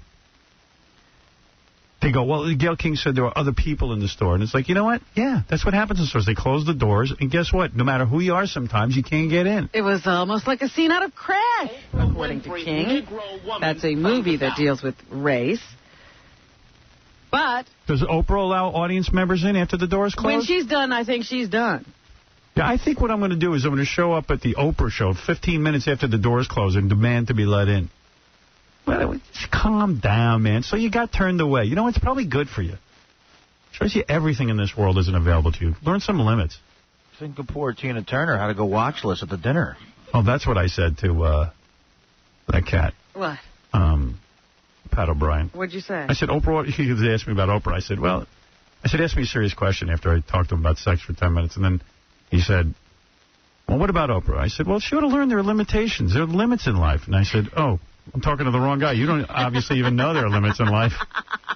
You're another one. Oh, you know who I saw at that premiere? Who? Last night? Bill O'Reilly. Oh, him too? Yeah. And I could tell his wife hates me. Like, she could barely shake my hand. Oh, please. She has some nerve. She's the one who's with the guy who, you know, the ass-pinching incident or whatever that was. She's with him and she can't shake your hand? Yeah. But no, she shook my hand, but you could tell she was all disgusted. And I realized we had done a whole rap that day on what a con that website of his is with that $49.95 because he personalizes a book to you, and then he wears mascara. Was he wearing mascara? No. When you saw him? No. You would have said, hey, Bill, you know, I've been looking for a makeup artist. Because Beth didn't know who he was. She goes, hey, isn't that the guy we were watching the night who had all that mascara on and pancake makeup? I go, yeah, that's Bill O'Reilly. So you went over and talked to him? He came over to me. Yeah, I said hi to him. I don't care. Please. I say hi to anyone who says hi to me. Well, please. I mean, you got to have some standards, Howard. Please. I'll say hi to Hitler. Jack Mayhoff. Howard, it's Osama. Hey, how you doing, pal? Good to see you. No. You're talking to Osama bin Laden. Sure, why not? What do you got planned? He's famous. What are you planning here tonight? I love the high-low game. Anyway, King said that Oprah will devote an entire show to this incident. Oh, that poor store, Hermes. Oprah Winfrey, Negro woman from the South. Oprah, the president of Hermes, his name is Chavez, I think? Yes. He contacted Oprah and said, I'm going to give a free pocketbook, $21,000 pocketbook, to every black person in the world if you stop bothering me. If you don't do a show on us. Today I have a wonderful announcement. I had a horrible experience at Hermes. Pocketbooks for every black person in the world. Oprah, you're the best. Pocketbooks for Mookie Wilson and his family. I was terribly humiliated. They closed the doors, and 15 minutes later I show up, and they should have opened them up for me. Well, there's an hour show. Oh, I can't wait to see what she has to say about this. How she spins this. Oh, she is a nightmare. That poor store. They're sitting there probably paying little Asian women to make these leather bags. Now they got to figure out how to appease Oprah, who's going to destroy their business. They've had a good thing going for a long time. Dear Oprah, I saw your show on Hermes. I'm never going there again. I burned mine. Of course, I live in a trailer, and I never could buy anything from there anyway. I had a knockoff, and I burned it. I think it makes those bags more valuable if Oprah can't get one. Well, actually, I was going to say, there are a lot of people who would buy those bags knowing that Oprah can't get one. Yeah. Hey, Oprah, we ought to taunt her. Oprah, look at our Hermes bags and watches. She said already she's canceling. She has an order in for a $6,000 bag. And she's canceling it? Yeah. She wants it for free, then. Yeah, she's going to punish them. What do you think of this Don, this boss, who is now singing to the feds to save his life? His name is Joseph Massino. He admitted yesterday to ordering a hit on a family capo in a deal with the feds that spares him the death penalty. He'll probably, they say, spend the rest of his life in jail, but then again, maybe not, because he's expected to testify in a number of high-profile mob trials. They never actually put anyone away. They just keep giving everybody deals. At some point, let's lock someone up. They're like the networks with comedians. Yeah, everybody's got a development deal, a holdings deal. Don't worry, you won't go to jail. Just give up a few more names. But do you think it's wrong for a guy to live and take the oath of omerta and then break it when the heat comes down? You're asking the wrong guy. I'd break any oath to get my ass out of jail. Well, I love it because people, they report this story like he's doing the wrong thing by, giving up all this information. Yeah, guys, I'm rethinking the whole omerta thing. Remember when I gave you my blood and swore on the life of the Virgin Mother? I was kidding. I was psych. You weren't serious about that, right, Vinny? I was joking. Anything else, Robin? They say he's going to testify at Junior Gotti's trial. He knows everything, probably, so goodbye. Also in the news, the runaway bride. Jennifer Wilbanks gave an interview to Katie Couric earlier in the week. Well, they talked to the mayor of the city where she lives and where, people shelled out a lot of money trying to find her when she was faking her kidnapping. Shirley Fanning Lassiter is the mayor of that town. She says she doesn't think that Jennifer was honest when she was interviewed by Katie. D2. I didn't see an awful lot of honesty. I saw body language that didn't show me a lot of sincerity. How can you tell by body language? I don't know. The mayor is a body language expert. Yes, I'll also read your palm for $5. She also was asked what she thinks of Wilbanks getting rich off of her criminal behavior. D3. We're going to live without that money, and we're going to be fine. And she's going to live with that money, and she will need to live with that for the rest of her life. Ooh. Yeah, whatever. So there. They're still upset with her down there. Don't think this is all very funny. Yeah. And congressional Democrats are demanding an apology from Karl Rove, one of the president's top advisors. During a trip to New York for a fundraiser, Rove suggested that Democrats never understood the consequences of 9/11's terrorist attacks. Rove said liberals saw the savagery of 9/11 attacks and wanted to prepare indictments and offer therapy and understanding to the attackers. New York's Democratic Senator Hillary Clinton called these remarks outrageous. D4. To have someone like Karl Rove go to New York City and say what he said is just almost unimaginable. And so we believe that he needs to retract those comments. So there you go, Karl Rove getting the Democrats up in arms. Karl Rove makes those statements to conservatives to raise money, and he's not going to stop.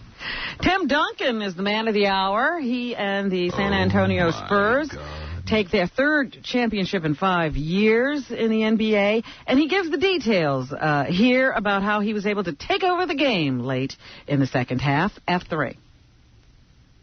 I got on a roll there for a little while. My shot felt good. Things started going down for me, and I just tried to be aggressive in that point in time. It wasn't the greatest of games, but there was a stretch there where I felt really good, and I just wanted to be assertive at that point. Yeah. You know who else I saw at that premiere last night? I saw a guy in a big cowboy hat. At first I thought it was Renee Zellweger's husband, but anybody in a big cowboy hat right now is Renee Zellweger's husband. But it was, what the hell's that guy's name? Country guy. Does some movies sometimes. I think he was in Sling Blade. Oh, I know who you're talking about. Dwight Yoakam. Yeah, I saw him. Yeah, the only way you recognize him is if he's wearing a hat. I said to him, Dwight, go ahead, you first. Because we had to go through the metal detector because, Yeah, he could be hiding anything under that. God forbid anybody, God forbid anybody walk in with a camera. Did he have to check his hat? No. Should have. I think he had antenna under there. I go, I don't know. Hey, you first. And he goes, no, you first. And I go, you first. And that was it. And then we Yeah. shook his hand, seemed like a nice guy. He's been on the show. He has? Yes. Oh, Jesus, I didn't know that. Dwight Yoakam? Yes, we've interviewed Dwight Yoakam before. God damn, I would have been a little friendlier. If I just didn't think I knew the guy. You're just too funny. Could people come up to me and announce their name and tell me if they've been on the show or not? I have no memory. And Spurs guard Tony Parker is a little French guy on the team, DF4. I feel like I'm very lucky being 23 and winning 2 championships and getting all that experience, all those moments that I'm... And really, man, had it. I'm really about to lose my mind. Okay, hold on 1 second. What are you saying? God damn it, I want the power on now. God effing damn it. What? Quit yelling. I want the power on, God damn it. Quit yelling at me. What is your name? Damn it. I have nothing to do. I'm sitting at the goddamn pig. First of all, I'm their answering service. Second of all, you have no reason to start yelling at me and using profanity. What is your name? Jesse. Kathy? Yeah. What's your last name? Sel. Sel? Yeah. What's your telephone number? I want the power on, God damn it. Ma'am, call the office Monday. I'm not dealing with this crap. Electric answering service. Effing power, you better come on right now, or I'm going to freaking really... Okay, first of all, I'm really about to lose my mind. Ma'am, okay, are you going to be, cooperative while I take your information? Yeah. Okay, what is your name again? Kathy what? Jesse. And your last name? Sel. Sel? Yeah. Telephone number? Somebody rape me for crying out loud. What's your telephone number? No more hurricanes. No more. God damn it. Okay, ma'am. What you need to do is call the office Monday at 8 o'clock in the morning if you're not going to be cooperative. Those are your options. Take it or leave it. Yeah. So do you want to be cooperative or not? Yes. What's your telephone number? You better fix my effing tower now. Or the tower now, bitch. Man, don't bother calling anymore. I think I hear something big coming this way now. With a purposeful grimace and a terrible sound, he pulls the spinning hot tension wires down. Watch out. Helpless people on subway trains scream my God as he looks in on them. He picks up a bus and he throws it back down as he wades through the buildings of the center of town. Chorus. Oh no, they say he's got to go, Godzilla. That's my cousin. Oh no, there goes Tokyo, go Godzilla. Eric's in Japanese. Do it, Japanese.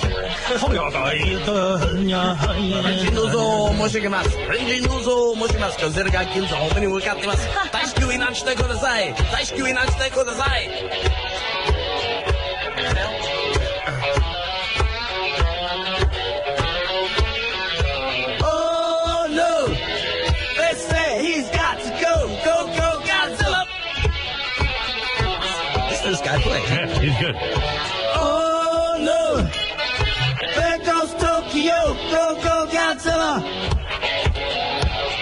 It's my cousin Buck. History shows again and again how nature points up the folly of man. Watch out for those H-bombs, Godzilla. History shows again and again how nature points up the folly of man. Godzilla. History shows again and again how nature points up the folly of man. Godzilla. History shows again and again how nature points up the file, man. Big ending.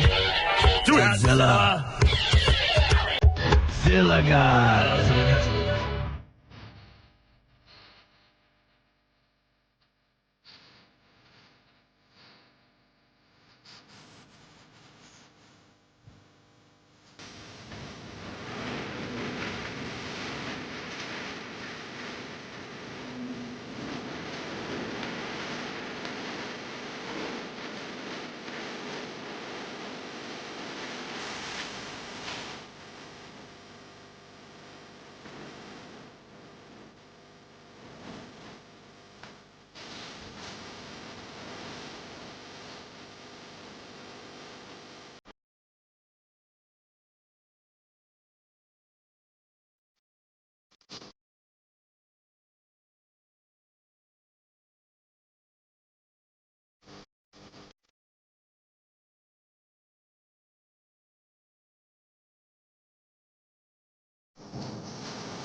Hey-oh, good morning, everybody.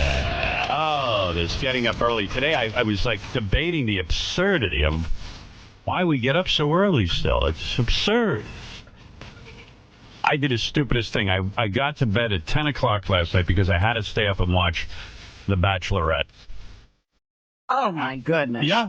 For The Bachelorette. Oh, my goodness. I'm a miserable fuck today because I stayed up and watched. What was so exciting about The Bachelorette? Nothing. Oh. But I didn't know that until I watched it. But it's great. Those bachelors are the best. I mean, first of all, I go crazy. I have to pause it every minute to tell Beth what's going on in the world because I can't believe these guys. I say the same dumb thing every week. I pause every minute and I go, how could these guys, one guy says he's a federal prosecutor on The Bachelor. I go, how do these guys even have a job? They're taking a year off or 6 months, whatever it is, to tape this dumb show. What self-respecting man? One guy's a plumbing contractor. I go, you're a plumbing contractor. You got to work. You can't take 6 months off and go on The Bachelor looking for love. I mean, and they're not bad-looking guys. But at least he might be self-employed. What is a federal prosecutor doing? That's what I'm saying. Being able to take that kind of time. Well, I go berserk, and I'm lecturing Beth on this. And these guys are all in unbelievable good shape. Like, they look like Arnold Schwarzenegger, all of them. And I said, they're all either at the gym or on The Bachelorette. They're not working.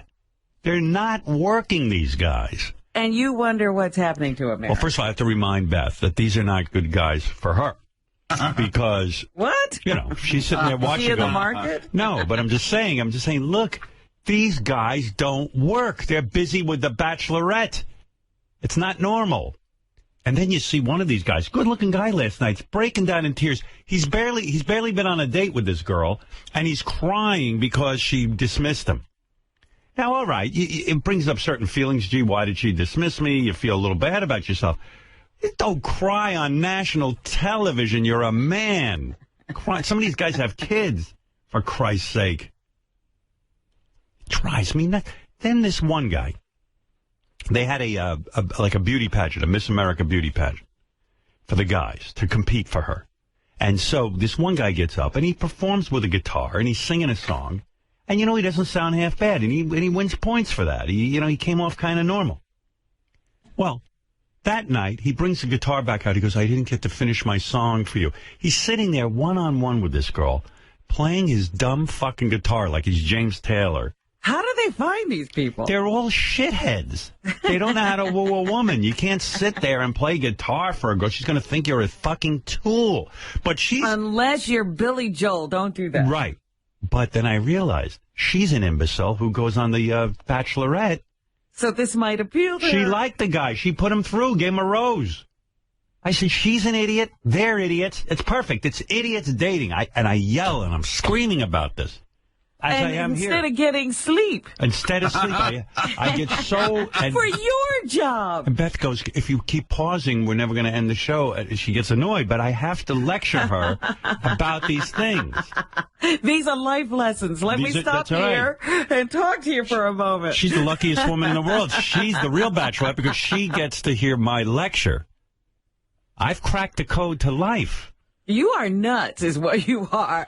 Spending that much time on The Bachelor? There was another guy on there. You can't figure out Game of Thrones. You won't give that a minute. Well, that's a lot of work. I got to tell you, there's another guy on there. He starts, he goes, I write poetry. And I'm like, kiss of death. He sits with her one-on-one. He gets alone time with her for 5 minutes. Starts reading her a poem. And I'm like, this fucking idiot. And she's like, oh, and he's like, when I see your face, I know it's nice. I eat your craze. It's like, oh, my God, are you really doing that to a girl? You think a girl girls are looking for someone to have a kid with. She's not going to take some wimp who fucking sits there and reads poetry to her. Bad poetry. Who are you, Maya Angelou? Good Lord. I mean, the old girl wants to sit and listen to that shit. And then there's another guy. He's got a kid. And every time... Good Lord, this is going on. This guy gets on with this girl. Well, I got to vent to somebody. Beth obviously won't listen to me. Beth got an earful over this guy. I paused it. I said, this one guy gets on. Not a bad-looking guy. And all the other bachelors hate him. Why they hate him, it's never clear. He doesn't seem to be doing anything wrong except trying to woo this woman. He's no less a douche than the rest of them. Right, he's as big a douche as all of them. I think they hate him because they think he's got the inside track. And all the other bachelors stand around all the time and they obsess on this guy. I'm like, obsess on the girl. You're all gay. Because the guy goes, one of the guys goes, I hate that guy. I can't stand him. I'm going to tell the Bachelorette about him, that he's not here for the right reasons. And I'm like, you fucking tool. Concentrate on your own performance. It's going to tell on this guy. Well, this guy, the guy that they're all jealous of, he sits down with her and he starts talking about his kid every minute. Doesn't ask her one fucking question. Then last night, one of the guys gets a one-on-one date. He can't think of a question to ask her. They're sitting there in silence. She got rid of him. And I go berserk. I go, how does this guy not know how to win this girl over? Well, maybe he figured out that they don't have any chemistry when he was sitting there. No, he's the one who cried, Robin. He cried? He wants her, and she threw him right the fuck out. Well, he's a mess. This Bachelorette is some show. It's driving me nuts. It seems so. I can't take it. You know what? Last night I saw it on the lineup, and I did hit the record button because I said, all right, let me just see what Howard's carrying on about. But I haven't seen the episode. You have to watch this episode. You're going to see. The guys are nice-looking guys. I see from a woman's point of view, they'd say, hey, this is a handsome guy. You check him out, right? And one guy you could just tell has been spending his entire life at the gym. Now, I said to Beth, that's not attractive to a girl because that means he's spending his whole day at the gym trying to look better than you. Well, wait a minute. You have to tell Beth what's attractive to women? Oh, I don't want her to get all worked up over these guys. So I have to tell her that these are not good guys. What if she forgets? I'm trying to convince her that a guy like me is so much more desirable. Yeah. The whole show is a waste of my time, but I'm into it, and I'm busy with You've already won, Beth. And I had no... Yeah, I know. I'm still winning her over. I had no night last night. I had to go do the Jimmy Fallon show. I haven't seen... I recorded that, and I haven't seen it yet. How did it go? Well, you know what? I like Jimmy Fallon very much. I got to say, he's a great guy. He really is. I was talking to him beforehand. He comes in the dressing room, and you do about 25 minutes with him. I wish they would have... In the dressing room? Yeah. He's just a lovely, lovely guy. I was happy to be on the show. And, you know, you do feel appreciated. I was on with Alyssa Milano. I didn't see her. Oh, okay. I was looking for her because she's an attractive girl, and I wanted to see what she was wearing and see if I approved. Give her your approval. Oh, here. Links to Late Night with Jimmy Fallon are posted on howardstern.com. So if you want to watch that, you can find that on howardstern.com. There's a link. But, yeah, I went on there. It was good. I was talking for quite some time. I stood up the whole time. I forgot to sit down. Yeah, I was standing up. In front of his desk? Yeah. That's right. I don't know. I didn't feel like sitting down. But where the rules say that I have to sit down? There are no rules. Yeah. Eventually, I told him to sit down. He's such a lovely guy. He really is. And I even talked to him about the fact that I got a real problem now. You know, Jimmy Kimmel is a dear friend of mine. And Jimmy Fallon, I really like a lot. And he's here in New York. I think you've known Jimmy Kimmel longer. I have, and I love Jimmy Kimmel very much. So I got to root, I like to get involved. I like to root for somebody, but I do like Jimmy Fallon. He's a good guy, but Jimmy Kimmel's my bro. So what are you going to do? I don't know. I don't know what I'm going to do. I know I have to do something. One of them has got to be dismissed. You can't keep them both? I feel Jimmy Kimmel will be mad at me if I go on Fallon's show when he's on at 11:30. What do you know about this, Ronnie? There's Ronnie the limo driver with his Batman mustache. By the way, big hit. Ronnie Fallon stopped in his tracks. Wait, here. Ronnie! Whoa. Stop the clock. Ronnie! What a stupid... What did Jimmy Fallon say when he saw your mustache? He flipped out. He flipped out. It looks great. Anyway, the reason you didn't see Alyssa Milano... Yeah. She was in the dressing room right next door to you. Go ahead. She had two guys with her. Right. Young guys. I don't know who they were. Every time that you walked out into the hall, they would tell her that you were out in the hall, and she would go hide in the dressing room. Why? Are you kidding? Nah. Because at one point when you were coming back from makeup, she was standing in the doorway. Right. And as soon as they saw you, they told her you were coming. She ran back in and sat down in the chair in the corner. Wow. What is that? I don't know. That's so dumb. I don't know what that was all about. She liked you. Weird. Right, Ronnie? Yeah, that was weird. Yeah. What are we, in 12th grade? Ronnie liked Fallon. He likes... Yeah, he's a nice... He's a good guy.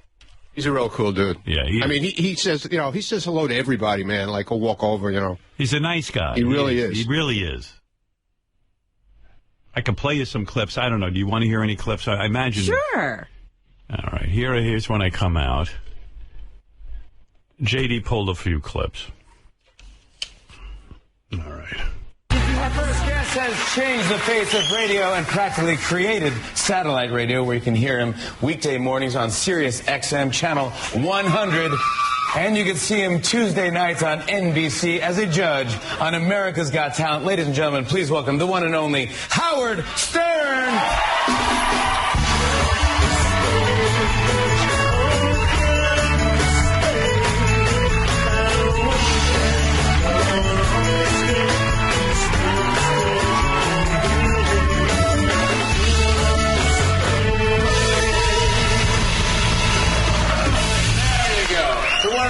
What song is that? That's Get Off the Stage by Morrissey.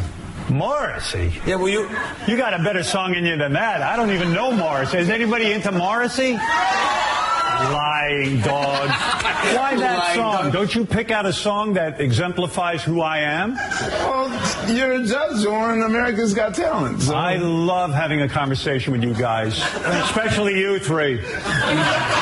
You're a bundle of energy. Really, it's great. And we're going to the Tonight Show. You guys got to spruce up or do something. What is it? This is it. Well, they got to talk or do something. If I talk to them, they got to really wake up. Yeah. We're going at 11:30, boys. Thank you, Howard. Thank you. Those are the Roots. Oh, that was great. What a terrible song. No, what they're saying, the song was Get Off the Stage. Oh, please. You don't know that song. You sometimes say that, Get Off My Stage. I don't know the song, but I see the connection. Well, then I instructed the guy that when I leave, you could play Bowie or Marvin Gaye, even I suggested, or even the new Robin Thicke song, which I like, which they ended You like Robin Thicke? I do. I love that song.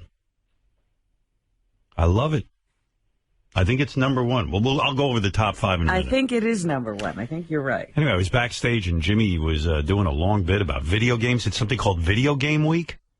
You know about this? Video Game Week he does. I've been hearing little things about gamers and something, but I don't know. I haven't plugged into it. What's going on? Well, you know me. I get annoyed. I'm backstage. I'm like, am I waiting for Video Game Week? You know, when you're on at 12:30, nothing matters. Like this show tonight, nobody's watching it. Nobody cares. You always say that. People watch our show. Not really. I've seen the ratings. How you got the Tonight Show, I don't know. You barely beat Craig Ferguson. Barely, yeah. And now you're going to go on at 11:30. Yeah. But I'm telling you, nobody cares. But you go on at 11:30, people are going to care. And you can't come out here and do Game Week for 10 minutes. Nobody cares. How old are you? Wow, it's Game Week. Let's look at Atari. Those games, I mean, are you still playing those games? Yeah. I think Jimmy's philosophy is he's going to act young, talk about how he plays video games at home, and then the kids will watch him. I don't know what that was. I play video games. You play video games? Yeah, this is a generation. And you what, 30? You're 38. I played Atari, but I was like 7. It's over. You know what I mean? No, the games have changed. They've evolved. You play those games? And meanwhile, you go on. You play them? No, you don't. I went on that Call of Duty. Yeah. It's all a bunch of young white punks calling each other the N-word. Have you heard this? That's not what it is. That's what they do. They're all big shots. Let me see them call you the N-word to your face. Then I'll know that. Call of Duty. No one's calling anyone the N-word. Call of Duty. No one's calling anyone the N-word. No, I'm not calling anybody the N-word. I hear these kids. They're all brave soldiers on the video game. But that's not what you do. Let me see them say that to the Roots. Bunch of pussies. See, Robin, I don't know how much more you want to hear. I want to hear more. You do. You like this. 11:30, you're competing against Letterman and Jimmy Kimmel. Yes. And they're out for blood. Arsenio's starting up again. I know. You're going to be lucky you get a 2-share. It's a jungle.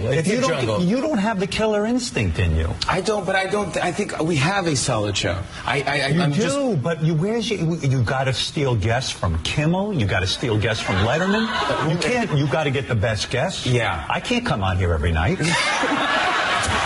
I can't. Come on, you live in New York. I'm not. Come on. Listen, I got a real problem with you moving 11:30. I am very close to Jimmy Kimmel. I know. And I like you, but I think I like Jimmy better as a friend. And you haven't been a good friend to me. I know. He's your friend. He's actually my friend. I invited this guy over to my house. He hasn't reciprocated one bit. What are you talking about? You're gonna have I went over your house. You're gonna have In fact, I went over your house for a party for Jimmy Kimmel. That's right. When was that?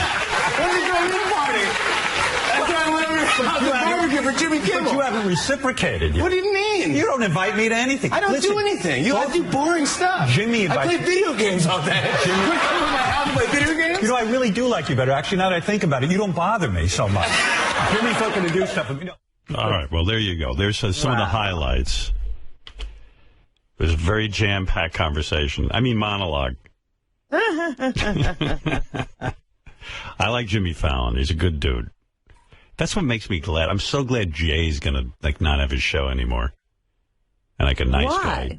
Because he's I don't not like Jay. a nice guy. Okay. Yeah, and Jimmy's just a good guy. And now that's probably why Jay is losing his show all the time. Nobody likes him. Nobody likes him. I don't like him. No one likes him. Marianne was there. I heard you, Marianne. I'm glad you heard me, Howard. I was behind the camera. I took high pitch Eric and Lori and Chris, 2 other super fans, but you were on fire. Robin shot out of a cannon. He stood up for the first 20 minutes. He would not sit down. There was a woman behind you that was saying, oh, my, when you said penis, Howard, and you said about Heidi Klum with her boyfriend, the woman behind me was dying. You were your edgy self, Howard. You were so cool, and you're right. Jimmy Fallon couldn't be nicer. To the audience, to you, it was such a great chemistry. What a performance. I absolutely loved it. And Alyssa Milano, I think, was shy because when she came out, she said, hard act to follow. It was so good. It was such a great... All right. Thank you, Marianne. Howard, you heard me? What? You actually heard me, right? Yeah, I didn't heard want you. to disappoint you. I didn't want you to think that we didn't... I'm trying to tell her something. Yeah, you know, I couldn't see the audience for some reason. They had it dark in there, and but then all of a sudden I heard like cutting through the din. Is that the right word? All of a sudden I heard you know. And I was like, wow, Marianne's there. I hear her. You recognized her bird call. Right. Yes, Bobo. Were you there too? Hey, how you doing there, Howard? Love this segment. Listen, you know, when you were standing up, you know, sometimes, I don't know, is it proper etiquette to wait for the hostess seat first? What? I don't know, Bobo. I just was in the mood to stand. Yeah, it was funny. But I'm telling you, I couldn't agree with you more with the songs. I mean, first thing that comes to mind thank you. Is No Rain by Blind Melon. What? You know, No Rain by Blind Melon. I love that song. Brings me back to your movie. All right. Well, thank you, Bobo. Bobo's not so stupid. Bobo, not so stupid? Bobo, that's right. Hey. Stupid. Bobo, I got to go anyway. But thank you. Were you there? No, I couldn't make it. I'm getting ready for my family trip, you know. Oh, wow. I can't believe. And I got a photo shoot. A photo shoot? Yeah, I'm going to be in Newsday. They're doing 3 pages on me. Not so stupid, Bobo, huh? Yeah, well, what about what, though? What do you... I'm going to be in Act 2 in Newsday. They're going to feature me, like, all my safety training and things I've done for 30-something years. All right. Yeah. All right, Bobo. He's the safety man of Long Island. Yeah, Bobo. Which toupee are you going to go with? Stupid. I don't know yet. No. I'm having one done today. All right, look for Bobo in Newsday. Thank you, Bobo. Thanks, man. All right, that's Bobo. Big photo shoot. Big photo shoot. Imagine that photo shoot. Yeah, Damon. Where's his glam team? Hey, Howard, man, don't worry about The Bachelorette when you're watching it with Beth. I'm a fitness model, and what they do is none of those fucking guys have jobs. What they are, they're all just aspiring actors and models. But it says, how could they have a job, these guys? You can't, I said to Beth, these are men. When I was their age, I was working. I had to make a living. I couldn't take a year off to go be the Bachelor. No, that's my point, brother, is that what they do is, I used to live in Florida, and when I would go on casting calls, I would only do photo shoots or any TV shows I could do. But I had a real job. So when this guy says, for example, he owns a plumbing company, he doesn't own a plumbing company. His dad probably does. Their whole goal to get on that show is to become famous. Well, what about the guy who's a federal prosecutor? I mean, he's in the middle of a career. You figure he's a rising guy, and all of a sudden he's on The Bachelor for a year? You can't just do that. That one, I got to be honest, that one I can't answer. Because if you're a federal prosecutor, I don't know what he's talking about. I mean, he must be insane if he's doing this show. First of all, if you're a federal prosecutor, you really want to go back to your job, and everyone goes, isn't that the asshole who was on The Bachelorette? I mean, that's a big job. There's a guy who went to law school. Yeah, man, it's true. And actually, now I live in D.C., and there's federal prosecutors, though, it's not that big of a deal as it sounds. And again, what they do is they pump your resume up. They try and get, they have these casting calls. They get the best-looking people. I see. All right, it's true. Maybe I'm falling for it. All right, thank you, Damon. You are. You have taken this hook, line, and sinker. Well, I got to get off that show. I'm addicted to it. And it's There's something wrong. It's taking up too much of your life.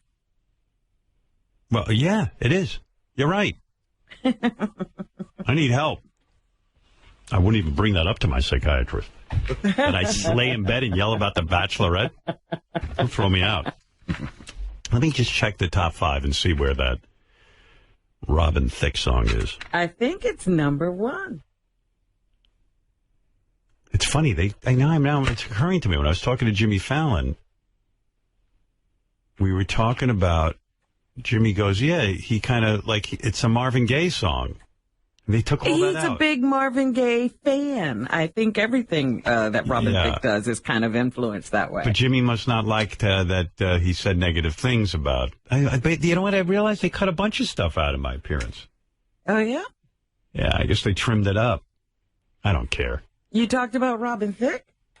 Yeah, because we were discussing what songs he should play.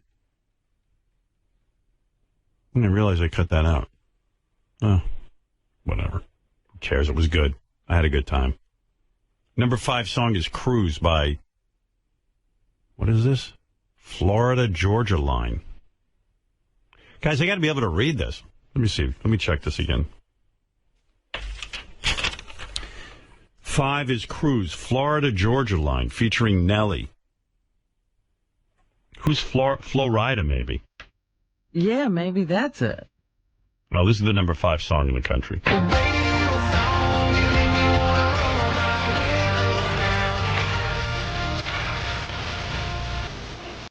No, that's Florida Georgia Line. I see. Okay, I got it. Number, I guess it is. They're a country music duo. And Nelly's featured on there? Nelly's in there. Mirrors by Justin Timberlake is number 4.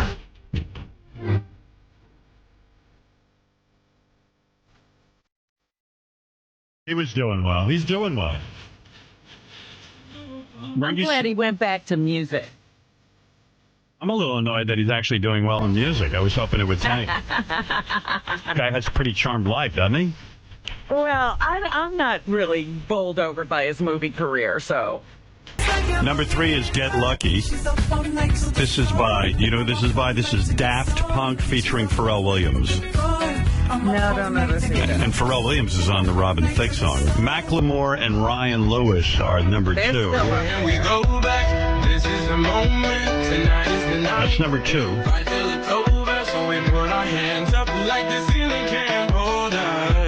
They've had a song in the top 10 every week in 2013. Wow. And number 1 is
They paused it after like 30 seconds. They're like, okay, man, we'll work on that. Yeah, that was it, huh? Oh, that was what happened? Okay. Shit. Sorry, I'm not Robin Thicke. Or Macklemore and Ryan Lewis. I got a job. Jay, you're on the air. Go ahead, Jay. In Hackettstown. Hey, Howard. Hi, Jay. Hey now. Hey, now. Hey, Howard, I love you, buddy, but what's going on? You sound like you're, like, ripping Jimmy apart. You start off saying how he's a great guy. And he is. The first couple minutes of the interview, you're like, the show sucks, he stinks, you know. Oh, don't you know when I'm joking around? It's like a roast. The fuck is wrong? Are you guys high? I was terrific on that show. I wish I was high, but yeah, no, you can work it. You work it. You're stupid. All right, Howard. All right, Jay. Got to explain it to him. Well, you're explaining The Bachelor. Right. Maybe people need everything explained. If I go on Jimmy Fallon and I have some fun with him, that means I like him. If I really hated him, he'd know it. Some guy on Twitter said, "You're really mean to Jimmy Fallon. You said you didn't like Video Game Week." And you go, "Are you a fucking mental case? What do I know about Video Game Week?" I like the guy.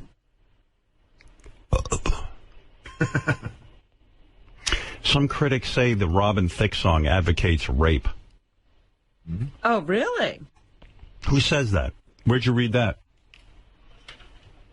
There's been some articles on the internet. On internet, anyone can say anything, but it says, like, there's lines like that the girl he knows she wants it, but she doesn't say it. Everyone's got to get a sense of humor. That doesn't mean he's taking her against her will. He says, I know she wants it, she's not saying it. And they're saying that. Plus, he's Robin Thicke. He knows she wants it because he's Robin Thicke. And they say the title Blurred Lines.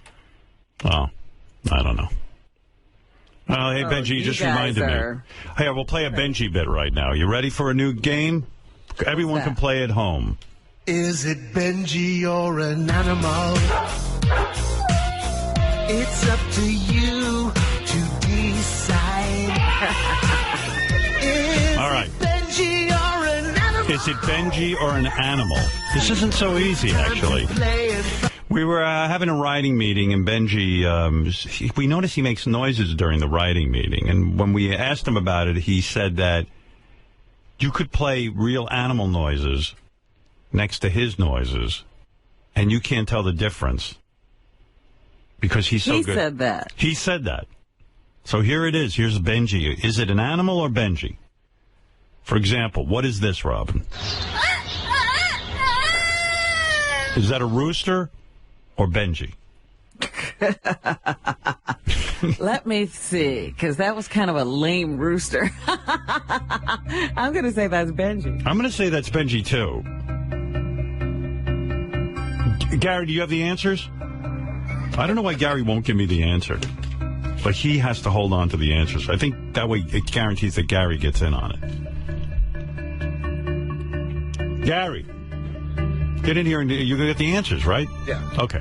I don't need to. You can have the answers if you want. I don't want them. I'll let you play. I don't. The rooster, we think it's Benji. Well, the answer is it's Benji. Oh, okay. All right, Robin. Is this a Chihuahua? 1 for 1. Is this a Chihuahua? Or Benji? Or Benji.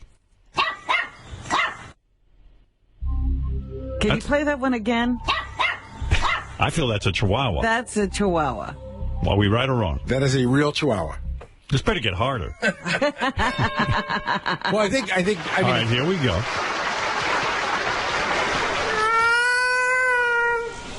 Is that a cat in heat or Benji? It's Benji. Benji in heat. Who says they can't tell the difference? Benji says. Oh, Benji says it. This is amazing. By the way, you know this game. This came up at a writers' meeting. This is what Sal told me. I know what it did. Is this a crow or Benji? It's Benji. That's a real crow. That is Benji. It's Benji. Oh, that's Benji. All right, he fooled Robin one time. He fooled me. Okay. Don't rush. Don't rush, Robin. That's a cow. Real cow. Real cow. That is a real cow. Right. I'm not finding this all that difficult. I find myself getting annoyed with Benji. Is that a kitten or Benji? I think that's Benji. Benji. That's a real kitten. Wow. Oh, you're kidding. I'd fool you. Fooled you. Fooled us a couple of times now. All right, is this a Black Panther or Benji?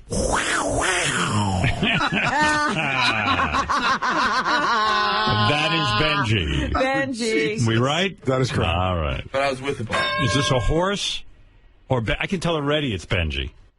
Wait, let's hear. Oh, that's a horse. That's a real horse. That's a real horse. That's a real horse. All right. Because I know Benji does a horse. Let me hear your horse. Remember he did that with the lady who thought he was Bill Clinton? That's who I know. Yes. All right, is this a Benji or a dolphin? That's Benji. That's not even real water. Oh, there it is. You just played. Is it Benji or an animal? Is it Benji or an animal? It's up to you to decide. So he makes these noises and writing? Yeah, very annoying. Just heard 3 months of work. Right. Did it take Benji like 3 months to put this together? That was what Sal told me. He said it took about 2.5 months to put it together. I don't know why. Why did it take so long? Sal says that when you work with Benji, the process is not that quick. Why? Sal, come in here. Explain this to me. Why would that take 3 months? That should take 5 minutes. Because Sal presented the game to me just yesterday morning. Right. And I said, this wasn't even on my radar. What happened? Because you have no idea how long this takes to do. Sal, why does it take Benji? I mean, that's a bit that could be knocked out in 5 minutes, no? Yes. Well, in 3 minutes. So how does he extend it for months? We had the meeting, and afterwards I said, Benji, I'd like you to record these sounds. Go on YouTube. Let's do some comparisons. He says, sure. He goes, and I said, can you have it for me tomorrow? But Benji does a lot of other work. He goes, how about Monday? I said, fine. Fine. Monday comes, nothing happens. He goes, I gave you the sounds. Well, you did. And then I'll email him. How's that nothing happens? Well, no. You did give him. I'm explaining the process. All right, yeah. The sounds. He got his sounds in on Monday, so why did it take 3 months?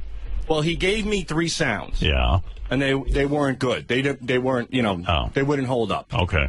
So I said, Benji, go back. This is what I want you to do. I want you to go on YouTube and listen to the animal sounds and then try to duplicate those sounds. Right. Then come back to me again. That was about how long, Benji? It took him how long? A couple of weeks? About 3 weeks later. Oh, my God. But, again, I'm not saying that Benji's being lazy in any capacity. It just took him. That's the way that he works. And then we got Well, what did you do for 3 weeks? You studied the animals? No, I was doing other things. And Other things? I said, when we can get in the studio together, we'll do it together. I see. All right. So that's why it takes months. Yes. And then we just heard it. So there it is. It was over in a shot. But, boy, was it worth the wait. It really was. I mean, it was brilliant. He sits in the meetings and just makes sounds all day. That's not even true. That's a whole made-up thing to make this bit. No, Sal, that's not true at all. We were discussing something, and you started I said I'm good at making animal sounds. Right. I don't sit and make animal sounds all the time. He was making sounds. I go, Benji, you're good at making animal sounds. He's like, yes, I know. I go, let's create a game. Is it Benji or an animal? He said, great. 6 months later, we got the bit. Right. So it took months. Yeah. Benji's as slow as a snail. Do you do a snail impression, Benji? What is it, Richard? You have something to add to this conversation? Benji did something so funny at a recent writers' meeting. We walked in, and he's on all fours like a dog, and his ass crack is hanging out, and Tracy yelled at him. It was the funniest thing. I don't know why he was being a dog. He was just wanting to be a dog. Why are you being a dog at the writer meeting? Why not just go in and... It was before the meeting started. I see. But why? I mean, what's going on? I was just sitting in the corner being a dog. That's how you get your creative thing going. He stopped being a dog real quick when Tracy started yelling at him. Tracy gets so mad at him in the meetings. Oh, yeah. They told me that Tracy said, if you don't get the fuck up, I'm going down to HR, because I guess his ass crack was hanging out. I didn't mean for that. Douche.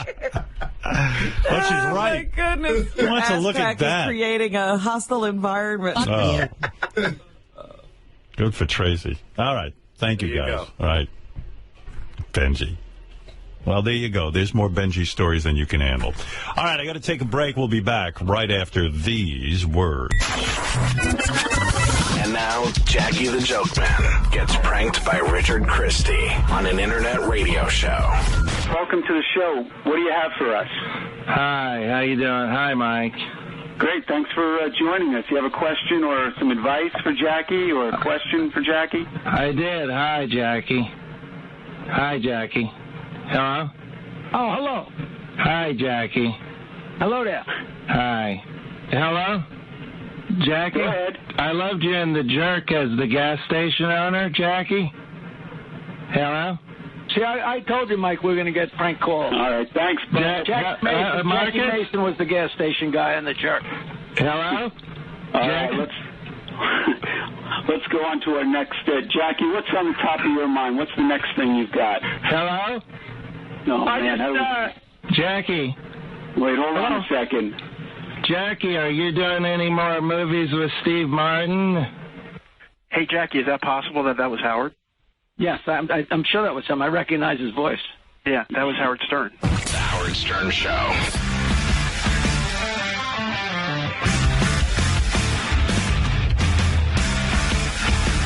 Howard Stern Show. Here's Fox TV, Philadelphia. In this heat, many are also escaping to the shore, but there is a risk there as well. Chief Meteorologist John Bolaris live in Wildwood to explain the rip current risk. John? Yeah, Kerry Lee, already this past week, we've had 3 fatalities due to the rip currents, and part of that reason was Tropical Storm Bertha. Now Tropical Storm Bertha. The Howard Stern Show.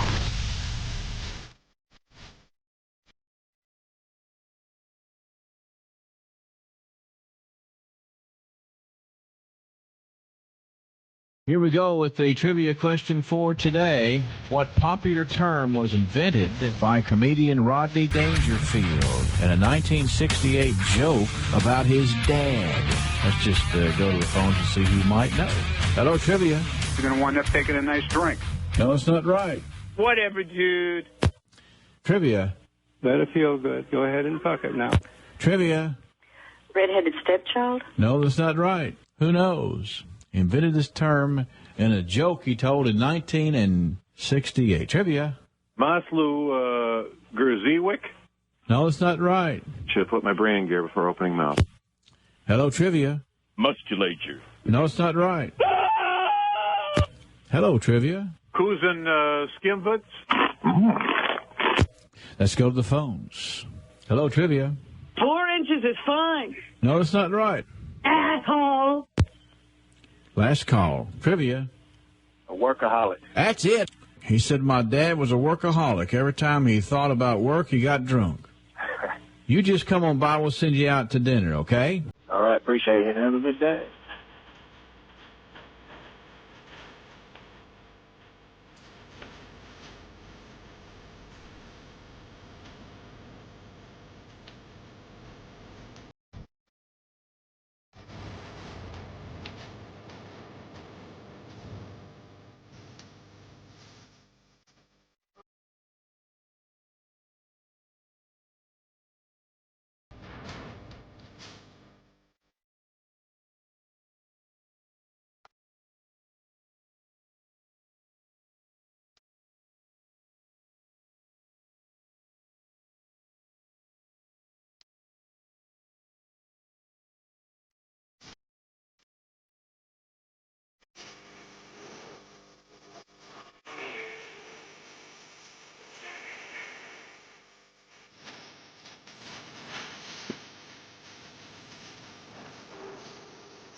Fourth again. One.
What is this?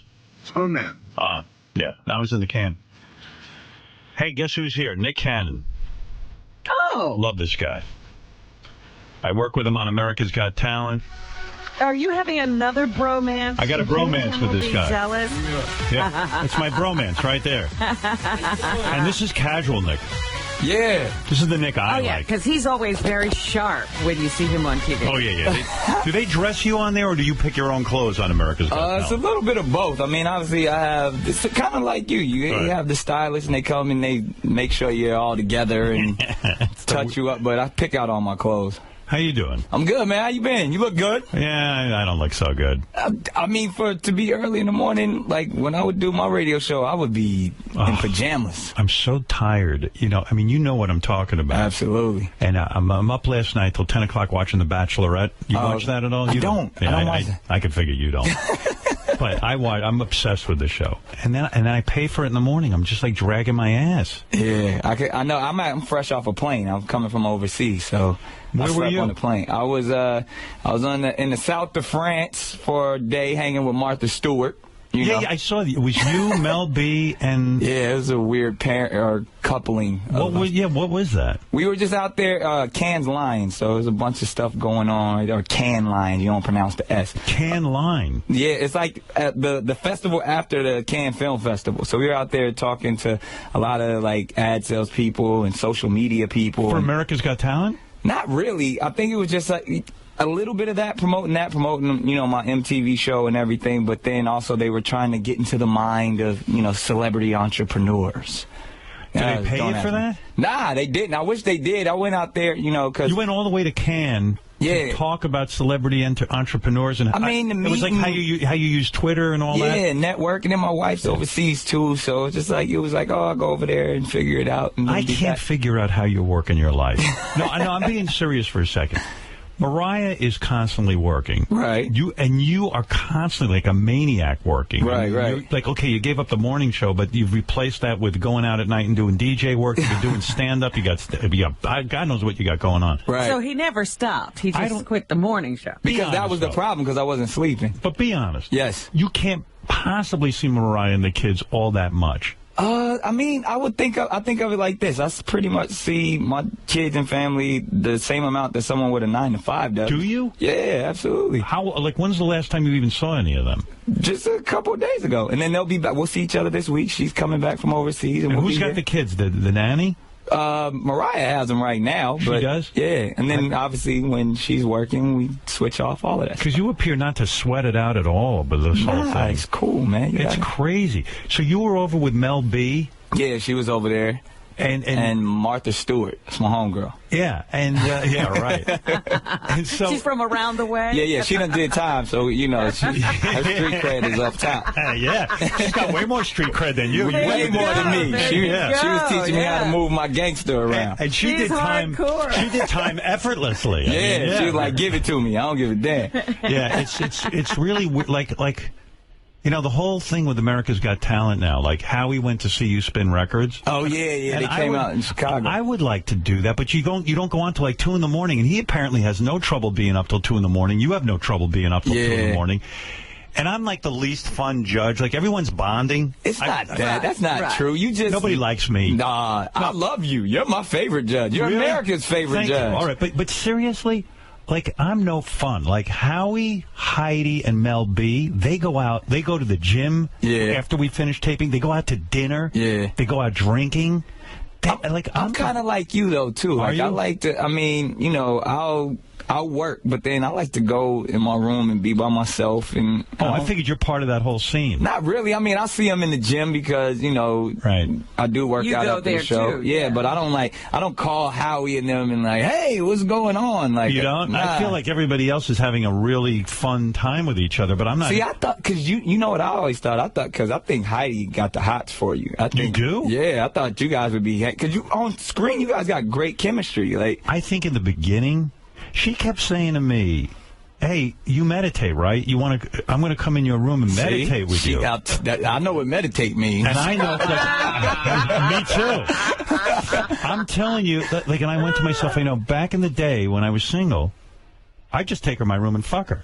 She's into you. Of course, you know, you're married and she has a boyfriend. I'm not going there. But you could tell she's attracted. So? She's definitely. I mean, you can see it when you watch it on the show. She's like putty in your hand. It's funny because we were sitting at the judging table, and Howie got upset because the two girls. And I just listen. I'm not even part of the discussion. I just sit there. I mean, I don't know. I'm not going to discuss stuff. The three of them were talking. And Mel B and Heidi say to Howie, they were kind of giving him like they would never fuck him because he's like a friend. And Howie got really insulted. I could imagine. So I go, Howie, these girls don't want to fuck you because you're like a little friend. You're hanging around like a dog. It's true. I said, you go drinking with them. You're just in the friend zone. See, you're mysterious. You're cool. It's effortless for you. You just sit back, and then that makes and then you say things. You're funny. Like the audience loves you. So naturally, they're going to be more attracted to you than for someone who's like always trying to go. You're the cool guy in school. It must be because you don't hang out. You do your own thing. That's what I said to Howie. I said, Howie, I never hang out with these girls, but they'll fuck me because I don't hang out with them. That's what it is. The only way they're getting in the room is if they fuck me. We're going to get in so much trouble for this conversation. I don't know. Meanwhile, Howie. Last time Howie told him, listen, lots of girls hit on me. Howie did fight back. He fought back. And believe me, Howie can get laid. But not those two. Yeah, I stuck up for Howie. I go, Howie can get laid, girls. Don't act like he's some fucking eunuch. All of you are married. Nobody's getting laid. Exactly. Nobody's getting laid. I know, right? But it's that talk of like, if it could happen. Right. So things good with Mariah and you? Absolutely. That's what I was saying. Last time I was on here, I got in a little bit of trouble because, I was talking about the masturbating, all that. We should just get all of that out of the way now, the sex life stuff, so I can just... Well, I got to tell you, in a way, I said this to you off the air. I thought your honesty the last time was great, but the press, I knew they'd pick up on it. They did. Right. I mean, the fact that you said you not only masturbate while thinking about Mariah's music and playing her music, but you fuck her to her music. To her music. Now, sometimes that's not always my choice. There's only one playlist that we can kind of choose. And on the one, how do you, first of all, I never had music going. Do you have an iPod near your bed? Yeah, you can, you have the iPod, or you have the little, it goes, the speakers in the wall through the house, or it comes through the television and stuff, and you can put that on the playlist you like and have it all. Oh, you got that all arranged? So when she walks in the room, you already have Mariah Carey music on? She puts the music on. Oh, she puts it on. That's why she's mad. Because on the one hand, it makes her look narcissistic, like I'm playing my own music and getting laid. But I love it, so it doesn't matter. So I'm like, I wouldn't choose any other music. I mean, sometimes we'll mix some Al Green in there, some Teddy Pendergrass, but I like when her songs come up. Yeah, and what do you think of that Robin Thicke song? You like that song? That's one of a good friend of mine. We do a show on BET called Real Husbands of Hollywood, and I'm as a DJ, like I heard you guys talking earlier, I actually mix in Marvin Gaye's Got to Give It Up in with that song. It works perfectly. And then I go into, Justin Timberlake's Suit and Tie. That's like a 3-song. They all fit together because they're the same BPMs. So how are you working your life? When you go and do these DJ things at night, because when we were in Vegas, you already booked up a whole bunch of nights. Yeah.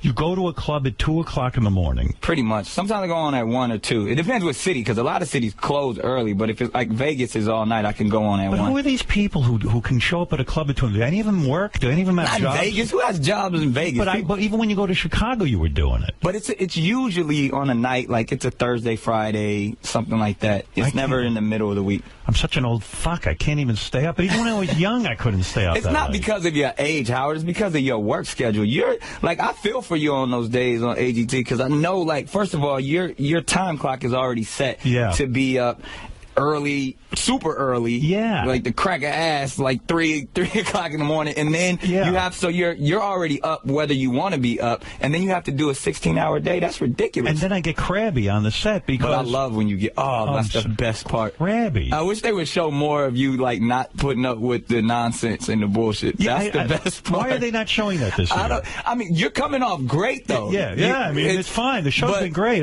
In fact, I already saw tonight's episode. Oh, really? How is it? It's terrific.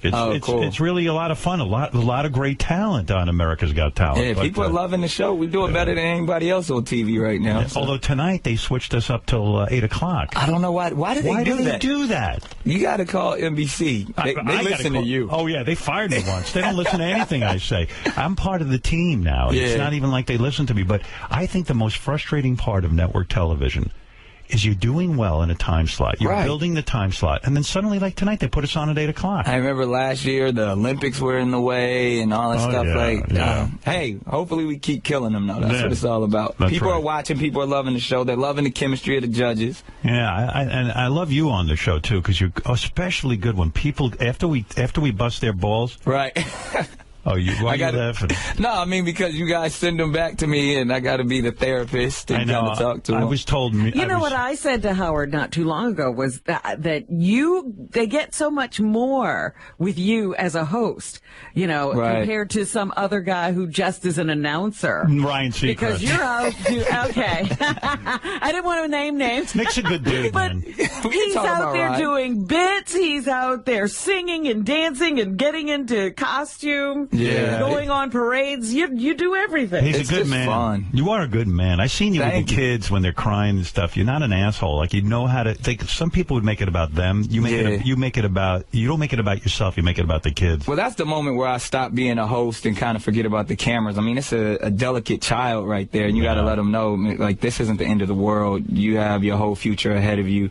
This is an experience. This is a television show. It's not because they don't want you. It's just because they feel like there's only so many spots. And they have, you got to go through that whole run and really connect with the kids, and then you can be, Mr. TV man. What do you really think of those Untouchables who come back every year? That is a group. What is going on? I don't know. They must have a contract with. I don't know. They're on every year or something. But it's great though because they're good. They're talented. They start off. I forgot what they were called the first time when it was the adults and Manny and his wife and then the kids, and then now they're splitting them up. Now they got the brother and sister going. Next year it's just going to be like a fetus on the stage with some tap shoes on. There's certain people just show up and they're America's Got Talent groupies and they want to win and they're going to keep doing it until they do it. Going. That happens a lot too with a lot of those danger acts too. Yeah. Like if you remember, like the guy who came on and he had his wife and he was doing all of the crazy stuff and he had the thing with the X-ray machine. Yeah. He was on my first season and he stuck a drill in his nose. And I was like, he's gonna get his brain. And I was like, why would they let him come back? They know it's gonna be something crazy like that. It's so crazy, yeah. I mean, some people are really going balls to the walls danger this year. Yes, it's a good show. I think we keep stepping it up every year. And I mean, you bring so much credibility to the show. Oh, thanks. It's one of those things where people never really checked out the show before, but now when they see, it's a little more serious than, just this vaudeville show. Like, you're looking for a great rock band. You're looking for... And we found some this year. Yeah, we did. We found some good people. Special. Yeah, it's gonna be you really guys good. Did. It's going to be real special. Hey, I was thinking about you. When you were a kid, and you were like the youngest writer at Nickelodeon ever, right? Yeah. How old were you when you were hired to be a writer? 17. I was 17. A staff writer. Yeah. You worked with that Amanda Bynes? The chick who's like sort of melting down now? Yeah, I did. I even tried to reach out to her too, man. It's sad. It's hard. It's sad what this industry does to people, especially kids. Because, I've been in it since I was young. Luckily I had a normal life before entertainment. I don't feel like you did. I didn't start getting into it until I was like 18. Before Your dad was like a preacher though? Yeah, That's but I weird. still used to get my ass whooped. You know what I mean? I grew up in the hood. I used to I've been bullied. I did all the normal stuff. Who bullied you? I grew up in a gang neighborhood, so I used to get, it was actually, to me, to get in a fist fight was good. Right. Like, long as they don't start shooting. Yeah, right. I'm happy. It's so weird, too, because I think, I don't know, for some reason, people think you just sort of were a child actor. Yeah, like I was born with a silver spoon in my mouth, which is cool. I'm not complaining. I don't really like to, talk about, I grew up so tough. It's not about that, but just in this industry, when these kids do come up like that, and they're the breadwinner and they're the ones making the decision, it's bound to go wrong, because at some point you're going to need your parents to tell you no. You're going to need someone to tell you no. And that it happened with everybody from Michael Jackson to Amanda Bynes. People don't tell them no. Do you ever go back to your old neighborhood? Oh, absolutely. Don't you shit your pants though? I mean, you don't want to get bullied again. Or do you go back with that whole bodyguard situation? Nah, I go back. I mean, it's love there, so it's not. It's one of those things where I give back to the community, and I've kind of taken cameras with me before. I've redid my grandparents' house. I went back one time and I actually gave a family my old neighborhood. I kind of donated some money so they could kind of get out. She had 9 kids. So I don't have a good feeling about my old neighborhood. It's a poor neighborhood. It's a depressed neighborhood. gotta go back just to remind yourself, like, yo, this is where I made it from. Yeah, but I don't even want to help anybody out because everyone was such a prick to me. I mean, that makes you the bigger man. Does it? Yeah. Because first of all, you know those people. They're reacting that way because it's from struggle, so they don't know anything else. So you can't really blame them. So when you go back, you got a good attitude. You got to, man. I feel shitty about my own neighborhood.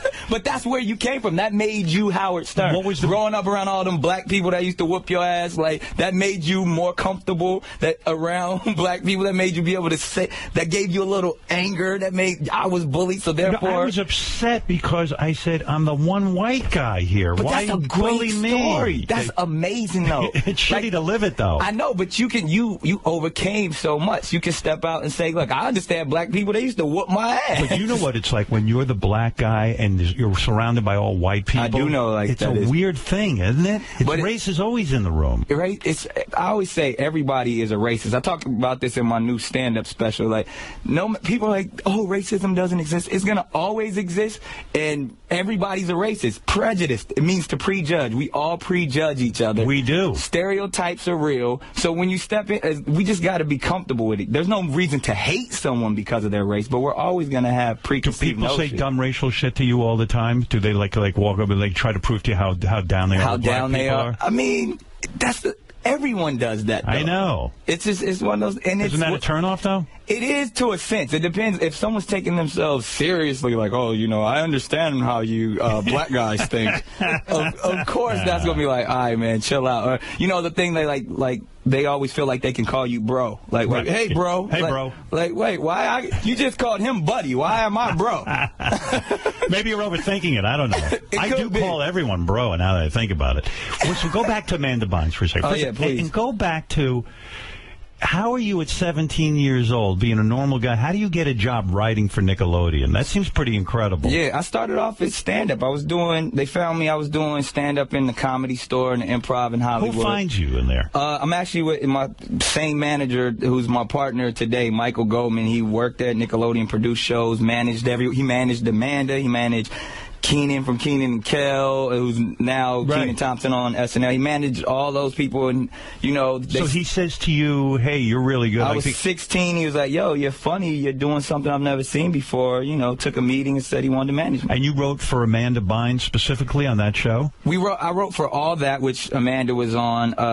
Keenan and Kel wrote a few episodes. I worked on Amanda's show when she had her show. You never banged her or anything, did you? She was too young. Oh, she was much younger. Yeah. She was like 9. Oh, you're kidding. Yeah, so that was. So did you bang her? I mean, because that'd be a good scandalous story. We could throw you right in jail. Once. Nah, you know what it was? Even when I see her now, it's like, that's like my little sister. Right. Like, to see someone you seen at 9, and, she was running around with a snotty nose, and now to see her like that, it's like, wow, man, that's, it's sad. So I tried to reach out, but I think... How do you reach out? Like through a manager or something? Well, that's the thing.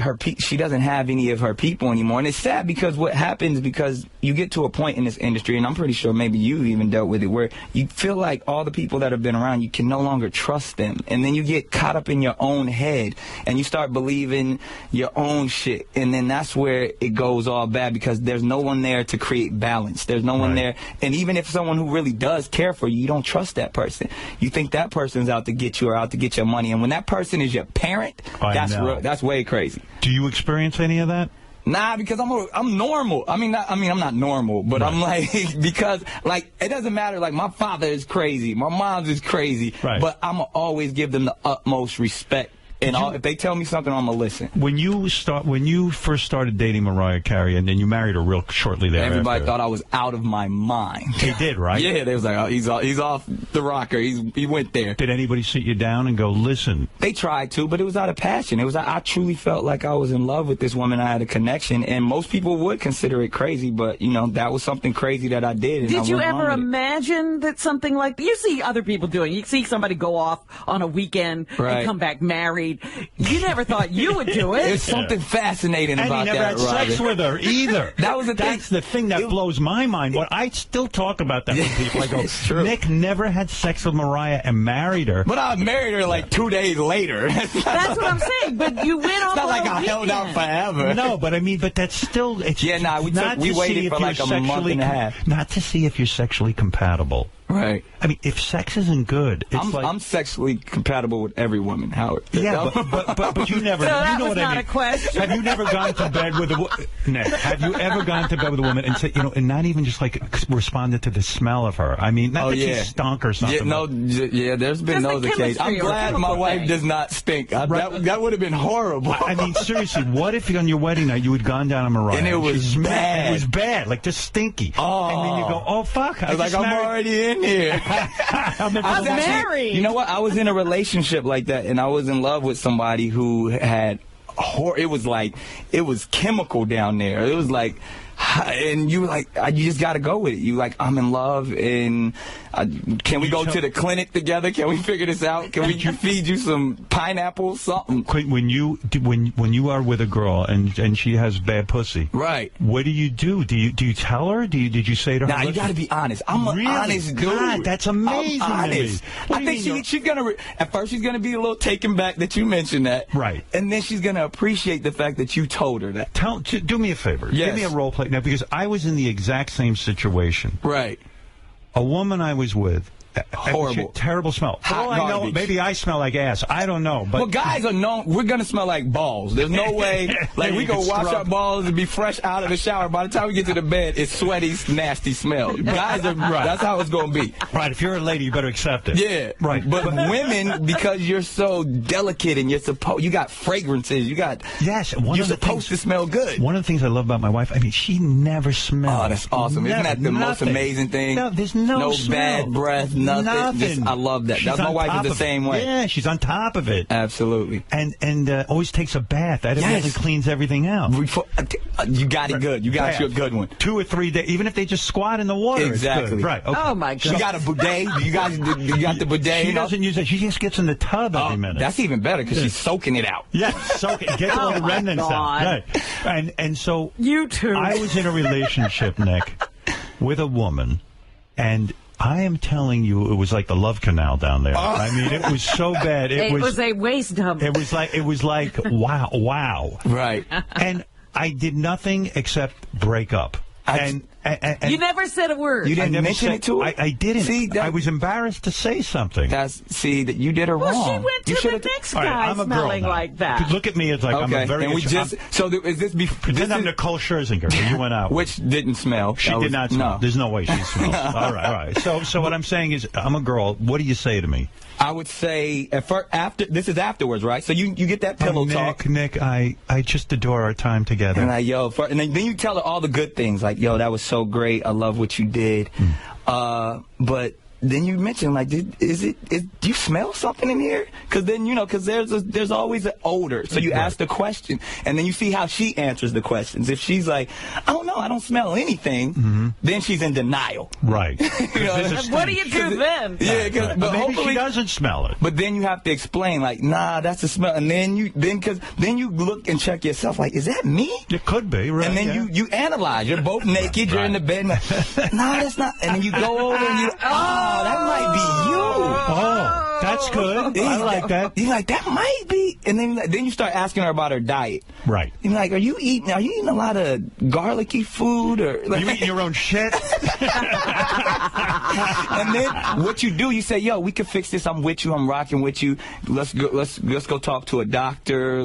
Because I know a little bit about it, or I think I know. I'll be like, I heard it's based off of your diet. It has nothing to do with anything else. Right. And, it could be some kind of, whether it's do you start to think a yeast infection or something. Like, you start coming up with all these terms that you've heard on those commercials. Do they cry when you do this? Nah, because you do it in a caring way. Right. You say you want to help. With her. The caring thing is hard for me. Together. Yeah, because see, you hurt the girl. Yeah, she's probably listening now like, that's why he left. Right. Because my coochie stinks. Every girl is saying that.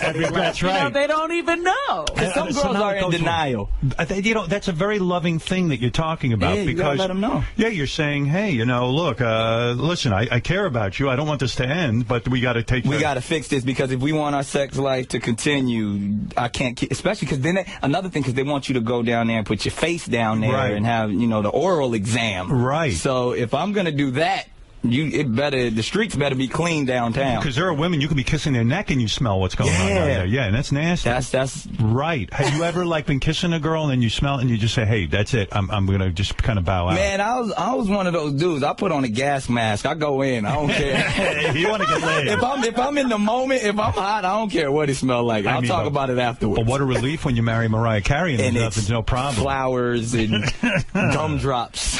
I would say, well, it's very true. And by the way, that sounds very loving, and I think you just helped a lot of people out. I hope so. I mean, look who knew that you'd come in here and teach people public service. Right. Yeah. Well, hey, I mean, it's a nice. You know what? Maybe we should make a little real public service announcement with Nick. Cookie Clean throughout the day. Yeah. Nick's always doing public service work. This is charity. Nick, what about that particular situation? Did the girl actually get rid of the stink? Yes, she actually got. It was a diet thing, and she started to take a few pills, and then we found. Oh my God! And we found out it came only during the certain time, and it had stuff. Period. And then because she was a clean girl. What was she eating? It was a lot of heavy garlicky food and stuff like that. And that could affect the vagina. And I guess it made her older down there. And good Lord! You act like your food doesn't become part of you, Howard. Yeah. I don't know. So I'm looking at this picture in the paper of Mariah. She's getting out of a boat. She's in a bikini. Oh, the other day just came out. Yeah, and there's some dude. Yeah. I don't know, some singer or something. Miguel. Yeah. And like he's kind of like there, like her husband. You know. Nah, I would be different in the water. You don't get jealous of? Nah, man, come on. Why would you get jealous? Like that? I'm secure and everything. You don't get jealous? Absolutely not. Why would I get jealous? And she doesn't get jealous when you're at these clubs and there's all these hot chicks around. And, I mean, that's different. You got to massage that a little bit. I'm never disrespectful. That's why, as long as it's never disrespectful, we have the utmost respect for each other. And I know, like Miguel, that's my dude. He ain't thinking about. He actually has a gorgeous girlfriend who was actually in one of my music videos back in the day. Oh, really? Yeah. So it is. I mean, we know each other. It's cool. And you don't miss getting strange pussy, huh? Nah. I see these I've had so much in the past, and it's the thing, like, my wife knows I love women. I'm a person, like, I love the conversation. Every girl I meet goes, oh, Nick's so cute. Oh, Nick's so fucking cute. And I gotta admit, like, that, whether I'm a narcissist or whatever it is, like, I love that type of connection, that conversation, but I'll never cross the line where it's disrespectful. Man. So that's what it is, man, you know. Man. I hope they're having fun in the water. Yeah, great. I don't know. It would drive me crazy. If I see a picture of my wife. Well, see, that's the thing. Your wife is gorgeous, too. So, like. She's a beautiful woman. I don't want to see her. Doesn't have anything to do with the fact that, like, she's a model and a little younger and like that. Yeah. See, like, to me, I'm not intimidated by. I don't get jealous and stuff like that. But if I see a picture of her in the water with a dude, it does get a little. But you kind of know what you sound like. They got a song together. They're out there working on music, doing another video, whatever it is that they're doing. One thing leads to another, you know. But I'm not. I guess maybe I'm so secure in mine. I'll be like, look, if he could get her, then she was never mine in the first place. Yeah, that's true. Oh, look at this. Look at this Miguel character. And look at him with a tattoo on his chest. He's ripped. Is he ripped? I'm more ripped than him. Yeah, you are more ripped than him. Well, whatever. Yeah, I don't know what's going on. I mean, like, what's she doing in the water there? Very Capri. Like it's a bunch of other pictures too. Like I'm not. I don't know, man. It just doesn't look good. My wife's rack looks amazing though. What big titties? What do you do with those things? Have a lot of fun. Would you ever like put your penis in between? I don't. She's not into that. She don't like that. Yeah. She don't like. We definitely get freaky, but that's the thing. She's not getting nothing out of that. Like, what does a woman get out from pushing her breasts together so you can put your schlong in between that? Talk to me about this wedding that you had at Disneyland. Yeah, you was talking shit about me on that one. I was talking a little shit about you. Why? Because I mean, it was. You said I look like a bellman. I mean, you look like. I mean, you got dressed up in costume. It's Disneyland. I was Prince Charming. What is it? How do you get? I understand you and Mariah are famous. Yes. Does Disney give you the place for free? Nah, you got to. I mean, this is the thing. I have a relationship with Disney. I mean, I host Disneyland Christmas Parade every year, whether it's in Disney World or Disneyland. So, a guy by the name of Greg Bell is the nicest dude in the world. Always hooks us up. We do everything from the Disney cruises. It's a great relationship. But when you do something that extravagant, they can't give it to you for free. But they can help you out as much as possible. Did you have all of Disneyland closed down down for your wedding? Well, kind of. See, that's the thing. Everybody thought, like, we shut down the entire park and people weren't able to bring their kids in. Right. People, like, hitting me on Twitter, cussing me out. Like, first of all, that's bullshit. Right. That didn't happen. What happened was we got the opportunity, a section in Disneyland, and they do this for anybody. If you pay, anyone can do it. I heard it's $65,000. A little bit more than that, but anybody could do it. And then this is what we did that was special. Disneyland closed at 8 o'clock. Right. We started at 8 o'clock. I see. So nobody's there anyway. Yeah, so and we rocked until 2 in the morning. And now, I was not invited to this. Yes, you were. I was not. Howard. It's okay. Don't feel bad. I don't deserve this is how we got the invitation. How we did. How we got the invitation. I did not get an invitation. We sent out Evites and regular ones. You know you have my email. And I didn't get one. We sent it to you. Know why? Because my wife was so proud of these Evites because they were little Disney cards with our pictures and it was all... Nick, it's okay. We sent it to you. We sent it to you. For some reason, you and Heidi and Mel B didn't get your invite. I get it. Everybody else got theirs. Howie got his. I really didn't get it. Okay. Because I would have But you were in New York as well. But I think you didn't want me there to ruin it because I would have been laughing. Because you showed up. But who were you? Prince Charming? I was Prince Charming. Me and my son were Prince Charming, and my wife and my daughter were Sleeping Beauty? Yeah, it's Sleeping Beauty's castle, but we reenacted Cinderella. You reenacted Cinderella. Yeah. This was on the kids' birthdays. Same day as our wedding anniversary. The kids are cute. Thank you. And son got a big head.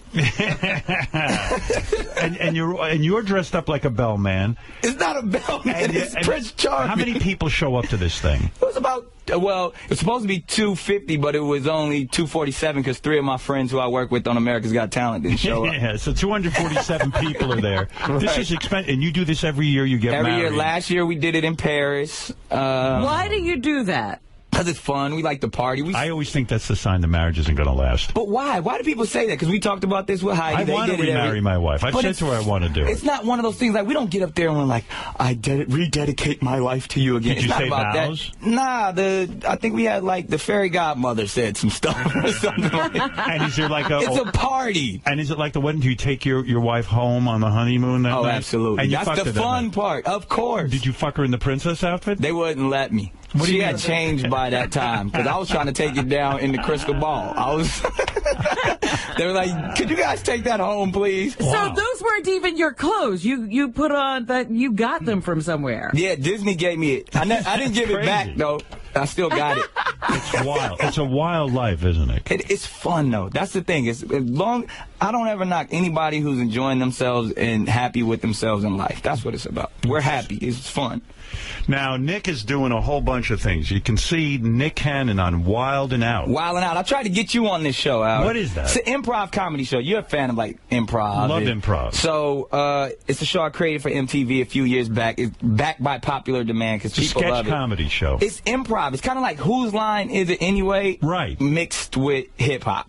But you never, this show, I know what I wanted to ask you. Is it true that you were approached to, when Jimmy Fallon announced he's going to the Tonight Show? Oh, yeah. You were approached to take over the 12:30 at night thing?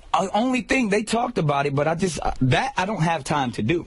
I would have to be in one place. Nah, I could never do it. I would have to be in one place 5 nights a week. Wouldn't that be huge for you? Nah. First of all, they don't make, granted, they make enough money. Right. I'm not gonna, but I would want to make more money being in that state because I make so much money in so many other places, whether it's music, stand-up movies. I can't do that if I have to have a job where I'm on set for 16 hours every day. If you took over the Late Show with Jimmy Fallon, if you took that over, you would make less money. Absolutely. When's the last time you seen Jimmy Fallon in a movie? He was great in movies. And now he's not doing it. He can't do movies anymore. He makes about $7 million a year. It's not enough for me. It's not enough for you.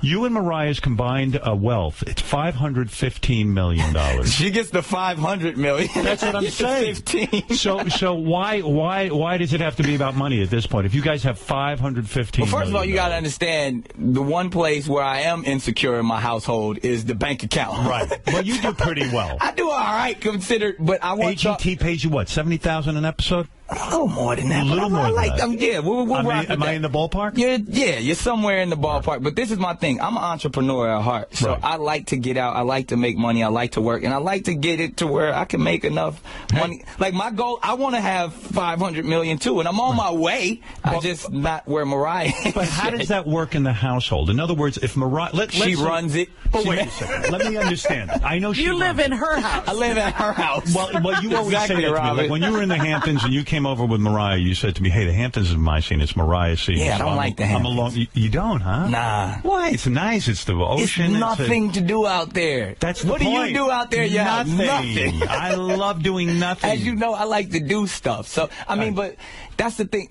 Even if it wasn't the financial thing, I'm going to always hold my wife down, and whatever she wants to do, I'm going to go with it. That's a smart husband. Right. Never little stuff like that, like where are we going to sleep, what's up, that's fine. Right. But when it comes to decisions like, I want to be just as effective, too. I pay, like with our children, we split everything down the middle. Well, that's what I'm asking you. I want to understand something. Forget about the workload with the kids and all that.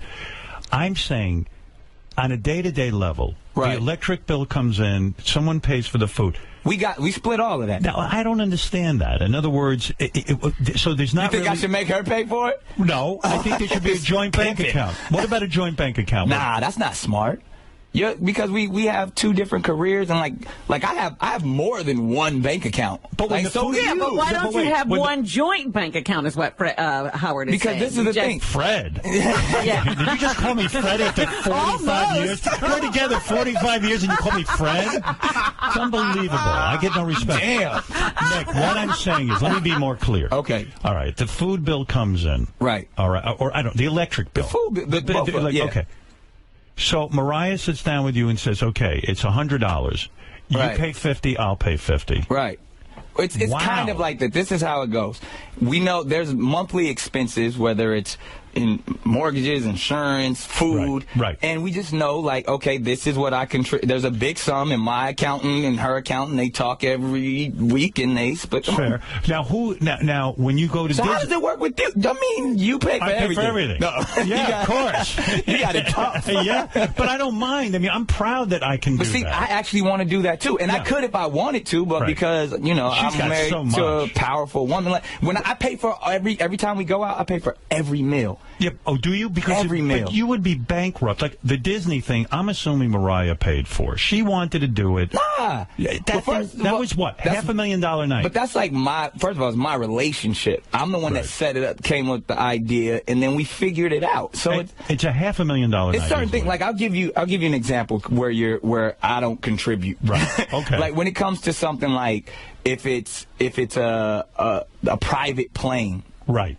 I don't have a private plane. Mariah has a private plane. Right. I'm riding with her. If I'm not with her, I'm sitting at American Airlines. That's my point. So there's certain things where you got to understand. How are you going to save money if you're living Mariah Carey's lifestyle and you have to pay for half of it? If the Disney thing is an extravagance, that's $500,000. Yeah, but it's ways to figure it out. Yeah. It's just that's why we don't have a joint bank account, because my account's like, look, you're not Mariah Carey. You can spend this much. Right. And I'm rocking with it. You need to bring her in here. We'll do a little session where I'll talk finances. She wouldn't come here. Up. Why wouldn't she come here? Well, you guys have mended your relationship. Yes, we have. Yeah, I was shitty with Mariah. She's still not going to do the show. Yeah. But she really likes you. She loves your wife. But it's a thing too where she's a constant professional too. So she has to be in control and everything. So even though she'll go back and forth with you, but she's always gonna feel like, yo, you trying to like. No, I wouldn't do that to her, because first of all, I respect you very much, well, and also I happen to agree with you about what was done to her on American Idol. Oh yeah. Now here's where I agree with you. Absolutely. American Idol comes out. They hire her for a lot of money. Yes. To be the judge on American Idol. Yes. They sandbag her by hiring Nicki Minaj. Without telling her. That's my point. I mean, I think she should have at least been told up front. Yeah. We're thinking of another judge. And that's what put a bad taste in her mouth, because Mariah's like, it had nothing to do with Nicki. It was the fact that the way the network handled it, it was wrong. Because first of all, they tried to rush her to sign. They kept saying, oh, you got to sign this by this time. Right. And she even stepped back. She was like, why are they rushing me so much that they want me to sign? And they were like, oh, we want to get it out there. And as soon as she signed, then they mentioned to her, oh, well, we're thinking about 4 judges instead of 3. She was like, wait a second, what do you mean? Right. And at the time, she was probably thinking like, oh, they want to bring Jennifer Lopez back. Well, she was like, I'm cool with that. Right. That'd be hot. Me, J-Lo, like, it'd be, and then, but she was still like, that's not what I signed up for. She wanted the same situation that is 1 female and 2 guys, right. Where she can be, the biggest superstar in the world, but then she has to share that. And I think they didn't even get it right. When you think about it, they got 4 people sitting there, and you got Nicki Minaj doing her thing, you got Keith Urban, they didn't have the chemistry that you guys have on America's Got Talent. Because there has to be an attitude, and Nicki Minaj might be guilty of this. When you come in, you can't have a chip on your shoulder. Right. You've got to make, when it was announced to me that there were going to be 4 judges, right, and they told me it's Mel B, Heidi Klum, and Howie, right, I sat myself. Yeah, how did you feel? Well, I sat myself down and I said I could either sit here and bitch about it, right, or have a I'm better than them attitude. Right. My career is bigger, blah, blah, blah, blah, Which blah. is true. But, or I could say, you know what, I signed up for America's Got Talent. Right. These are people who are also in show business. Absolutely. What? I'm such a big shot. I'm going to go in there and I'm going to make every effort to be friendly with them, because I remember at the judges' dinner that night, when we first all met, everyone was a bit standoffish. Yeah, it was. They didn't know how to read it. And I went over and I made sure they felt comfortable, because I felt, well, if we're going to do this thing, I can't have a fucking attitude. Absolutely. That I'm better than them or something like that. And you handled it well. But here's what happened to Mariah. And this is where I think the network fucked her. All right? When these fights started with Nicki Minaj, whatever weirdness was going on. Right. They didn't step in and nip it in the bud. They didn't. They thought it was going to make the show. They did. They got excited about it, and they started leaking stuff and putting it in the show. And it was just like, yo, why don't you guys just figure out a way? Because they were always trying to make it work. Even, they had meetings and stuff, and Mariah was willing, Nicki was willing, and then something else would go wrong, and then they would feed into it opposed to fixing it. And the network should have at least sat down and said, we paid a lot of money for Mariah Carey. Is this good for Mariah Carey? Is this good for our show? They didn't. I think they took Mariah Carey and put her into a reality show. They made her the show. That's what I said. My wife didn't sign up for Love and Hip Hop. She wanted to go to be a judge. Yeah, they put it like it was bad, and I think people paid the price for it and everything. It didn't hurt my wife. I mean, she got a #1 record out right now and everything. She's about to go on tour, but I think you got to see. But it had to be a disappointment to her. It was, because she wanted to really get out there and help these singers, and and now she's involved in a war, and probably going to work is uncomfortable. She hated it. Did she come home and cry to you? Nah, I mean, she didn't hate it like that. She was just like, I'm over it. Like, what she did, which was great, she took all of that energy and took it straight to the studio. Right. And she was just like, that's whatever. I have to do that a couple of days a week, but I'm focused on my album. And I mean, you think she hates Nicki Minaj? I think she does. I think she resents her. Nah, you got to remember, they were friends before this. Like, they did music together. Mariah put her on a record before a lot of people knew her. So she doesn't hate Nicki Minaj. She just hates the situation that. But what was the fight about? I think this is what it is. This is my opinion, so I don't know. Right. So, like you said, we know what it is. It's already uncomfortable because, Nicki and Mariah didn't talk before the first day, so they see each other, and they start off cool, like, oh, it's all good. But Nicki had already heard in the press that Mariah was unhappy. Right. So she was already a little standoffish. Even if that was true or not, they never had that conversation, so Nicki might have had a little, well, if she unhappy, then I'm not going to try to kick it with her. And then Mariah was like, yo, that's not the case. So it was always this weird energy. And then, because you guys have arguments all the time, but if you have an argument and there's that little seed of envy in there, then that's going to turn into something different. And I think Nicki was like, yo, I'm from Queens, I don't play that, son. And just like, I shoot you, whatever they would say, bitch, you don't know this. And then Mariah was like, well, bitch, this. And then that's when it just, you know, they God. both from New York, so they was a little like, we ain't gonna stand for that. Neither one of them are punks. Right. So, like, that's why that weird energy, and Mariah was like, well, I'm gonna act like she doesn't exist anymore. I wonder who would have won in the fight. I mean, you know, Mariah would have whooped Nikki's ass. She would have, right? Yeah, first of all, just based off of size. Like, my wife is like 5'9". I don't know. Every once in a while, those little wiry girls can be feisty. They can. I've seen those little girls kick some ass. Mariah ain't no punk. I've been kicked by Mariah a couple of times. It knocked the wind out of me. It's unreal. Listen, Nick, you've done it again. I've gotten in trouble. Probably said some shit I'm not supposed to say. You taught guys how to You have to go back over this interview. You taught and guys see where how to deal with smelly pussy. Oh, yeah. See, that's a good thing. Yeah. I can go home and tell my grandparents that. What about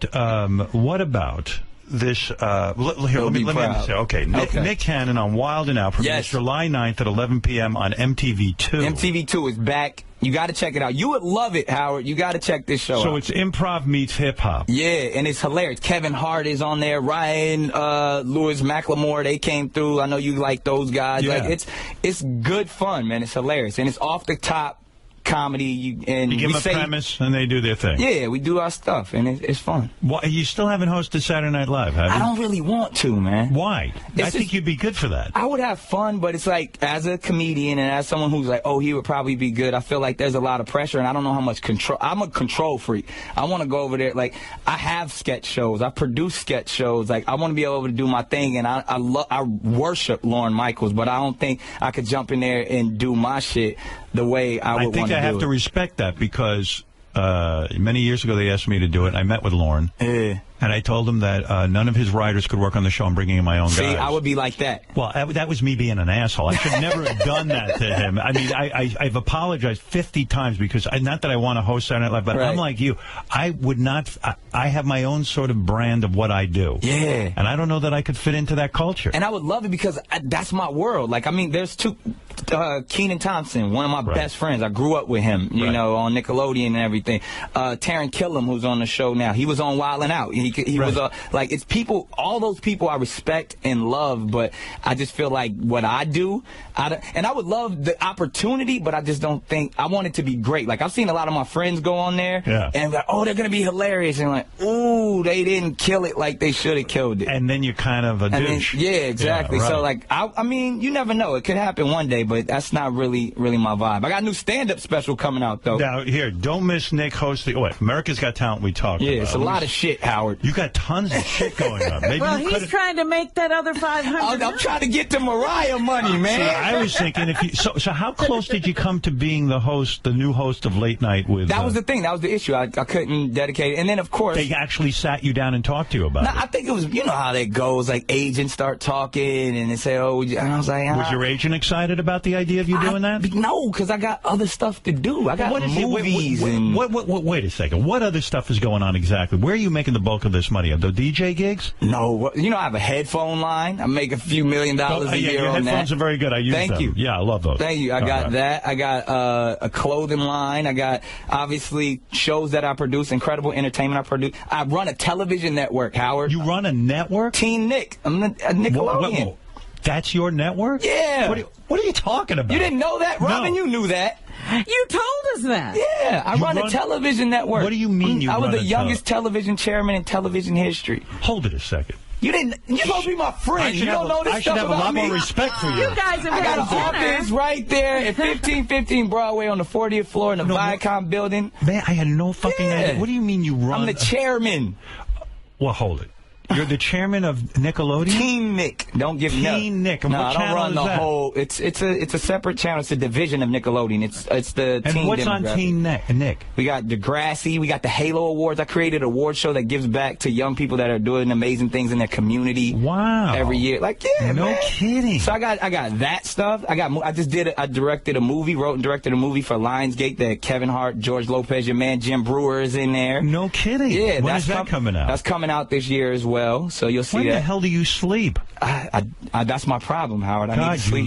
You love to work. Yeah, like I said, I got my stand-up. I make a lot of money doing that. I got a new special coming out on Showtime called Fuck Nick Cannon. Really? That's the thing. I named it that.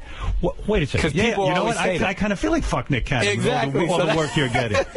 So you're telling me What are you worth now? If you have a you own the network, or I don't you own it. I mean, it's Viacom. I get a check. He runs it. Oh, you're paid to do that. Yeah. You have a stock and everything in that? Yeah, you can do what you got. I wonder what the fuck you're worth. Maybe you're worth. Maybe I sized you up all wrong. I'm about to bring Soul Train back. I'm working on that. Like, are you gonna host? Yeah. Let me host that fucking thing. I would love it. You gonna come on Soul Train? No, I want to host Soul Train. I'll give you a whole week. How long do you want to do it? I love Soul Train. I'm bringing it back. Don Cornelius. Yes. Well, Howard's got the hair for it. You got the afro.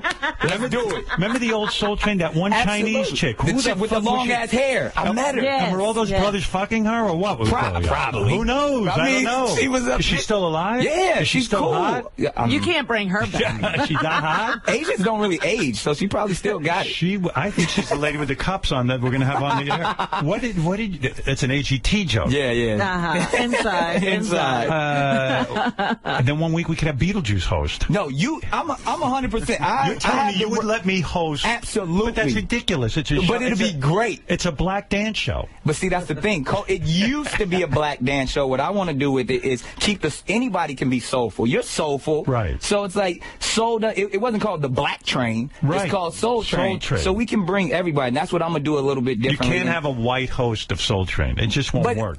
See, you can help, though. I would give it to you, and then I would sprinkle black people around me. Just like my youth.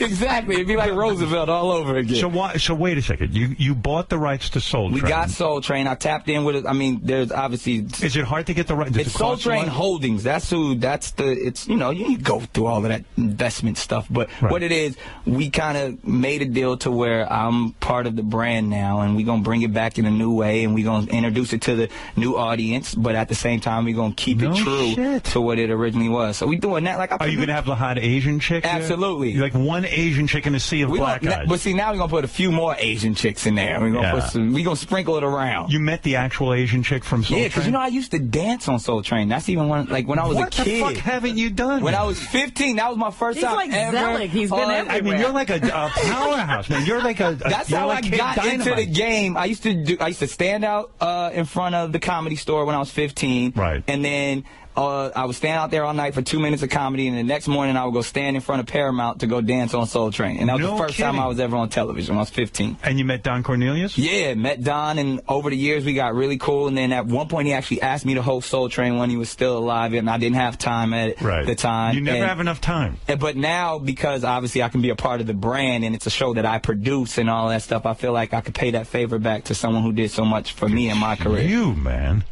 We got it going, man. I'm going to get to that Mariah money eventually. Well, yeah, I mean, I feel like you get it. Like, are you worth... I don't even know. 50 million? But this is what I think, because... With all this work, are you worth that kind of money? This is what it is, because what does worth mean? Because I see all these people in the Forbes and stuff, and I know I got more money than a lot of those people. Right. But they be on these lists, and they got like one job, and I don't know how that works. So I don't know what I'm worth. I know... Of course you do. What are you worth? I know what I'm worth. I can tell you on any given day what I'm worth. I know. What does worth mean? Does that mean like how many houses you own based off how much money you make? In other words, if you had to cash everything out that you have in this world, what would you be worth? I'm doing all right. Yeah? Yeah, but I mean, like, do you own any of those houses? Yeah, I own my own houses. Yeah, and then me and Mariah own homes together, and How many homes do you guys have? Let's see, I don't start talking, getting all pretentious. How many homes do you have? 3. Okay, so I got about 6. Wow. That's awesome. But I got family members who live in them. I got, it's things like that. I got to make sure my mom is taking palaces. Yeah. Dude, I have ultimate respect for you. We got to talk more, Howard. Fucking network. I don't know, because I have respect for you, but now that you have respect for me, this could be a good dialogue. I would come into your dressing room, man, but, although I'm down with all your posse. Yeah. I mean... my family, that's my... I don't have... First of all, posse. I got 2 people that I roll with. There's a new guy. Oh, the Guru. Did you ever hear that funny story? What happened at AGT? Oh, yeah. They Howie? treated him so wrong. Yeah. So I got not they. Howie did. Oh, so it was Howie. Oh, yeah. That's why he felt so bad. And then he pinned it on me. Oh, see, I know. They said, like, everyone thought he was like this just vagabond. Vic had a guy... traveling with him, okay? My valet. And this is only when I'm doing my music stuff, because I'll get my Morris Day on. This is crazy. Nick has this guy. He doesn't tell anyone he added somebody to his posse, okay? A valet to hold my mirror, Robin. Yeah. Oh, Oh, okay. So we were taping. Simple stuff. We were taping a commercial for America's Got Talent, and I'm sitting there on a picnic table, and I'm eating with the crew, and I'm just sitting out there. Because I always stay in my dressing room. Right. So if it's a nice day, it's a nice time we sit outside. Yeah. I'm sitting there with Howie. I hope Howie was going to save it to talk about when he comes on here, but I don't think he'll care. So Heidi was sitting going to sit at another table, but we see this guy. We didn't know he was with you. And he's an interesting looking guy, to your credit. He was a little strange looking. So I said, Howie, who is that guy over there?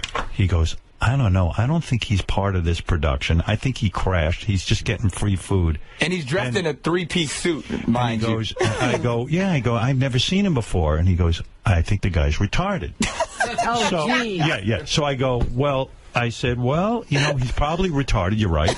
And he doesn't realize he's not somebody. He's not bothering anybody. He doesn't even know he shouldn't be He is the nicest man in the world. Yeah, but you guys don't know that. So Howie goes, all right, but we're sitting there. And Howie's a nice guy, too. So absolutely. All of a sudden, Heidi Klum comes out of her dressing room. She sits down at the table next to this guy. Next to the guru. Next to this guy. Howie starts getting worked up. He goes, poor Heidi. She doesn't know. This guy, he could be dangerous. After all, he is retarded. And, he could be, but a dangerous retarded. Yeah. He didn't even say retarded. But he just said he looks a little off or something like that. Because I don't want to. You translated it into retarded. Howie's a good dude. So Howie was just getting nervous. He goes, I'm having him thrown out. Because this guy could attack Heidi. Now, he's a rabid dog. I think Howie has a crush on Heidi, personally. Yes, and that's why he gets jealous, because she gives you all the attention. But we'll talk about that later. That's a whole other thing. Well, the next thing I know is Howie calls over a PA or somebody. Yes. Says, listen, that guy. And the producer of the whole thing. The producer of the show, Jason. And he says, there's something. That guy's going to bother Heidi. He had a whole thing built up where this guy was going to. And he was minding his own business. That's what I said. Well, long story short, Howie says this. The producer comes over and escorts this guy out in a big way too, because he was eating lunch, he was eating a salad. The producer snatches his plate and throws it. Get away from my talent. Yeah. So all of a sudden, I go, wow, Howie, that was. So he says, listen, we got to protect each other. You don't know who this guy is. And 2 seconds later, Jason says, okay, we took care of it. And he goes, by the way. That's Nick's friend. He's part of Nick's group. I go, Yo, so he comes up to my room. No. So Howie says to me, oh, my God. He goes, I had no idea. Listen, it really wasn't Howie's fault. He was being protected. Right, absolutely. And so Nick comes out later. And what does Howie do? He says, Howard had your friend thrown out of the table. Exactly. He blames it on me. Because this is the thing. The guy comes to my room. His name is Guru Venkatesh. He's an interesting guy. Nice guy, but college, he's in UCLA, all this beautiful stuff. He's an amazing guy. So he comes into my room, and he's damn near in tears. and the first thing he says to me is like, I'm so sorry, Mr. Cannon. I think I may have gotten in a little bit of trouble. And I'm like, what you talking about, man? Like, I'm sitting there eating lunch. Like, what you talking about? What'd you do? He's like, well, I think I was, sitting where I wasn't supposed to sit. I was like, this the 60s? Like, what is going on? So I said, I got Dorian. He's pretty big. I was like, oh, it's Black Power. We about to go down. And he's not even black. He's from India. Right. But we go down there like, we go, who said what? And so we confront everybody and we talk to the producer. You guys are long gone. Oh, yeah. I was out of there, man. I didn't want anything to do with it. But nobody could be found. I was like, oh, so my friends get escorted off because they're like, what is this? Like, I bet you if it was a white guy sitting right here eating lunch, nobody would have escorted him out. So I did that whole thing. Right. Halfway joking, but we get to the point and they was like, oh, well, he was talking to Heidi, or Heidi was actually speaking to him. Heidi and everybody was so friendly with him. She was so nice. Liked him. And she came, she was like, I love him. And from like, they're best friends at this point. And Howie wasn't being anything other than like, well, gee, shouldn't someone ask this guy? Because he was trying to protect her. Yeah, but that's like saying Heidi can't determine that who is to true. Talk to. She can't. Robin, come on. Us men have to handle these things. What's the matter with you? That's great. It was a funny misunderstanding. Yeah, now he's part of the crew. He holds the mirror. He lets make sure your hair is okay. Make sure Heidi You don't seem to mind. I'll use them. Yes, Chris, go ahead. You're on in Egg Harbor. Nick Cannon on Wild and Out, premiering July 9th, 11 p.m. on MTV2. Yeah. Don't miss Nick hosting America's Got Talent tonight at 8 o'clock. It's a special time tonight on NBC. AGT regularly airs Tuesday nights at 9 and Wednesday nights at 8, but tonight it's 8 o'clock. It's different. They like to fuck with it. Yes. It was doing too well. Chris. Yes, Chris. Hey, I just want to say that Nick is fucking killing it, man. Oh, thank you, Chris. Evidently, he is killing it. He's got his own network. Thank you, Chris. Team Nick. Yeah, I mean, I did.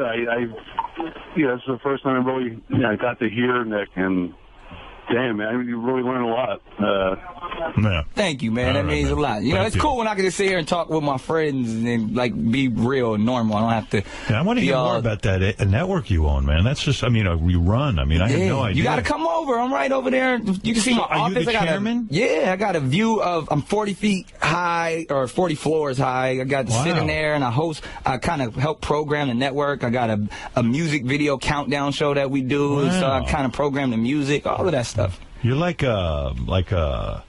Jay-Z or Rick Rubin or something. I'll take it. Yeah. I'll take it. Yeah. Robin, who knew? All right. Well, I'm glad you know. I do know now. Well, we did talk about this on the air, Howard, when that was announced. I didn't even realize. I bet you Nick's got a big dick, too. You can ask around. You do, huh? I'm good. I've never had any complaints, Howard. How many inches are you? I can't say I've never measured. I haven't measured in a while. Are you over 7? Yeah. Wow. I mean, what you talking about, erect? Yeah. Yeah, of course. You're over. I thought you were talking about flaccid. I was like, I can't go that far. You're over 7 inches. You're not? Fuck no. I thought, isn't that the average size? 6 inches is considered large. So what is the average size penis? The average size penis is about 5.5? 5.5 inches. I've got 6, and I've measured, and I'm not measuring from my balls. Are you measuring from your balls? Every guy measures from his balls. From the base. I'm saying then I've got 10 inches. Oh. You're measuring from the back of your tank. No, I'm saying we go back as far as we can. Tell me how you measured. Did you get on your back and got a protractor to get the curve? How many? I mean, you measured it, and you're saying because you measure when you're like 19. Like I haven't measured since then. Actually, I measured from when you're like 12, but since we're I'm saying like the last time was probably I was 19 when I measured myself. And you put it at the base of your penis. Right. And when you measured, it was over 7. Yeah. But under 8. Nah, I mean it was over 8. See, this is the thing, because I would like, if I say what I measured at the time, and hopefully it's right, I feel like it was like right there at the tip of the 9. Wow. But is that... But you watch porno, this dude's with like 12-inch cocks. You measured 9, but let me get it clear. The ruler is at the base of your penis. Yeah. You think I went too far back? You didn't go to your balls, like back behind Not behind the balls. Like the ruler's not on my ass. The base of your balls to the tip of your penis was over 9 inches. No, right at the 9. 9 inches. Yeah. Is you making me feel good, man. I thought that, because when you watch porno, those dudes is like a foot. 9 is perfect. Oh, all right. Well, maybe that's that's the secret. Wait, hold on, Robin. Is 9 perfect, Robin? Perfect. What does Howard mean by that? You know exactly what I mean. Is this microphone on? Gary, what are you, about 12? I'm going to say right now. You're Italian, right? We did a thing on the show. Penis. We did a thing on the show once, right? Where we measured, right? We went in a room, right? And we measured. Right. And I think it was me. We had Howard, a porn star measure. Exactly. And it was all of us. And I think everybody was like between the high 5s and the mid 6s. Nobody was. I had the biggest penis at 6 inches. Yeah, it was like 6 1/4. But isn't the average size penis 7 inches? No. I just read an article in Playboy. Playboy Advisor just said a 5.9-inch penis would be considered an average size. 6 inches is considered large, and anything over 7, there's only 99% of the rest of us all fall in that category. You're in the 1% of Americans who have anything. I feel like you're a... But is that black man myth true? Like, is this, or is that... No, because we had a guy in here who blew Michael Jackson for like 6 years, and... was Mike packing? No, he's small. Oh, wow. But he called 6 inches small, this guy. That's, I guess, the whole fucking thing is You know we got a guy in a green room with a 13.5-inch penis. Yeah, Jonas. What's his name? See, like, that's huge. Like, to me, like, that's porn star big. Well, no, this guy's measured like the biggest cock in America, right? I don't know if it's the biggest, but it's 13.5. Yeah, this guy coming in next, he's been on before. Right. He goes to the airport. they have to frisk him because they see his they thought he was carrying a bomb in his pants. It was his cock. Wow. Yeah, it's crazy. So flaccid. He's flaccid. It's crazy. Like, we, do you know who George Takei is? Of course. Yeah, George was here, and George, like, held it. It was like enormous. Yeah. Now that's the thing too, because look, as you see, like I'm a slender, tall, lanky guy. Yeah. I'm probably like I'm not the most girthiest man. See, your dick should be on Howard. I know. And I'm 6'5". That's so. I mean, but they just said you measured like you're above average. What right? are you flaccid? I don't know. That's what I'm saying. Like I look like a little boy when I'm flaccid. I got nothing. I've got nothing. But I'm talking about looks like an egg in a bird's nest. Do you shave or you keep your? I trim a little. See, I don't do that. I keep it wild. Oh, yeah, well, I wild out. Can I be honest with you? Don't laugh at me. I'm going to say something. I want you to keep a straight face. All right, straight face. Some of my hairs are longer than my penis when it's flaccid. No. Yeah. Come on, man. Yeah. Really? Yeah. So you're a grower, not a shower. I guess so. Gary, get Nick a ruler. I need a new measurement. How am I going to get aroused? What are you going to do to get me aroused? Look at Fred. Look at him. He's gorgeous. Yeah, that's not working, Howard. All right, listen. Enough of your penis. We get my wife in here, and then she can come in here, and she'll measure, and she'll tell you if it's grown since 19. Well, listen, I'm impressed. We've learned a lot. We talk so much, and I'm going to be... I know this is going to get me in trouble. Well, 9 inches is going to be major front page news in the New York Post. Is that big news? Fuck yeah, 9 inches. No. I was just right at the 9. It was hard for me to be honest about that. I wanted to be like 9.5, 10. They're going to call you just at the 9. Over at Nickelodeon. They're going to call you 9-inch Nick. Big Nick. Big Nick. See Nick Cannon. Now, don't forget, Wild and Out premieres July 9th, 11 p.m. on MTV2. Check out his new show. Give him a chance. Yes. Don't miss Nick hosting America's Got Talent tonight at 8 o'clock on NBC. AGT regularly airs Tuesday nights at 9 o'clock and Wednesday nights at 8 o'clock, as you know. Yes. But tonight is a special night. Absolutely. It's an hour show at 8 o'clock. And various other things. Look for... stand-up special, fuck Nick Cannon. Right. The album, White People Party Music. Right. Soul Train. Teen Nick. Teen Nick, all the shows we do on there. Teen Nick Top 10. I'm hosting the 4th of July for NBC. Yeah, my wife will be performing. My headphones. Howard loves them. He gave them. I wear them. I endorse them. Thank you. Oh, so much stuff. Well, good seeing you. All right. And if it all goes wrong, I'm going into porno. Yeah. Well, yeah, you could. Robin, you got to be impressed. That's very impressive. Robin says 4 inches is fine, so 9 is okay. Yeah. All right, listen. You've said it all. You probably said too much. Too much. Too much. And we'll be back right after these words. Howard Stern Show. And now here's Gary Garver with a guy dressed as Jango Fett at a Star Wars convention. Hey, if a supermodel offered you hot sex and never watched Star Wars, would you do it? Where are these questions coming from? What? Why are you asking questions like that? Why, you don't dig them? It's just retarded, that's all. Yeah? Yeah.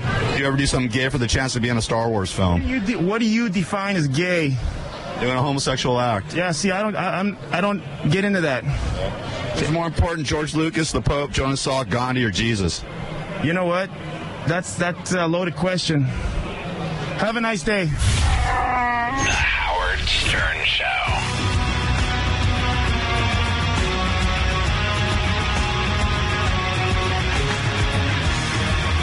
Behind the scenes with George Takei. What's this bukkake? What is that? Oh, bukkake. Oh, my goodness, I said that? Oh, my. You're listening to The Howard Stern Show. Before I forget, 9:30 tonight, I got interviews with Jimmy Superfly Snooker and other wrestlers and stuff. Check it. If you're a wrestling fan, check it out. We do have a lovely little singer here today. Oh. And we're going to bring her on right after this call. We have another caller. Okay. Caller, please, what do you have to say there? How you doing? Gary. Yes, how are you? I'm fine. How are you doing tonight? Good. And who am I talking to? This is Rusty. Are you live tonight? You're talking to me now, right, buddy? Well, yeah, but I want to make sure. I know you're not live every week. I just want to make sure you're on live tonight. Yeah, no, the second Thursday of every month, it is a live show, you know? Okay, because I tried calling last Thursday and you weren't live. Right, yeah. No, the second Thursday, you may want to write that down. Whatever the second Thursday is, so the date would change, but it's always the second Thursday whenever it falls. Oh, only the second one you're live? It's actually live. All the other ones would be pre-taped or whatever after that. Oh, okay. But now you're like, because I'm watching you now, but I don't have the sound turned up, but I want to make sure this is the right show. Right, yeah. You can't turn up the sound and get that delay or something like that, but yeah, you are watching live, and we are live there. Okay, so I'm on now, or? Yeah, you are. Oh, do you have a question? You have a question or anything? You just well, you mentioned Jimmy Superfly Snuka. I didn't know, is he on now? That's tonight, 9:30. Check it out. I interviewed him. Oh, well, I have. And also Andre Volkov. You know who that guy is? Nikolai Volkov? Yeah, he's on tonight too. He's on my show there tonight. You'll see the interview with him. He was a tag team partner with the Iron Sheik, and Slick was their manager. Excellent. So you know more than I do. You should have met with the interview. I want to ask Superfly Snuka a question about like how many times he got injured, because he used to be known for jumping off the top rope, and I wanted to ask him, Mr. Snuka, I'm a big fan. Can I talk to him? Yeah, call him tonight at 9:30. Oh, is he there now? Tonight, 9:30. Call him then, okay? All right, buddy? Oh, but you said you're live now, though. Yes, now I am live. You want to cut, whatever you guys want, just cut them off. Whatever you guys want, you just feel free, all right? You know, I don't get calls like this when you're not on. It's not as easy as it looks. You attract these people. You attract them. This is like, you know. Anyway, right now we have a lovely young lady. She's a great little singer there. She's going to do some more of her own original tunes. And this time she's actually going to be playing the keyboard here.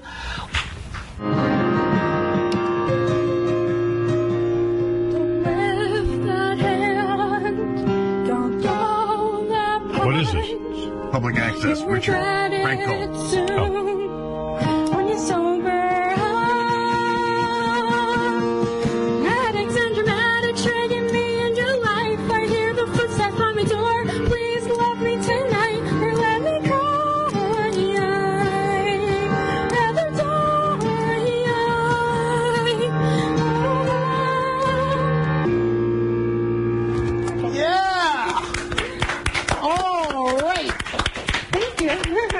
Good job there. Excellent there. You know.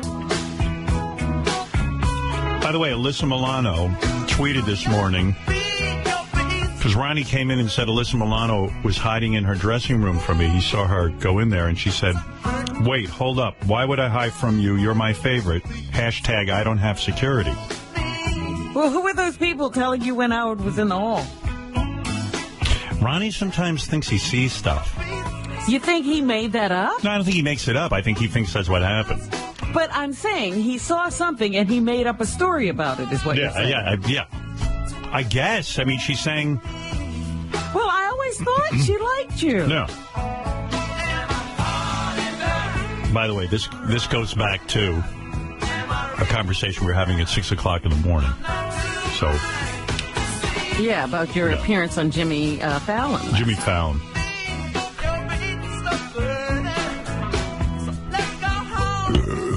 Whoa, Robin, I apologize. I wasn't very late. Whoa, stop the clock. Right. Before this show ends today, I do have to play you a Sarah Palin clip from her triumphant return to Fox News. I'm going to... Oh, she's back? Yeah, they signed her back up again. I guess nothing else worked out. I guess nobody else wanted to hear from her. I guess the Daily Show didn't want to hire her. Well, there was a guy who just wrote a book sort of dragging her through the mud. Oh, she's so after working with her on Fox. She's so annoying. Here, just one quick... Well, forget it. Let me bring in Jonah first. This guy's got a 13.5-inch cock. Is that how he got booked? Yeah, well, you know, it's funny with him. This guy, he's tried being a talk show host. He put out a song. He wants to be everything but a guy with a 13.5-inch cock. But how does he make a living? You know, he just... Well, he's living with his parents. Oh, he does? Yeah. I mean, that's what a guy with a 13-inch cock does? He should be governor of Alaska, because they apparently don't care over there what you've got. But I want to say to Jonah claims he's turned down millions of dollars to do a porn. Why? Yeah, like, why would you turn that? Like, just be the guy with the 13.5-inch cock and really enjoy it. God gave you a gift. Right. Why are you fighting That's it? like being Whitney Houston and not singing. Where is Jonah Falcon? Bring him in. And then please make sure I play you this clip that'll make me go berserk. All right. You know. Let's see him. Oh, there he is.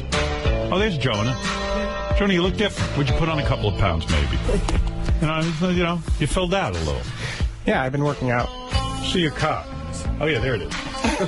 Oh, God. How do you walk around with that thing? Jonah, why do you keep trying to reinvent yourself as a talk show host or like a sports expert or a music guy? You're the guy with the 13.5-inch cock. If you claim you could have millions of dollars doing porn, just do it, dude. No, that was a single-time offer. I really can't talk about it. Why? Because it's not true? It's true. I just don't want to talk about it. You got offered over $1 million to do a porn? Yeah. And you won't take the money? No.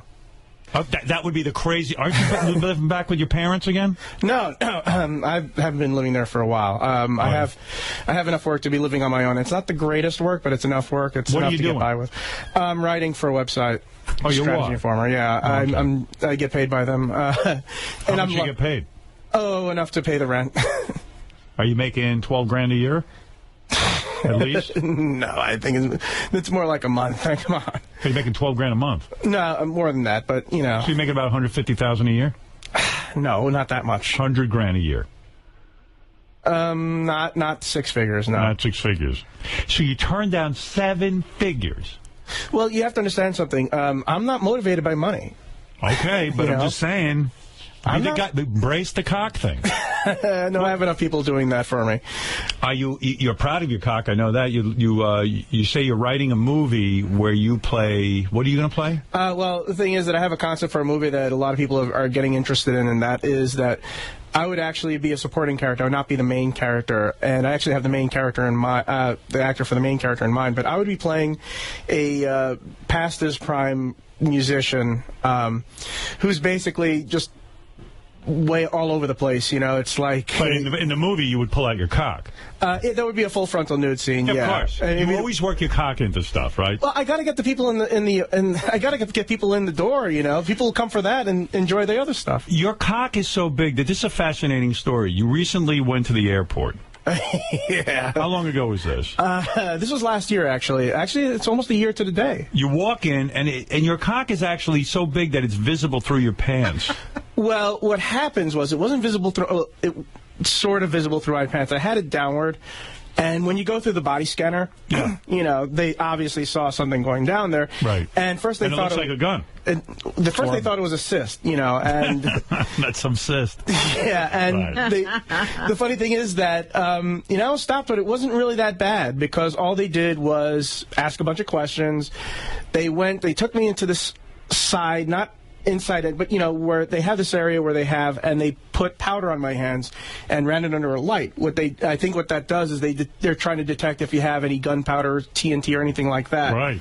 You know, and they said no, and that was like just 5 minutes, and then my flight was delayed 2 hours. Did they have to frisk you? Did they ask you to pull down your pants so they could see what was going on? They frisked me, but they went around. Right. They're very skilled because they don't want to actually run over it. Right.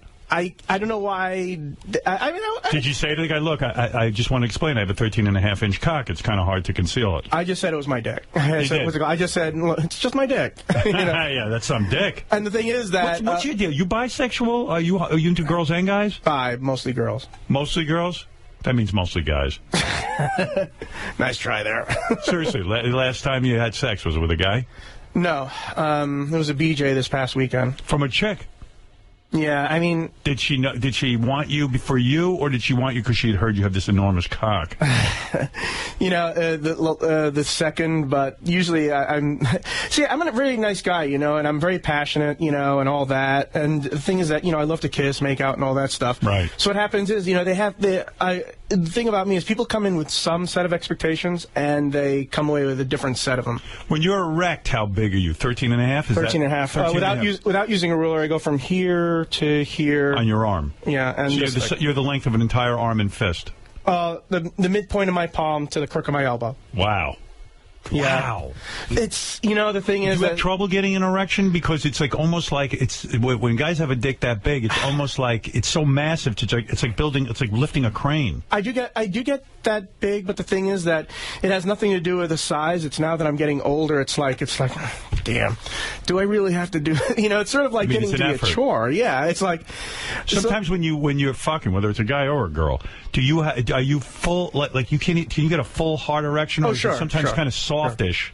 No, I mean, the thing is that I just tell them, don't expect me to spring up right away. Right. They got to work it. I mean, the thing is that, I'm very psychological when I'm having sex. If I'm turned on, I'll get all the way hard. I have to be kissing, making out, that sort of stuff. The chick who put it in her mouth, how much of it does she even get in? Could she get past the head? She had trouble with the thickness, for one thing, because like I said, I'm thicker than my wrist here. Right. Wow. The thing is, the thing is, I don't care if they work the head. The rest is, who cares? The head's the best part, right? Yeah, who Is that cares? what they said?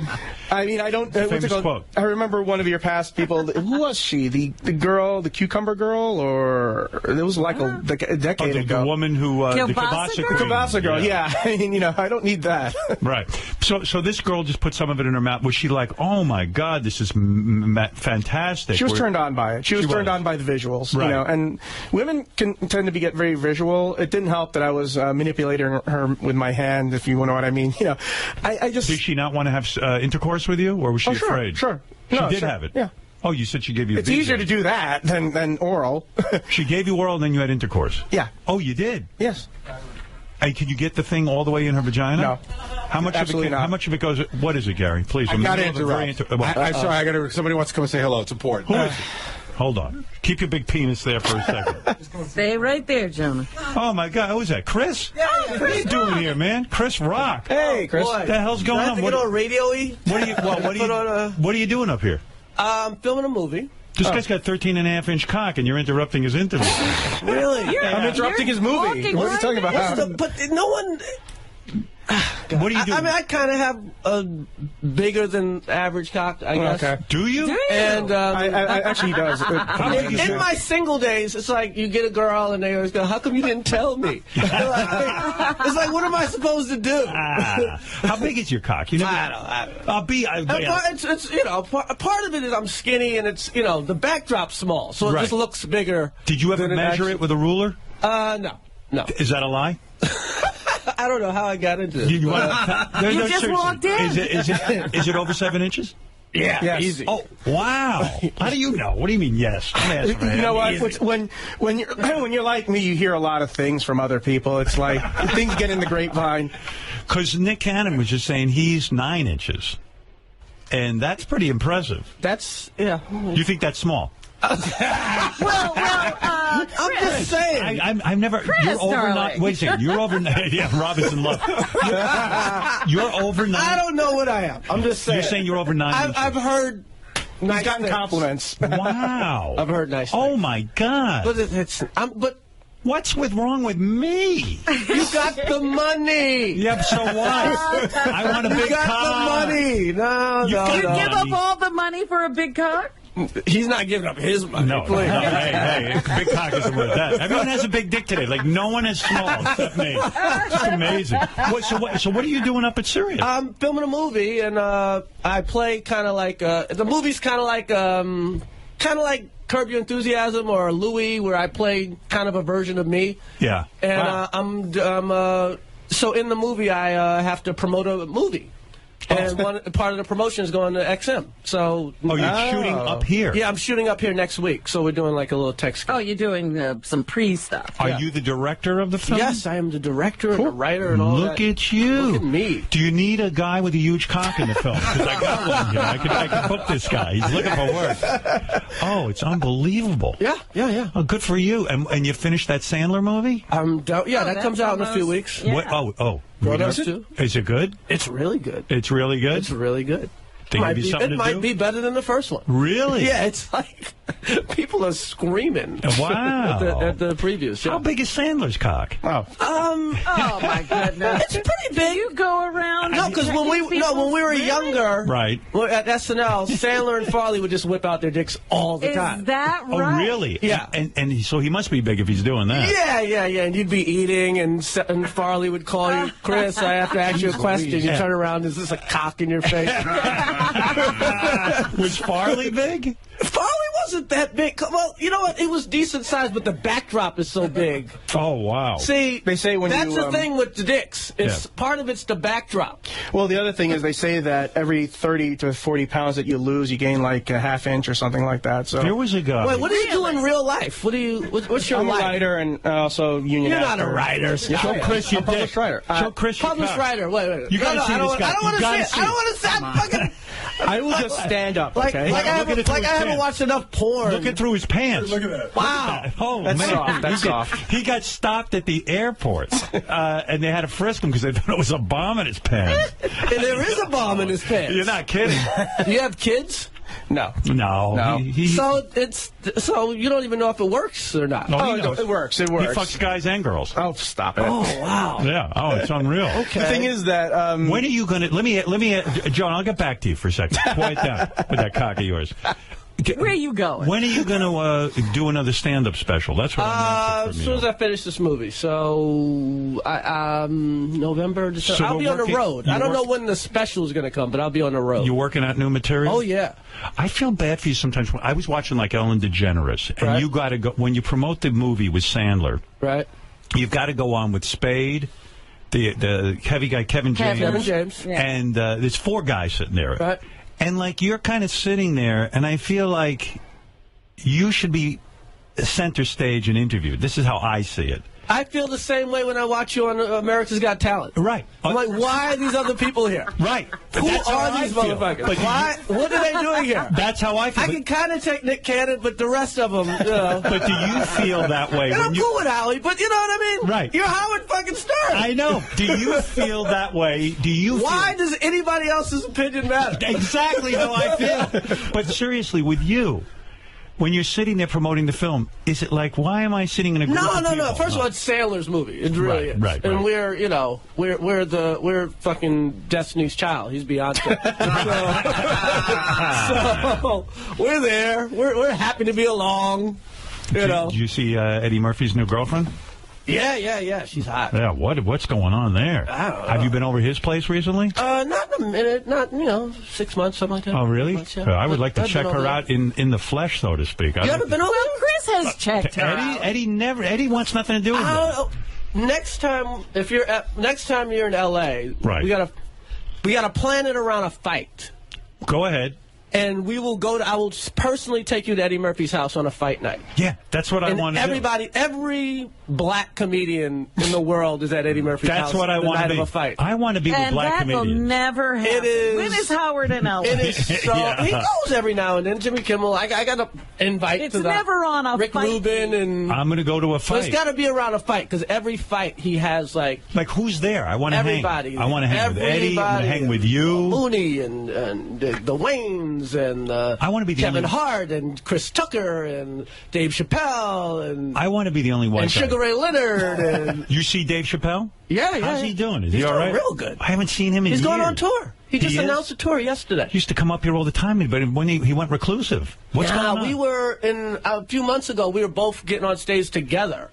Oh, wow. Like doing some Rat Pack shit down at the Comedy Cellar. Oh, no kidding. Was that fun? It was lots of fun. So you're telling me at Eddie's house it's all black comedians and me it's going to be. And a lot of girls and whatever. Oh, but really? Yeah. Oh, that's what you need.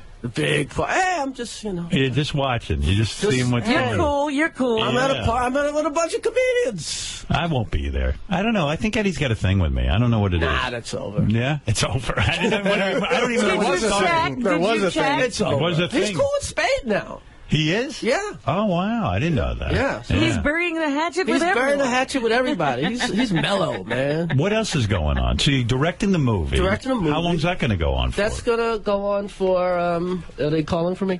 Oh, they're calling for Chris? Yeah.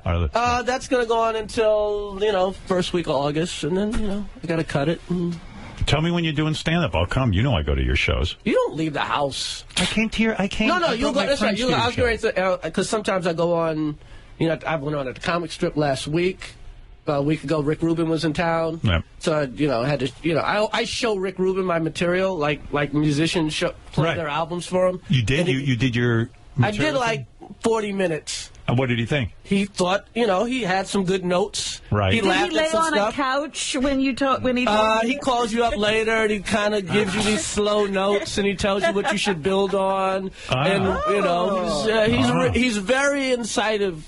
Is that the right word? Insightful with the comedy. How have I made it without input from Rick Rubin? You should, Rick Rubin. If Rick Rubin was your man, just your friend, there'd be no more judges on that show. I know. It'd be just you. You watching AGT this year? My kids love it. They love it. My kids love it. The kids love me now. Yeah. It's unreal. Yeah. So. All right. So you got to go be a director. I'm going to run. Listen. He just did a Bob You Hope hang out with Cocky here. Yeah, you did a Bob Hope. Robin's right. You walked in, and then you're walking out. I like it. Chris, I haven't heard from you in a while, although we were at the Knick game together. You know what? I got 3 weeks. My family's in Korea or something. They're going on vacation. You don't know where they're going? Yeah, no. But I'm in New York by myself, so I'm going to maybe go to the Hamptons. All right, so come out to me. Or tell me and we'll have dinner. Yeah. All right? Or come out to me. We could actually, So come on out. We could actually hang. I want to hang with you. We could actually hang. You know it's good for you when you hang with me. Oh, it's great. I talk a lot of sense to you. You talk the most sense. We've talked sense. Does he need sense? I need sense. He needs sense and a head. Better stop hanging out at Eddie Murphy's house on fight night and hang with me. Yeah.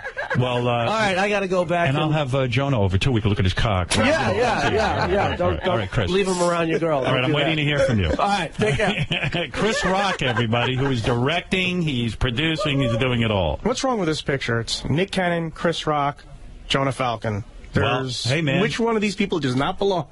I don't know, but you got a 13.5-inch cock, and in my world, that puts you right top of the line. So what are you doing now? You recorded. You're going to sing a song for us live about your cock? Yeah, it's well, it wasn't my idea. Have you ever put your cock in a guy's ass? Oh, come on, Howard. If I did, I wouldn't tell you. Why? Why are you ashamed? You're bisexual. I've been asked to. I'll say that. Does it easily go in someone's ass? I prefer oral. Okay. What, have you ever put your cock in a guy or a girl's ass? Girls, yes. And guys, yes, but you don't want to talk about it.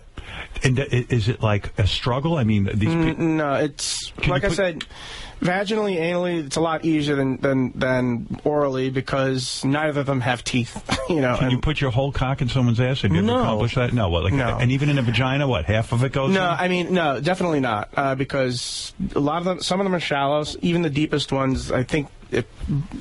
Without actually using a ruler, I would estimate like 9 inches deep as the deepest I've ever seen. Right. Does that frustrate you that you can't get your cock all the way in? No, the head is where all the action is. And also, the thing about it is that the length really doesn't come into play much. Right. It's the thickness, And how thick are you?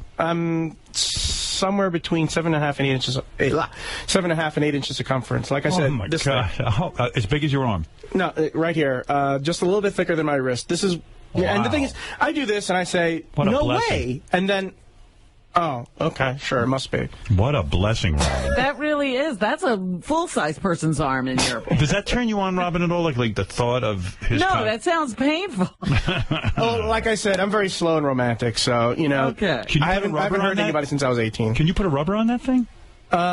Yes, but the thing is that it only fits half. Right. So if that was me, I'd be in heaven. Oh, that's so Well, great. the thing is that, I've been, I don't want to plug a certain thing, Go plug it. Okay, I've been using skin larges lately. Right. They're only 7.5 inches long, but they don't squeeze the hell out of me. That's the main problem with condoms is that no matter how big they say they are, don't I know it? They're tight, yeah. And they just squeeze the blood out, and it makes it hard. Mine fall off. This is so phallocentric. I put on a rubber, my balls are covered, too. That's how fucking small I am. Wow. What a blessing. Oh. When you were in school in the gym class, I never undressed in front. Like, I go home sweaty. Did you shower in gym and stuff? No, and the thing is, I was very reclusive, too. But everybody knew anyway. How did they know? Oh, they could just see through your pants. Well, yeah, I mean, or in underwear. In gym, though, did you ever, like, when you changed, would the kids go, wow, look at the size of this dude's cock? Yes, but I didn't learn that until like 20 years later. I see. Like I said, when I was a kid, I was very reclusive into myself. I really didn't notice anything that was going around me. I was just, I don't know what it was with me. I was just in this fog, you know? Yeah, I get it. I was in that same fog. You know, so it's like, and then 20 years later, oh, by the way, we noticed, you know, because I was 10 years old and 8 inches. Did your mom describe that when you were a baby you were unusually large? No, I've seen pictures. I was nothing special. You were normal sized? Yeah, I was. When did it grow? I have no idea. All I know is I was 8 inches when I was 10 years old and just kept on going from there. 8 inches when you're 10? But here's the thing. I think I entered puberty early because I started getting that wispy mustache on your upper lip when I was 9, and I didn't stop puberty, I guess, until I was 18. You know. Good for you. Now, what is this song you've recorded? It's called "It's Too Big." It's too big, Robin. Yeah. The thing is that Gina Rodriguez saw me on TMZ. Right. I know him. Before and what happens is she told Adam, "Why don't you do a duet with him?" Right? And Adam did the Teen Mom thing, and he did the Octomom thing. He did the Teen Mom thing after me. So I know you're trying to make it in showbiz. I just wish you'd use your cock, like instead of trying to sing. You'd be the biggest porn star. Yeah, you would or just go around and show your cock and charge money for it. Well, yeah. How are you going to get money for that? Why? You wouldn't pay a few dollars to see that thing? Come on. What's he going to be in a sideshow? Yeah, why not? I'd go see that. Sure, I go. Jesus Christ, look at the size of that thing. It's just not my thing. All right, you going to sing live for us today? Sure. Are you going to sing with your cock out, or are you going to sing with it? No, I'm not going to sing with my cock Why not? out. Because I don't roll that way. Come on. I'll wear something tight if you want. But didn't you release a video and you didn't play it because your cock is in it? Well, my cock appears in it in that you can see a huge bulge. I see. All right. It's not an X tube. I was saying it for Robin to see your cock. I don't give a shit about seeing your cock. All right. Well, I don't know. It's just weird that when Jonah goes, well, I'm not going to show my cock. It's like Superman saying, flying's not my thing. No, flying is your thing. All right. Here we go. You're going to sing. I'll play the track. You're going to sing live. Right. And this is about your penis. Is Adam going to be in here? Why do you need Adam? Well, it's two parts of the same song. What? He sings the other part. Or you have he sings the other part you need him to duet with? Yeah, I need him to duet with. All right, bring him in, Adam. Adam's cock is nothing, though, right? No, I haven't seen it. No? All right. Adam, bring your cock in here. Here he is again. Adam's back on the show. What happened to your arm? He was jerking me off. Trying to jerk Jonah off. I tried to handle it. What happened? You broke Robin, your arm? Can you see this? I mean, you broke your arm? I do. I actually, yeah. You fell? I actually fell out of bed. Not a fun story. But wow. How do you do that? I was on vacation, and I was just so fried. I was running around for Tan Mom stuff and doing all this publicity, and I just didn't sleep. And it was pitch black, and I rolled over, and I had a nightmare, and I literally fell off the bed onto my arm. You're openly gay. You're not curious to have his cock in your ass? I'm scared. I'm with Robin. I'm scared. Did he show it to you? No, he's never showed it. I showed it. It's funny. On the music video, we shot the video, and he showed it to the entire cast of the music video, including the production crew. But he refused to show it. I didn't refuse to show it. To me. You didn't want to see it. You don't want to see his cock? I kind of want to see it in person. No? I mean, show him your cock. Go ahead. I'll show it afterwards. It's like it's like Superman, but he doesn't want to show his powers. Why don't you want to see his cock? Do you have a crush on him? No. It's. What? No. Wait, does he have a crush on me? Do you have a crush on him? I think he has a little crush on me. No. I mean, we're friends. We're friends. Yeah. All right, so let's hear this fucking song already. I gotta hear this mess. All right, Jonah is going to be singing something called It's Too Big. He's going to sing, and what are you going to do? I'm the other half of it. This is a duet, unlike the Tan Mom song we did. You're going to sing about his big cock? I'd sing about his big cock. All right, let's hear it. Get ready for this hit. Can you buy this thing anywhere? Yeah, it's actually on iTunes. All right, it's on iTunes. You can hear Jonah Falcon's single, Too Damn Big. All right, let's hear this thing. All right, I'll hit the music. You guys know what to do? Yep. Yeah. All right, get ready, Robin. All right. All right, it's a catchy tune. Oh yeah, oh yeah, oh yeah, oh yeah, yeah. Right. It's true, I got a big one. It's the biggest one around. If you're lucky, I can show off. How well can you go down? It looks so huge, that giant bulge in you. A fantasy come true. I'm singing ooh, ooh, ooh. I heard it it from all the guys and every single freaking girl. They wanna try and take a ride on the biggest in the world. But in order to ride the beast, it must be unfurled. 6, 7, 8, 9, 10, and it keeps growing, growing. Too damn big, it's just too damn big. Your penis too damn big, it's just too damn big. Too damn big, my penis too damn big. Your penis too damn big, it's just too damn big. It's true they all complain when they try to go to town. If you're lucky, I can show it off. How well can you go down? It might just be the biggest in history. No ruler can measure your massive, huge pee-pee. You've heard it from all the guys and every single freaking girl. They wanna try and take a ride on the biggest in the world. But in order to ride the beast, it must be unfurled. 6, 7, 8, 9, 10, and it keeps growing, growing. Too damn big, it's just too damn big. Your penis too damn big, it's just too damn big. Too damn big, my penis too damn big. His penis too damn big, it's too damn big. Hey Jonah, is it true you have the biggest penis in the whole world? How do you walk around with that thing? I broke my arm yesterday trying to jerk it off. Where does it fit? Does it hang on your leg? Oh goodness. You know, my name is Jonah, and I got a giant boner. All the ladies and the guys seem to want. I caught you looking and you're peeping, and you're trying to be creeping on the bulls that I'm trying to flaunt. I'm not trying to be creeping, I'll be looking, I'll be peeping, but it's hard to turn my eyes away. All the fellas who be jealous ain't got your giant phallus, they got envy from 100 miles away. Too damn big, it's just too damn big. Your penis too damn big, it's just too damn big. Too damn big, my penis too damn big. Oh yeah, yeah, yeah, yeah, yeah, oh yeah. Sing it.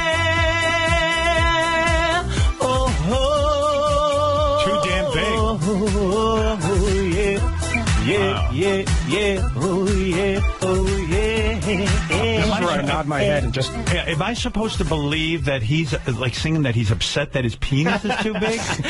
Well, you know, it's a funny thing. We met at a Starbucks, and... By the way, Robin, the reason you don't hear her, she's on her computer. She's on iTunes. She's I was going to say, you think that'll be big in the clubs? Robin, come on. Robin, you're going to buy that on iTunes, aren't you?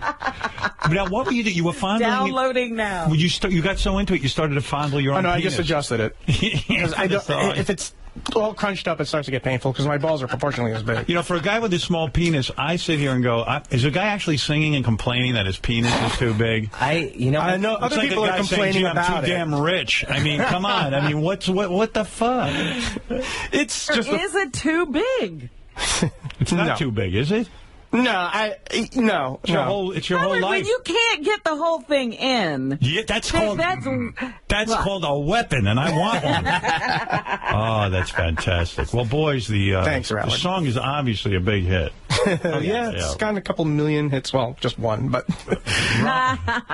Ronnie the limo driver was dancing. I couldn't believe it. Look at him, his Batman mustache. Howard, can I ask you, do you like this or the Tan Mom song better? The Tan Mom song she couldn't even sing, so this one wins. Yes, moving on up. Right. And Jonah, by the way, is telling you right now that his single Too Damn Big is available on iTunes. Right. And Dr. Sean Sandry fixed Jonah's teeth. What is this plug?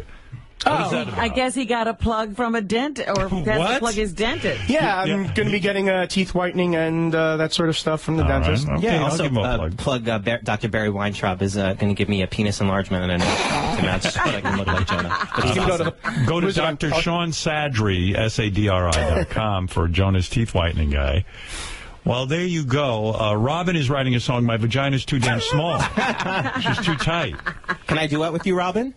You're good. Why do you need your teeth fixed? You got 13 inches. You don't need teeth. You knock those teeth out. Well, you know, I need to be able to smile, too. Well, I got to tell you something. I've never heard a song like that in my life, I'll be honest. Wait till you see what's next. What do you mean? Well, there's more collabs in the future. Oh, really? I'm sure. Good for you. Awesome. All right, boys, best of luck to you. I got to take a break, Robin. I can't keep talking about big cocks forever. Well, thanks for having me on, Howard. All right, Jonah. Good and you to know see what? you again. And because Jonah's here, when you used to have your little internet radio show, the boys, Richard and Sal, used to call you and harass you all the time. Right, yeah. Shall I play one of those? Go ahead. Are you still angry about that? No, Adam is I'm a huge obsessed fan with them. I of listen those. to them all day. I can memorize. I know them by heart. You know them by heart? Yeah. Here's Jonah. Instead of just working with his big cock, he tried to be a talk show sports guy for a while. Sports, yeah. Sports for a while. Where are you going? Hold on, I'm saying goodbye to you. He tried to be a sports show host for a while, and here's Richard and Sal. You got one of these teed up, Fred? Hold on. Let's see if I can find it. Uh-oh. Oh, wait, maybe I have one. Where's a good one, boys? In honor of Jonah. GP3 Blue, but which one, Sal? Top one. Top one? All right. Here's Jonah with the big cock when he was trying to be a sports host. Are you still trying to do that? I'm doing a different show. It's on Thursdays at 10 p.m., but it's not calling. Oh, good. Oh, too bad. We would call.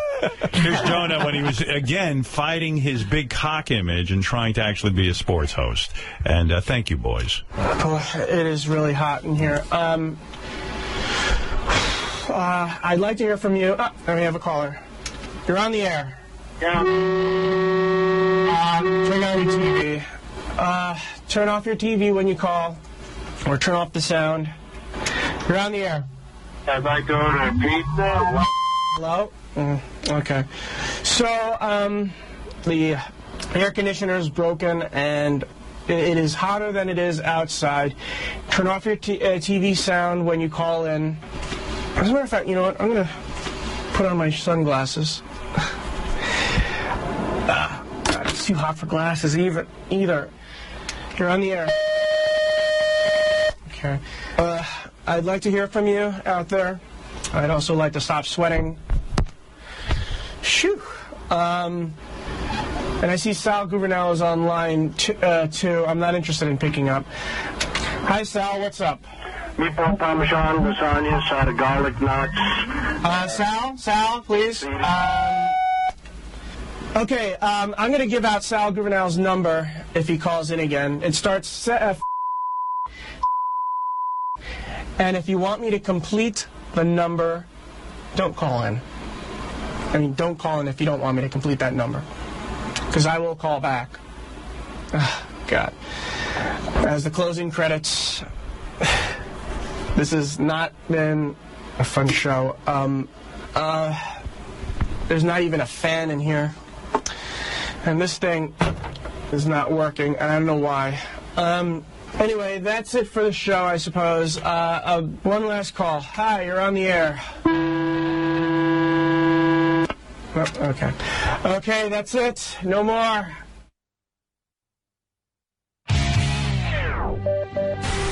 Testing, 1, 2, 3. This is Ben Stern, father of broadcasting legend Howard Stern. I am to remind you, the audience, that this show was made possible by a sperm donation for me many years ago. It is because of me, Ben Stern, that the Howard Stern Show is now available to be listened to in all 48 of the continental United States. It is because of me that this world has Howard the author, Howard the actor, Howard the radio and TV genius. So while you are all busy singing the praises of Howard, you should all be thanking me, Ben Stern, for helping create your hero in the first place. Oh, yes, one more thing. No more bullshit. Thank you.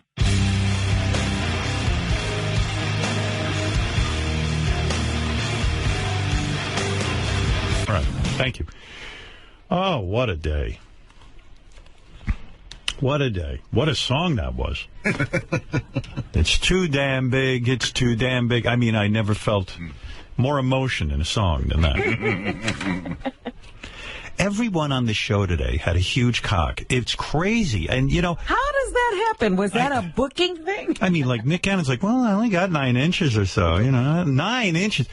And I had Jason go back and check. The Playboy article I read, they said anyone from 5 to 5.5 inches is average. Average. Right.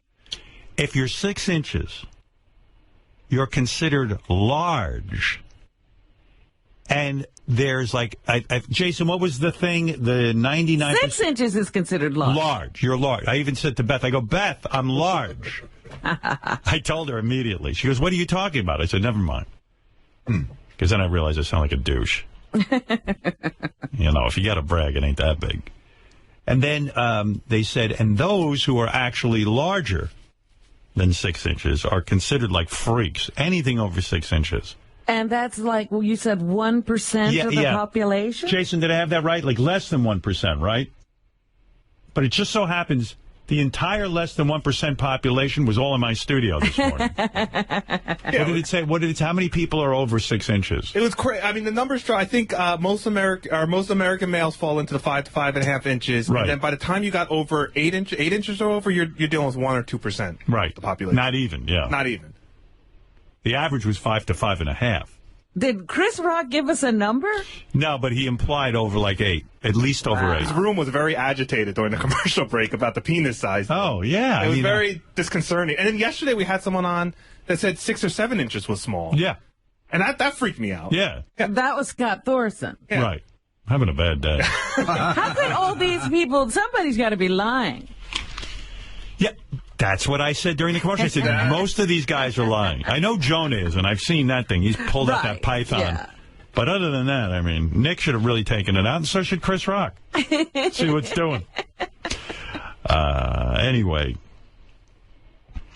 you know, I find it, I'm going to play you this clip of Sarah Palin, then we'll get to the news, because I got some meetings and stuff. I got to be on schedule. But I got to tell you, this, you know, Selma Blair took a job on the new Charlie Sheen show. I'm glad you're bringing that up. And she complained to the producers that Charlie's unprofessional because he shows up late and stuff. And Charlie went berserk and is now trying to get her fired. He wants her off the show, and he wants to hire Mila Kunis, who is like she would do that. Yeah, who's Ashton Kutcher's girlfriend. Right. Which it sounds crazy anyway. But my point in bringing this up is this Selma Blair, she's got to have her head examined. You don't know. That's like saying, well, I'm going to go to the Hugh Hefner mansion, but I'm going there on a serious day because he's the kind of guy who's a marrying type. I mean, if you're Selma Blair and you agree to go on a show with Charlie Sheen after you've seen him act out in public, you got to know the guy's going to be at the very least eccentric. Well, I imagine, though, Howard, that actresses need to work. And they can't sit around going, oh, I'm not going to work with him. He's not professional. They got to try, right? Yeah, but listen, you know you're going to be in for a ride of a lifetime. So don't complain about his unprofessionalism. You can't. You know that's going to happen. Yeah, it's like, well, duh. Charlie Sheen and Selma Blair are an all-out war on the set of Anger Management. So much so, Sheen has says he fired the actress and refuses to shoot if she comes to the set today. Yeah, he says it's just a baby. Forget unprofessional. It turns out Selma complained to executives that Charlie was a menace to work with, claiming he's late all the time and has a shoddy work ethic. The problem is the actor found out about it. He was super pissed. We're told Charlie felt Selma was out of line considering he's the star of the show, and he specifically referenced himself learning 40 pages of lines per episode compared to her 2. But sources say Sheen got so crazed that he told everyone he has fired Selma Hayek. Well, he said he wouldn't. Selma Blair. Selma Blair. Yeah. But he said he wouldn't come to the set if she was there. Yeah. And he's the star of the show. Charlie now wants to extend an offer to Mila Kunis, Ashton Kutcher's girlfriend, the guy who took over for him on the other show. Right. He wants her for 10 episodes at $1 million an episode. and the producers are like, whoa. You can negotiate a deal for us anytime. They're like, hey, someone tell Charlie we're on FX. Is Charlie getting that? I don't know. If he is, he should shut his mouth. We're told Charlie specifically asked FX to support him in this decision. Calls to Selma's people were not returned. This guy, he doesn't know how good he has it. He can't get through the day without trouble. No, he's the star.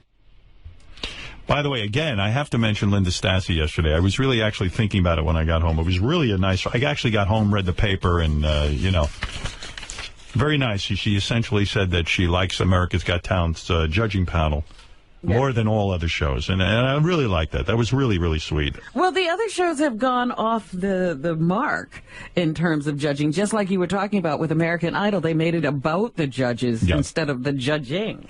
That's why I said this year, I'm not making, like I said, you know what, I'm not going to have any drama. Whoever they get as judges, you go in, you do your job, you be professional. That's it.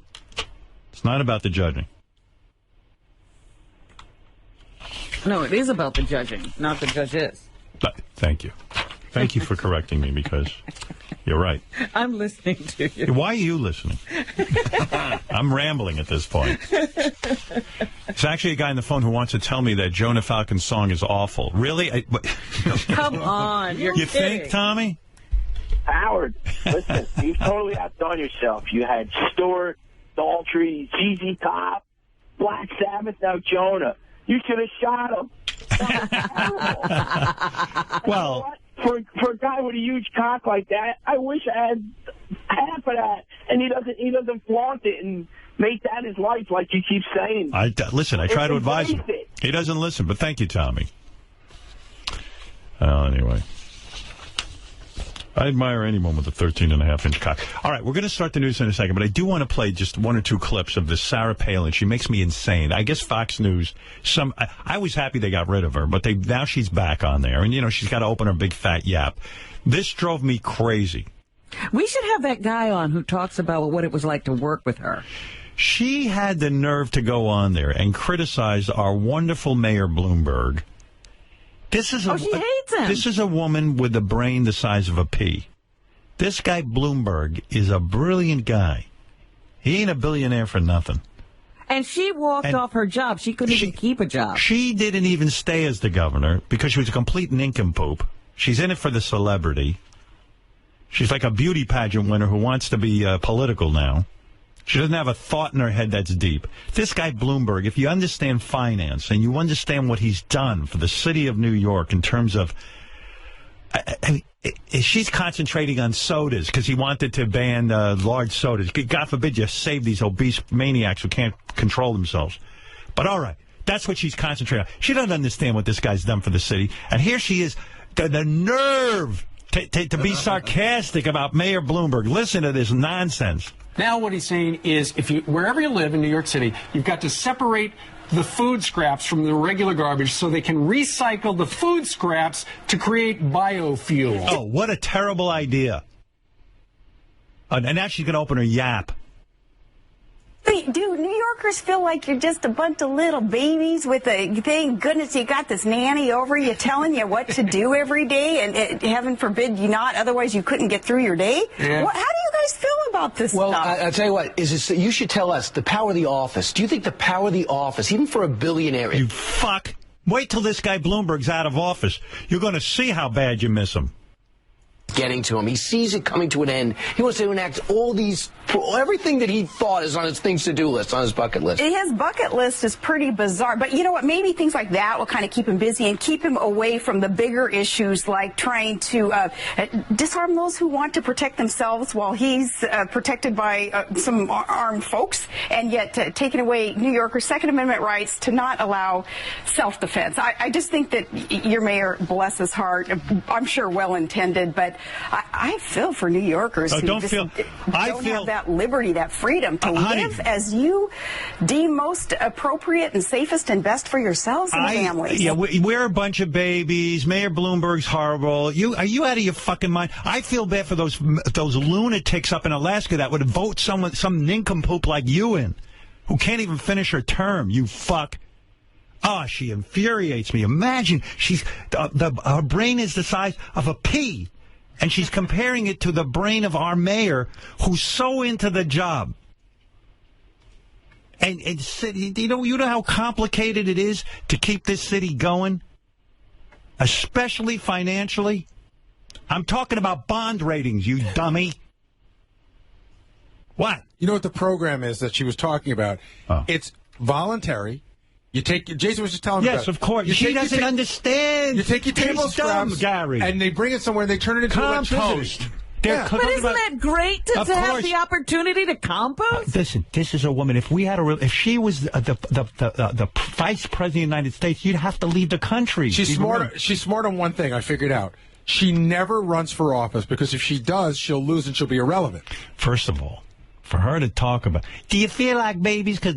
You mean because our mayor has joined the debate on gun control? Don't you feel like a bunch of babies because he's running around protection, he wants to take away all your guns? I don't want you having a gun. You know the population of Alaska, do you know what it is? Anybody know here? I'm going to tell you. I'm going to give you a clue. Is it How over many a million? People? No, 730,000 people, something like that. So it's You know what the population of Manhattan is? 4 million? 8 million. 8 Double million, it. yeah. Where she was mayor, it was 8,000 people. Wasilla, Alaska. 8,000 people. She couldn't run. She couldn't be a dog catcher and be successful at it. You got to fucking be kidding me. What is she? Holy cow. I mean, what a dummy. Why is she so popular? Because she seems to be popular with She's not popular. Cute. She's not even that cute anymore. Not that anybody. When she was running for vice president, you wanted to fuck her, so she'd shut up. But when I saw her again, the guy who wrote that book said she's as cute and sexy as you imagine her to be, and as dumb, is what he said. She's like that Miss Utah, whatever it was. What have you been up to? How are you? I am doing great. I'm very busy, of course, with 5 kids, 2 beautiful grandkids. That's good. That's what you should be into, you dummy. Thank you. Stay home. A book about Christmas and pushing back on the politically correct who would try to take Christ out of Christmas. Boy, that's a whole book. She's writing, but first of all, she ain't writing anything. Who's taking Christ out of Christmas? No one. This is a Christian country. They claim country. that Christ has been stripped from Christmas. I love when I hear Christians complaining. But how in the world could you get a whole book out of that? They're trying to take Christ out of Christmas. I mean, this is a dummy. That's her book. The whole book is about that. What a but the dummies who would vote for her, they think that's an agenda. They're going to buy that. Yeah. They don't read. Mayor Bloomberg's a genius. You know what a genius is? You know how lucky we are this guy, a billionaire, would take his time to run this city? They should vote him in another 50 years. I dread what's coming next. You wait and see what happens. We're in big trouble. I'm dreading it. Who do you know? Hope. What? Hope. What? Hope that it's going to continue. Kind of a legalese how to push back and protect the heart of Christmas at the same time. A very festive and happy and jolly book about tradition and recipes and fun things about Christmas. You know the Duck Dynasty guys? Recipes. You know the Duck Dynasty guys? And the fucking Fox, they're sitting there kissing her ass like, good Lord. Well, you act like Fox doesn't kiss other dummies' asses. But I love how she turned up at that event the other day, with all the Tea Party people, and anybody who's legitimately in the race wouldn't be there. Like Chris Christie wanted no part of that. Right, of course not. Chris Christie's a bright guy. You got a couple of good politicians. But where else is she going to go? She's bashing Mayor Bloomberg. Don't you all feel like a bunch of babies? No, I blessed the day I got this guy in office. Just because she knows not to buy a 32-ounce drink, she thinks everybody else does too. Well, because I want my tits to be bigger than my flat stomach. I'm writing a book. They're going to take the East out of Easter. I mean, the Christ out of Christmas. Who's doing that? Whose agenda is that? Well, because school... I'll tell you how to put it back in legally. Yeah. She's one of those nuts that's upset that at school they won't let her talk about Christ. Yeah, good. We won't have any separation of church and state. The woman doesn't even understand what the fucking Supreme Court is. She could run for vice president. And that McCain must have been out of his fucking mind. He probably... If I was McCain, I would have shot every person who advised me to get her as vice president. I'm sure he wanted to. I'm writing a book. They're trying to take the pork out of porcupine. Well, a porcupine isn't a pig. No, a porcupine is pork. That's why they say pork. Robin, we're going right to news. Let me hear the music. Come on, let's go. I'm staying on schedule. Put the Christ in Christmas. Lay with me. I'll suck on your perfect nipples. Oh. Little Mikey. Oh, my, and covering a Howard Stern song. I'm on. No one will make you come like me. I think these are better lyrics. Spread your legs for me, honey. I'll lick your nipples and your vagina. That's Robin, baby. You're so fine.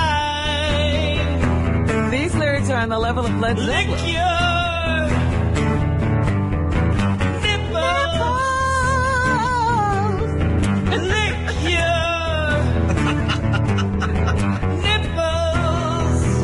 Good. I think he should send this to Robert Plant. Wow. Good for you, Robin. That's a beautiful Little Mikey song. Yes. I was about to say there's a little article in the paper today. I think this is, what is this, the Daily News or the Post? I don't know. I can't tell either. It's the Daily News about Billy West. And then I saw, well, a little bit of a slam. A little bit. It was a huge slam. Well, I think I sort of understand what he's saying, but he targets you, and you didn't pay anybody's salary. No, what do I have to do with what he made? I wish K-Rock would have paid him $1 million. We loved him. We wanted him. He's got it in for me. To stay. But anyway, Billy West featured in the paper today. They say for the last 35 years, if you've been near a TV or a radio, you probably have heard Billy's voice, which is true. And the article is all about the end of Futurama, on which he does a bunch of voices. And still love Billy, but, you know, he's got to get over himself. I always wished him well, and certainly I was his biggest supporter, but, you know. Yeah, he took an opportunity to say something shitty about me. But, hey, not everyone can be a friend, Robin. I guess not. I guess I was a dick. What are you going to do? And he had a big dick, too. Here's another guy had a big cock. Here's another guy. You know who else had a big cock I was reading in the newspaper? Who? David Cassidy. Remember David Cassidy? Oh, yes. I said that last week, that Shirley Jones, his stepmother, was talking all about the size of his cock. And his nickname, and that seemed... His nickname was the Donkey. Dunk for donkey. Donk. You know what my nickname was? My mother called me the Dink. The Dinky. Dinky. The Pinky. Donk. Yeah, it's kind of strange to have your stepmother talking about your cock. That's kind of creepy when your stepmom's talking about your cock and how big it is. She's like got to ask him about that next time we see him. She's like Dr. Rude Westheimer. That's rude. Rude. Oh. That was weird. Oh, by the way, I saw that Jay-Z commercial with for Samsung. I liked it. I haven't seen it yet. Oh, I thought you said you didn't like it. No, Gary was complaining about it because he thought he didn't know what it was all about. Yeah, Jay-Z partnered up with Samsung. They bought 1 million albums. And there's a commercial, like a 3-minute commercial where Jay-Z and Rick Rubin are putting together his new album, Jay-Z's new album. And I found it to be kind of artsy and kind of interesting. I don't know. I hope I get to see it. Jackie Martling's going to team up with one of those plastic dog shit companies. He's taking a cue from Jay-Z. And then they're going to buy 1 million? No, they're going to buy an album and they're going to distribute it. And every time you buy plastic dog shit, I was thinking, like, who else could people partner with? I'm going to partner. Where is that, Jackie? I actually got an email from Jackie. He sent me a joke. Oh, yeah? Uh-oh. Yeah. You're on that list now? He sent me he says, I don't normally bother you with jokes, but I felt this one was so funny, I'm going to send it to you. What was the joke? I don't know. I deleted it. I don't remember. Oh, stop. I mean, no, I read it, and you know me. I don't care about Jackie loves those But that's jokes. why I wish you had let me know what joke Jackie sent you. I should have saved it. I didn't really, honestly, I didn't get it. That's what used to happen a lot with us. He'd go, that's funny. We don't even get it. What are you talking about? I didn't even get it.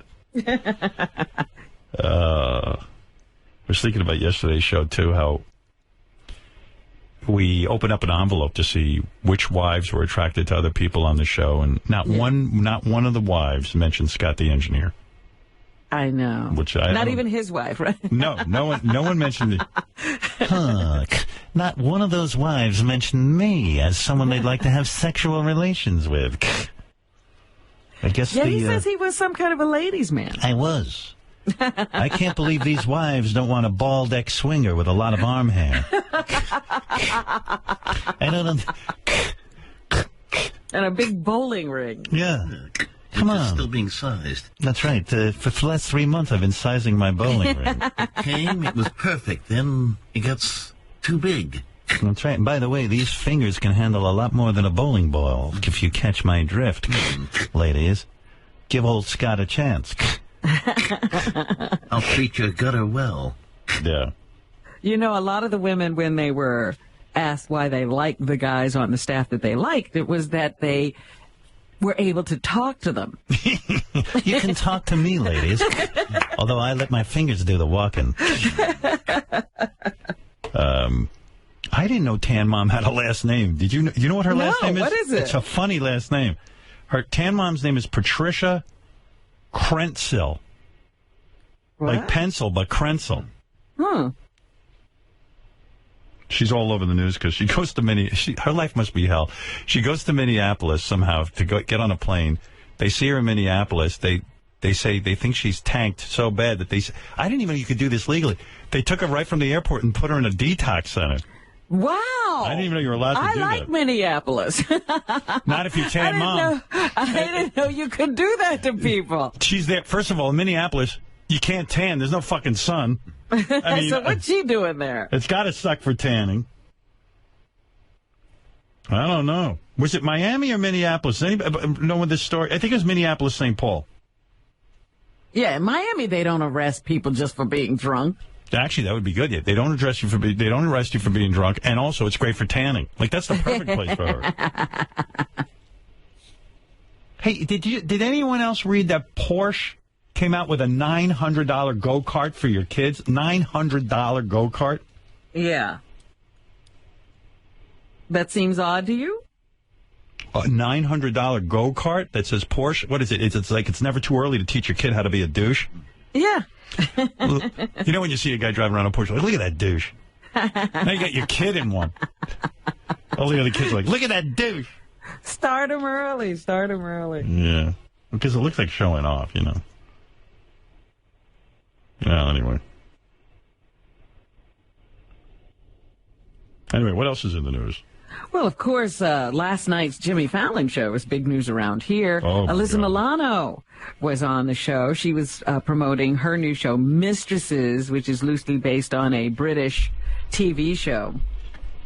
And when she was talking to Jimmy, when she came out to do her little bit, Jimmy related that he was a fan of hers since, of course, Who's the Boss? And Alyssa confessed that she had a crush on Jimmy as well. 1-7. It's like a love fest out there. What about anyone have a crush on me? No word about you, Howard. 1-7. You know, American TV is a little faster than British television. Yeah, very much faster, yes. Yes. Downton Abbey, yeah. Exactly. Real Housewives. It's like in between there. You see the difference? Yeah. Perfect. I think they pulled the wrong clip again. No, they did. Don't worry about it. She did come out and say no one should follow Howard Stern. Yes? They didn't give me that clip. Howard was also on the Jimmy Fallon show last night, and he said that anything would be much better than having Jay Leno on The Tonight Show. 1-8. I subscribe to the anyone but Jay philosophy. No offense to you, you know I love you. Yeah. But if they had replaced Jay with Ahmadinejad over in Iran, I am telling you, I wouldn't care. I knew I'd work in Ahmadinejad one last time. Somehow, yes. Yeah. And Stern says none of the other America's Got Talent judges matter but him. We have new judges. Yes. Why do you do that? Because... Why do I what? New judges. You went... Because they don't matter. Yeah, honestly, between you and me, 12:30, nobody's watching. They don't... Clue is watching. No, she's not. She's not. So a new episode of America's Got Talent will be on tonight at 8 o'clock. You've done your duty and promoted the show. Those are my 2 appearances, and I'm done with my duty, as Robin says. Like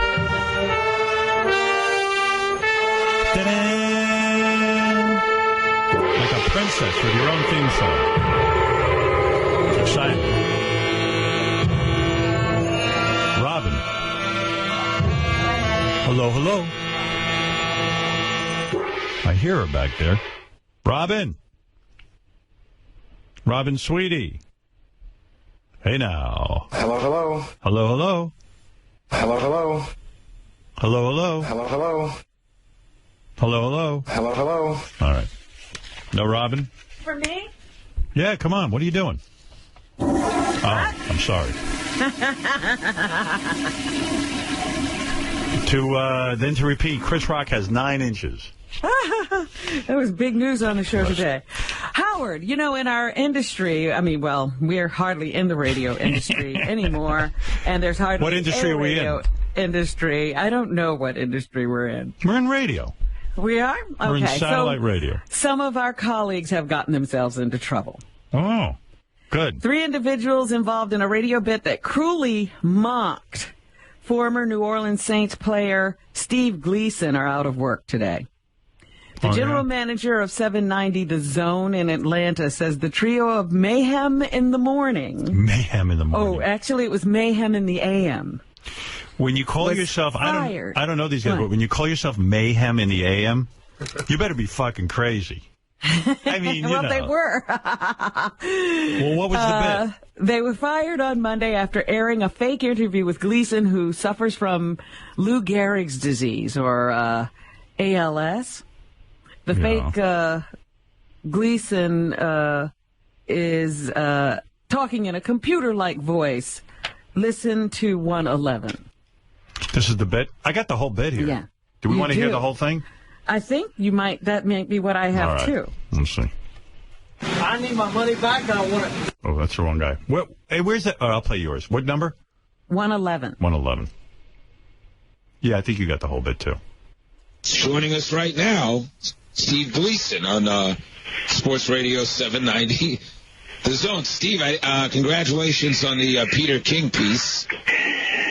Hello, Steve. How's Nola? Nola's great. We had a great Father's Day yesterday. I appreciate you asking. Are you listening in New Orleans? I am. Chris, how was the Jersey Shore? I just don't know if I want to play. Is this funny? This isn't even a good computer voice. I'm not offended by it. I mean, so what? I mean, they shouldn't have fired these guys. I'll be the first to defend them, but the showing that. But it was a bad bit. That's what I'm saying. Where's the? All right, but let's give them a chance. Maybe it's building. Maybe it's building. I could play. Yeah, you cannot play anymore, right? These are the wacky mayhem guys. They laugh at themselves constantly because they haven't stopped laughing, but nobody's done anything yet. Yeah. I'm not getting involved in this.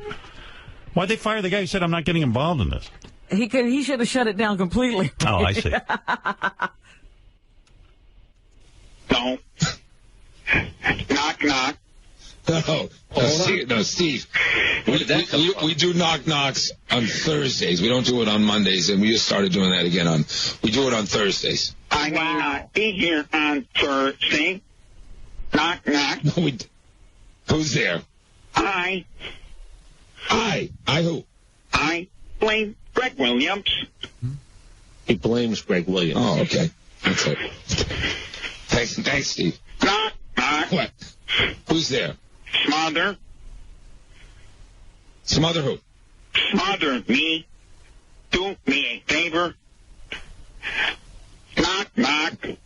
There's a third one, huh? Hey, what market is this? Atlanta. Remember I always said to you I want to get on in Atlanta because we can fucking kill? Yeah. Like there's no competition? Like we could have... Well, you could do a couple of knock-knock jokes. I was going to say they have knock-knocks on Thursdays. I think they fired these guys. They probably had low ratings. And they were looking for an excuse because that's what a lot of radio... Because this is... I mean, it's not funny, but it's certainly not that offensive. I don't even know what they're doing. Yeah, right. That's what I mean. I'm just confused. God help me. Who's there, Steve? I'm who? I'm going to hell. Yes, you are. There you have it. 3 knock-knocks. Those are some of the things we could have won with... oh, my God. We could have won with Benji's animal sounds. Play Guess the Animal or Not. It wouldn't have been that hard. I don't know. Wow. I admit it wasn't the greatest bit in the world, but we certainly, with the animal sounds, we could have beaten these guys. Wow. Also, what are they, Mayhem in the AM? Mayhem in the AM. I'd fire him for the name of that show. Mayhem in the AM. Mayhem. If you say you like, do you think they'll keep the name and just put new guys in? Or they should get a show, The Funny Guys. The Mayhem in the AM. Yeah, they're going to hold on to that name. You don't give up a name like that's like the Morning Zoo. You don't give up a great name like that. That's right. That's franchise material. That's right, Robin. All right. So about boredom from the morons. I mean, it's listen. They shouldn't just stupid. Yeah, I don't support firing them. They're trying to be funny. They're trying to do a bit. But that is dangerous in some people's hands. Trying to be funny because it was uncomfortable. Now that they're fired, Robin, can we borrow the Knock Knock Thursday bit or Tuesday, whatever it was? What day did they do the Knock Knock? Thursdays. No, I think knock, Tuesday. knock day. No, this was Monday, Oh. and they said no, we do that on Thursdays, and one of his jokes was I might not be here then. Oh, so Thursday's Knock Knock Day. Yeah. Yeah. Could it work on Tuesday? Because we're not here on Thursday. Right, we're not here on Thursdays. I think it'll work any day a bit like that. Look for a Knock Knock Tuesday here on Mayhem in the AM. Why are they firing those guys? Fire the moron who hired them. What, they just... No, that moron fired them. You mean the moron who hired them got to fire them? And without him getting in trouble? Give me a break. Right. Oh, I think that's pretty extreme, but I would probably guess, knowing what I know about radio, Mayhem in the AM was not going over. They weren't killing it. Yeah. And then they went, hey, you know what? This is a good opportunity to fuck these guys over. Fire them all. We've been trying to figure out how to do this. And now we have an opportunity. No. You can't fault Kim Kardashian for timing. What do you mean? She had that baby, and it seems like the baby was, what, a month early? The baby's like 5 pounds. Like she got enormous. How could it only be 5 pounds? Yeah, what is all that other stuff she was carrying? There's got to be something else in there. Maybe that baby's coming out in a couple of weeks. All of a sudden, a second baby will drop out? It's very possible. There's something else in there, I'm telling you. Look, Kanye West, his album is out. Oh, so that's good, right? Yeah, that's what I'm saying. She said, you know what, let's get in there and have this baby now. We need to capitalize on everything coming out at the same time. So Kanye West's new album, Yeezus, is released today and getting high praise in a lot of quarters. I don't know that he was at the bedside when his baby was born, but I do hear that he doesn't want them selling the pictures of the baby to a magazine. He'd just rather tweet out the first pictures or something like that. Mm-hmm. So good for him. But anyway, here's a couple of clips from the new album so we can be in on this momentous occasion. 112 is Black Skinhead.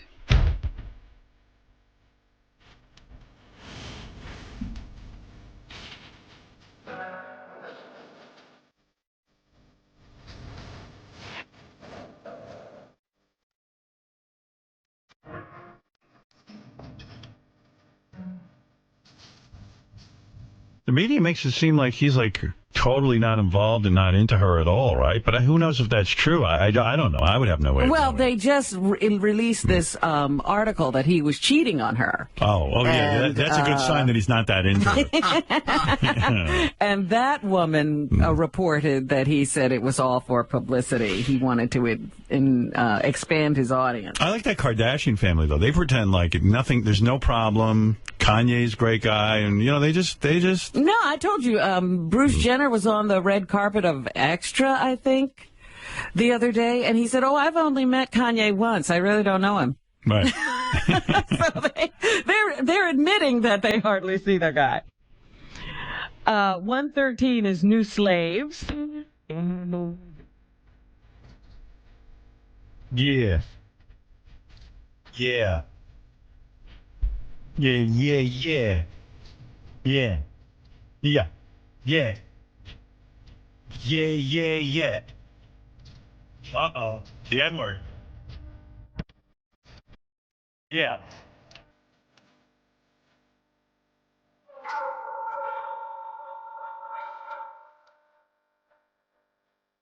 Yeah. New Slaves. Yeah. You know, I think he's a little too forward in the mix for me. Yeah? I can hear him too well. Did he have Rick Rubin do that mix? He should have. Everybody else does. I don't know. Although I did hear the full N-word very clearly. That's what I'm saying. It should be more music. Yeah, more music over that N-word. Rick Rubin worked on the album, Howard. Oh, he did. Good. All right. He did. I tell you, Rick, he works on What commercial is he talking about? I'm going to confuse you. He's in the Jay-Z record and the Kanye record. He is? Oh, okay. Are you sure of that? JD just told me that Rick Rubin worked on this record as well. Boy, Rick works on every record. Rick must have a ton of money. Oh, I'm sure he does. Yeah. 114 is on site. Yeezy season up, fuck whatever y'all been wearing. Fuck whatever y'all been wearing. A monster. All right, I got a headache. Hey, look for Marley's Mellow Mood at A+ at Sunoco stores and other fine retailers everywhere. Marley's Mellow Mood. Relax and live. I like the sound of some of their product. Let's get some of that chamomile and valerian root. You haven't tried it? No, I'm dying for it. Get me the light version. I'm on a diet. I'm fucking hungry. Oh, my God. Beth was laughing at me last night. I ate my dinner, my normal dinner, and I'm hungry afterwards. So now I have chopped up carrot sticks. Right. So I'm sitting at my computer. I was watching some Howard TV stuff that Doug sent over to me, and she walks in my office, and there's a big batch of carrot sticks on my desk. And she just started laughing at me. She goes, that's heartbreaking. Because she knows I want to go in and eat all kinds of crap. Yeah, but you're like a grazer. You just ate dinner. I know. I'm hungry. I'm not even really probably hungry. I just psychologically am hungry. Right. This is a nighttime thing. You just want to eat. Well, aggravated. Yeah, but I ate the carrot sticks. There's a psychological thing maybe going on there. But I ate the carrot sticks. I might go crazy and add some celery. I'll see. We'll see what happens. Mix it up. Mix it up a You little. might go wild. I might go wild. Do you think you could testify for someone who shot you? On their behalf? No. Yeah. No. A Brooklyn man whose girlfriend shot him in the face loves her so much, he testified in her defense yesterday. Wow. He must be desperate. I love her. Yes, I care about her, said Randy Costa, 59. She shot him in the face. She shot him. She's on trial for attempted murder. We had a good relationship, just the drugs got in the way. Well, that'll do it. I don't care how many drugs you're on. I'll be shooting someone in the face. At least he lived, so he testified in her behalf. That's true love. You got to know the guy loves you when that happens. Meanwhile, what is going on with our anchors? A few months ago, we had an anchor who was given a restraining order because he got in a dust-up at his home with his wife, and then he disappeared from the air. And now popular weatherman Bill Evans is in the paper this morning. He'll be arraigned in a Connecticut court today after a violent blow-up with his wife, Dana, at their old Greenwich home. Both the meteorologist and his wife of 19 years are facing charges of third-degree assault, disorderly conduct, and other things after they got into a heated argument on May 4th. The couple, who are in the midst of a nasty divorce, surrendered to the police after Dana reported the incident to authorities more than 2 weeks after it occurred. But they're both facing charges, so I guess everybody got their blows in on that one. So, what the fuck are those two idiots so angry about?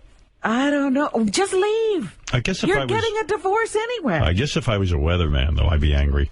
Because I'm so replaceable if I'm the weatherman. You know what I mean?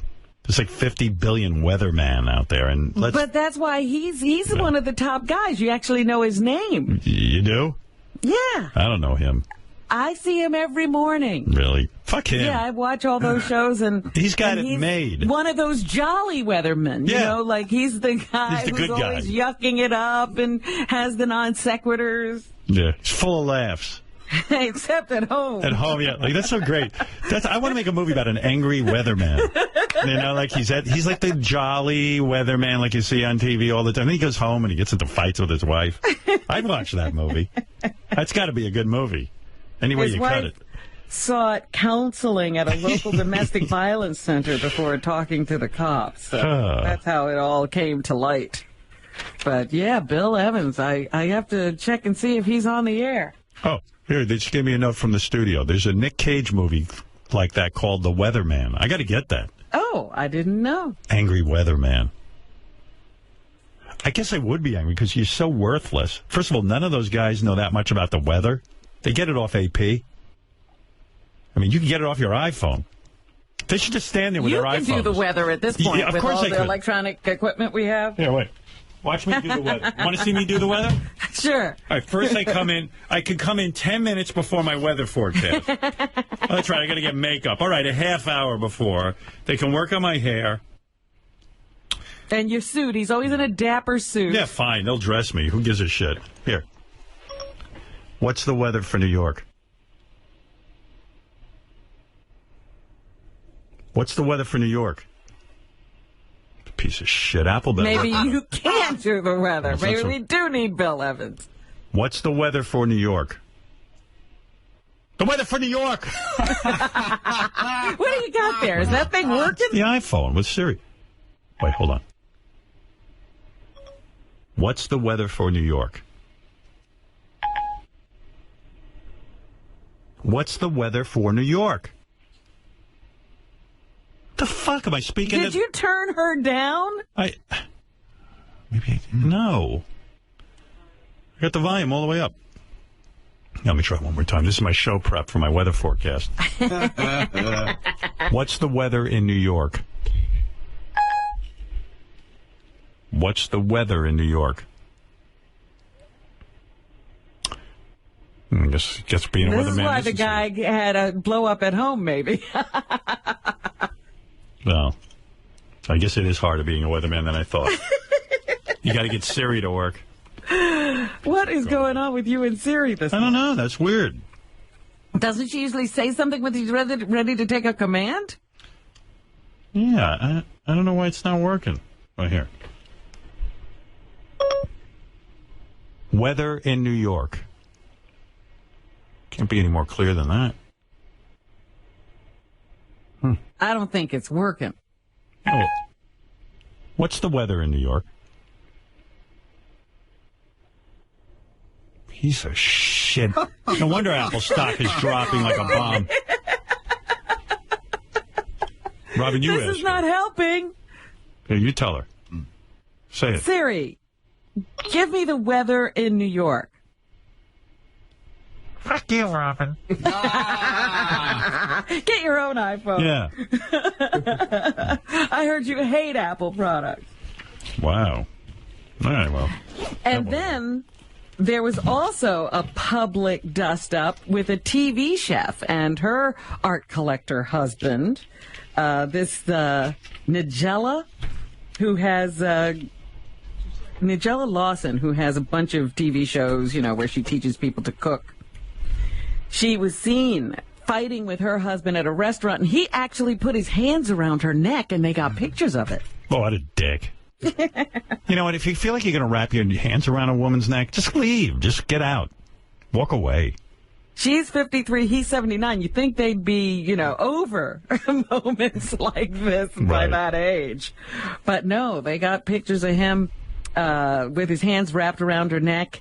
She apparently, according to sources, has moved out of the house with the kids or something and is on her own now, and he's being investigated because of these pictures that have been published in a paper. Hey, somebody sent me a clip. This guy, Roz from Monsters, Inc. Yeah. Sounds exactly like Eric the actor. Check this out, yeah.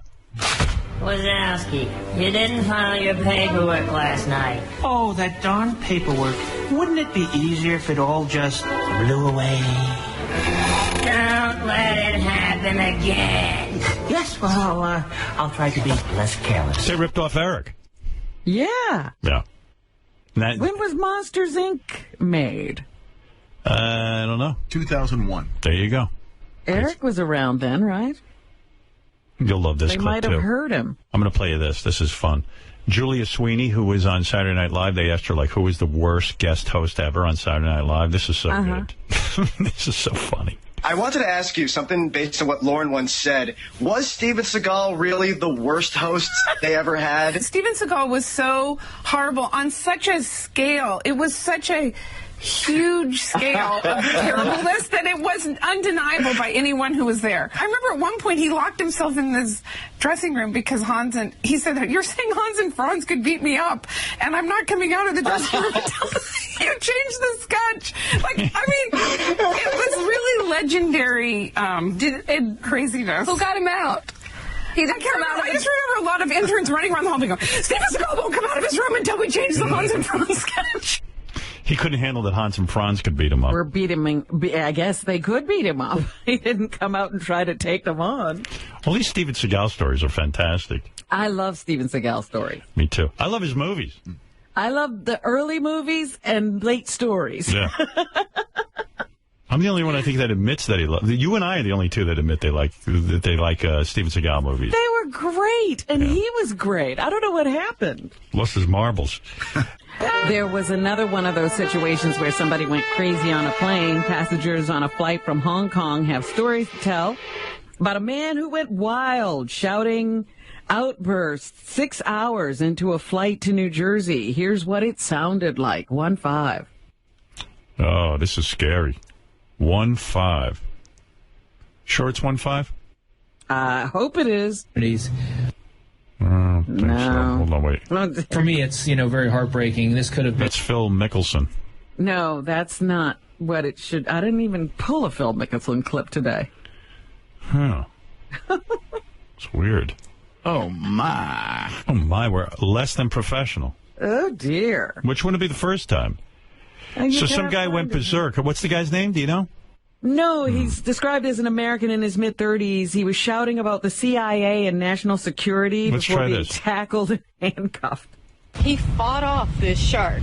It bit his... No, that's a little boy who was bit by a shark. It should say I'm dead at the end. Do you have an LQ, I'm dead? I don't use LQs. Oh, you don't? Let's see if it's this. We don't have any specific information. No. You got it, Scotty? I was in charge of this, but... What's he doing? I'm It didn't update everything for some reason. I don't know why. Thanks for the report. On my page, it shows something different. All right. I'll put it in.